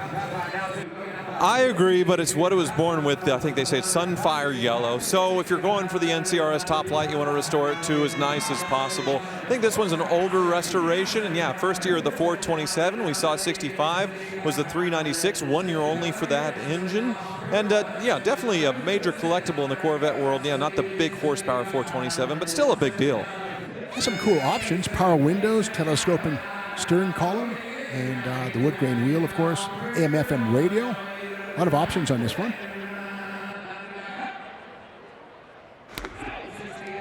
Well, away it goes, $68,000 to that 1966 Corvette, big block, 390 horsepower version.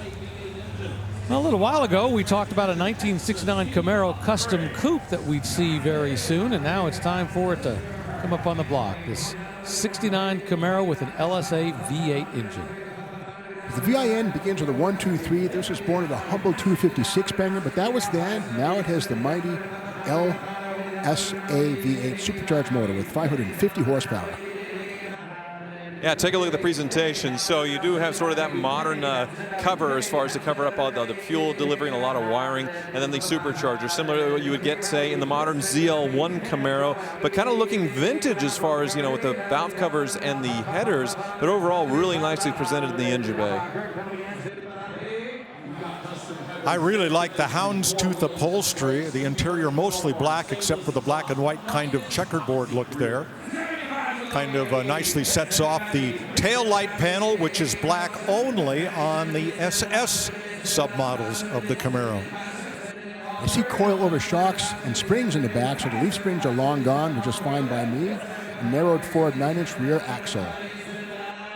Well, if you look low down the side, there's also a fender exit on the exhaust there in the front. He's pretty happy. He came away with a high bidder. $75,000. I'm getting choked up here for a 1969 Camaro with a big LSA V8 engine, 6-speed automatic transmission.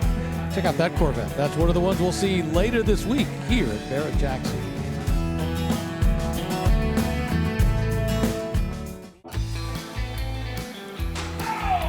Here's a beautiful 67 Lincoln Continental convertible restored to as original plus. $160,000 makes it the number 6 seller of the day. Rick? Here with Craig Jackson and Steve Davis, I was just about to say, wow, we've had 31 six-figure cars today, and now we've got 32. That one just rocked the block. It's not over yet. And today's Thursday. This is normally what we see on a Friday. Yeah, it's ramping up. We said this year it's going to ramp up. I think, you know, one of my astounding was the Scout today.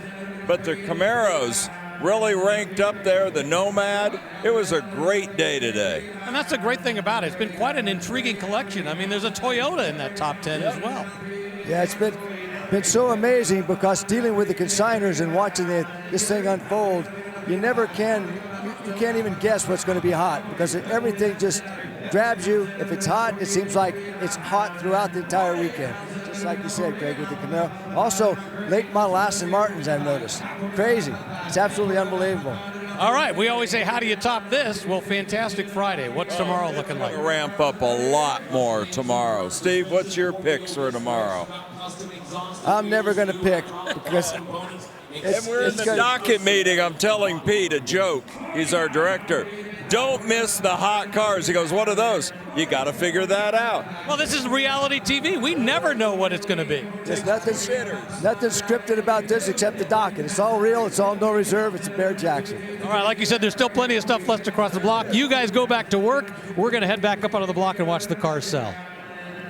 Thanks, Rick. How about this 47 Lincoln Zephyr custom convertible with a 302 cubic inch engine and an interior sourced from a 1969 Lincoln?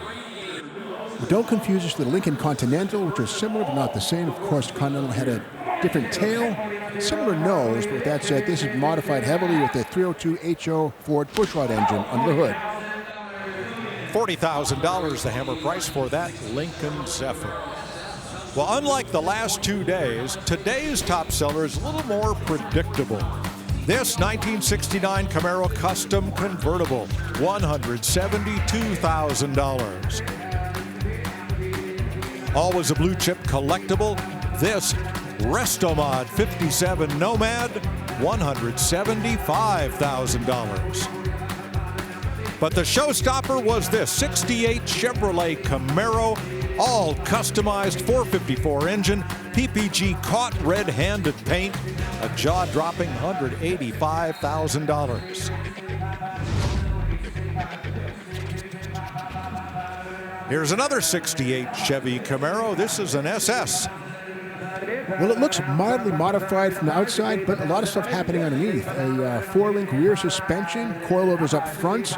The original suspension front ender is long gone. This is much better stuff here for handling and performance in general, like the aftermarket wheels.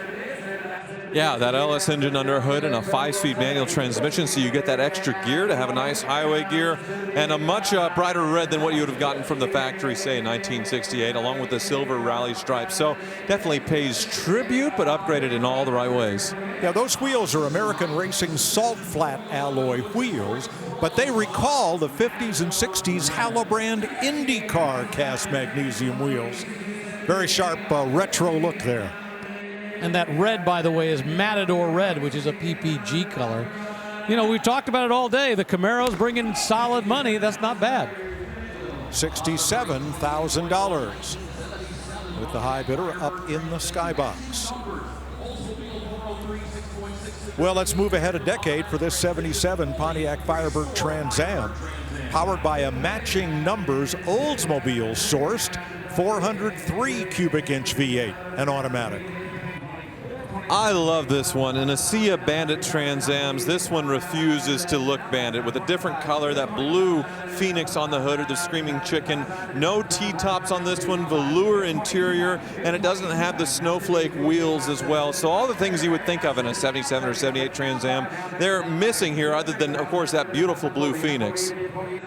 Yeah, you look at it and you're like, wait a minute, is this wrong? And it's like, no, this is actually restored apparently to its original color, which is great. You know, this weekend, we're going to see a green Charger Daytona across the block, one of the best ones that we've ever had. And you're like, wait a minute, did they make it in green? Once again, you know, customers could order the colors they wanted.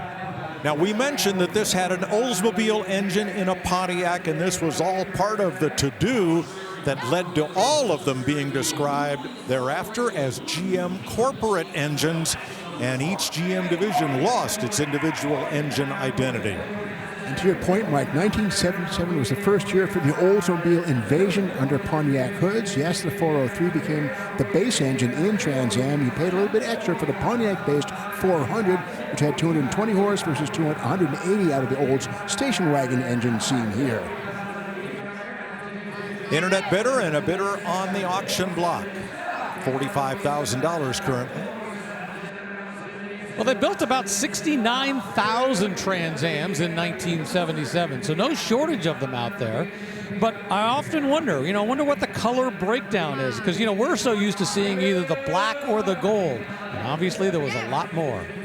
I like this two-tone blue a lot. And so does the internet bidder that has just won that car for $50,000 bid. One of everybody's favorite features at Barrett Jackson is when April Rose goes out and takes the pulse of the crowd. So check this out. One of my favorite things to do here at Barrett-Jackson, walking around all these beautiful cars, talking to the fans, and seeing what they have their eye on. There is a little red 90 Mustang out in the tent. Are you talking Fox body right now? Fox body, Coyote swap, yes. What are you looking at today? Well, I'm looking at this taxi right here. I got a couple more I'm looking at. You got that blower sticking out of the hood. I've never seen a taxi like that. A cherry red Ferrari. Ooh, I like it. Now, do you have your driver's license yet? No. No, okay, you had to think about it for a second though. You're like, maybe I could take my dad's and, use that one. But I want to know what your top car is. You just have to pick one. I can give you my top 20. No, not do top 20. I know, we got to narrow it down to just one. It's almost impossible. 69 Mach 1. I had 3 in high school. More cars than girls. What's your dream car here? There's a C10 pickup over there. Okay, she's got good taste. How did you land her? Lucky, I guess. There's a 2017 Dodge Viper ACR back there. So that's your choice. Now, does your mustache have a different choice of car? Loving the 69 Z28s. Pretty graphics on the front, the logos, a little bit of style trim, a little bit of character to it. All right, girl, I like your style. I want to see if it carries through with your taste in cars. What's your number one pick here? Oh, it would definitely be the 57 Chevy pickup. Extremely nicely done. Right, so do we have a bidder's pass? Like, what are we talking about here? It's right over there. Ooh, right over there. That's why we have, let's go. Here we go. We're just gonna, here we go. Girl, run, go.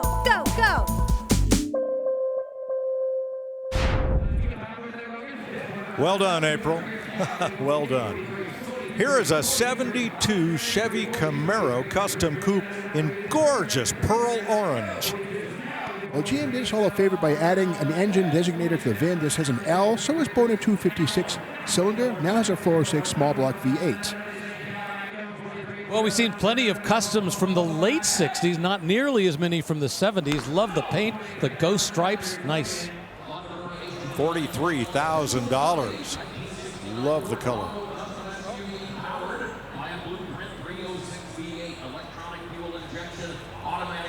We'll move on to a 69 Ford Bronco Custom SUV with a 2-inch body lift.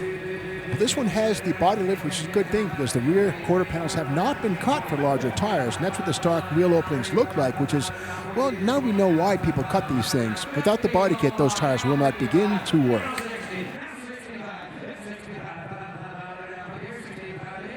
Yeah, a bit of a risk there with the suspension articulation that it could definitely touch, and that's why so many are cut on these Broncos, especially when you do oversized all-terrain tires. But yes, not just the lift, but a nicely upgraded suspension. 302 cubic inch V8 under the hood is what it says on the badge. Yeah, 2.5-inch body lift as well. This one blueprinted is slightly over its a displacement that would have been from the factory, but pretty much the same engine.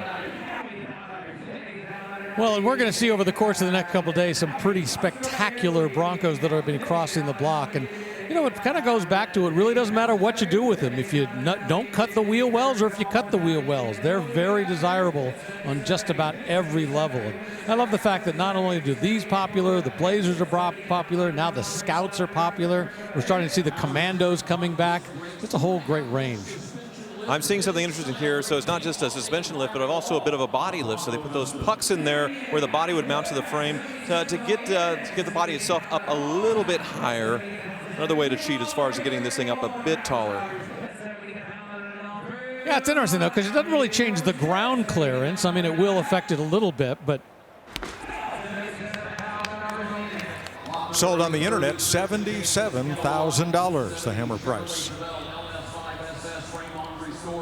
Now, tomorrow at Barrett-Jackson, we'll have 2 charity cars raising money for great causes on FYI. The first will be this 72 Chevy C50, powered by its original 350 V8, benefiting the For Batten Foundation. And later, Ryan Blaney will sell his 2005 Ford GT to benefit the Ryan Blaney Family Foundation.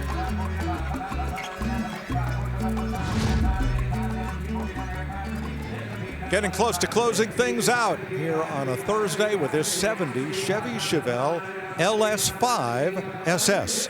This is the LS5, the 454, the lower performance version there, 360 horse, but again, it's verified by the build sheet, which documents, it proves it's an actual car. Here is the build sheet in the windshield right there. It's a photocopy, but that right there is proof of the pudding. It's really an LS5 car. I mean, the LS6, of course, was the big dog. That's the one with the highest horsepower rating you could get in the Chevelle. The LS5, though, was a little more streetable, not quite the same aggressive cam. In some ways, this is a better engine if you're going to be driving around. It doesn't have quite the peak horsepower, but it's more drivable for the street. Yeah, quite a bit more usable as well, and could be optioned with air conditioning versus the LX6, which is sort of a purpose-built high-performance machine. But it still has the cowl induction hood, that vacuum-actuated thing to draw fresh air in, and this one an automatic transmission, and all restored to a very high quality. And Tyler, about that automatic, this is a 700R4 4-speed overdrive, which means you can cruise on the highway without buzzing the motor out to the moon. So nice upgrade, a TCI 700R4 overdrive.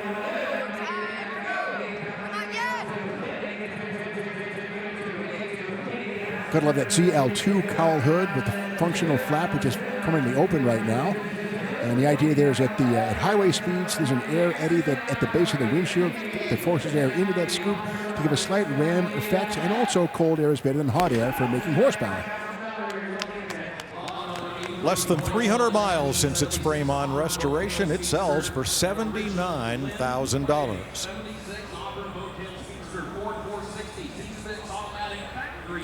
Well, here's an original Glen Prey 1976 Auburn Boat Tail Speedster replica powered by a Ford 460 V8. This is actually a pretty cool piece of machinery. There was no shortage of Auburn Boat Tail Speedsters made during the late 70s and the early 80s, but Glen Prey is the guy who actually got it going. And this little number right here, this 866, that means it's a Glen Prey machine. Stands for 8-cylinder, started this in 1966 with the design. He's the guy who actually bought the rights to Auburn Cord Duesenberg, started doing these and building them. Now, everybody copied them after that, but this is less a replica and more technically a continuation. Glen Prey also did replicas of the Cord fiberglass replicas with V8s and rear-wheel drive, but Glen Prey rebuilding and reviving the classics in fiberglass. 460 cubic inch V8 under the hood of this one, so some serious power, way more than what an Auburn would have had back in the 1930s. But it's very interesting how the collector car hobby has evolved, because these were collectible enough that they were making replicas, even replicas of Model A's back in the day, which is not something you would imagine anybody doing anymore. Yeah, the problem was everybody was making replicas of his replica. $75,000 is the hammer price for that 1976 Auburn Boat Tail Speedster. Let's call it a continuation. So that'll do it for Thursday from Scottsdale, but fantastic Friday.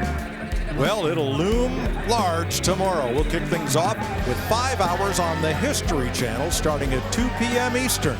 Then we'll switch over to FYI at 7 p.m. Eastern for another 5 hours of auction action.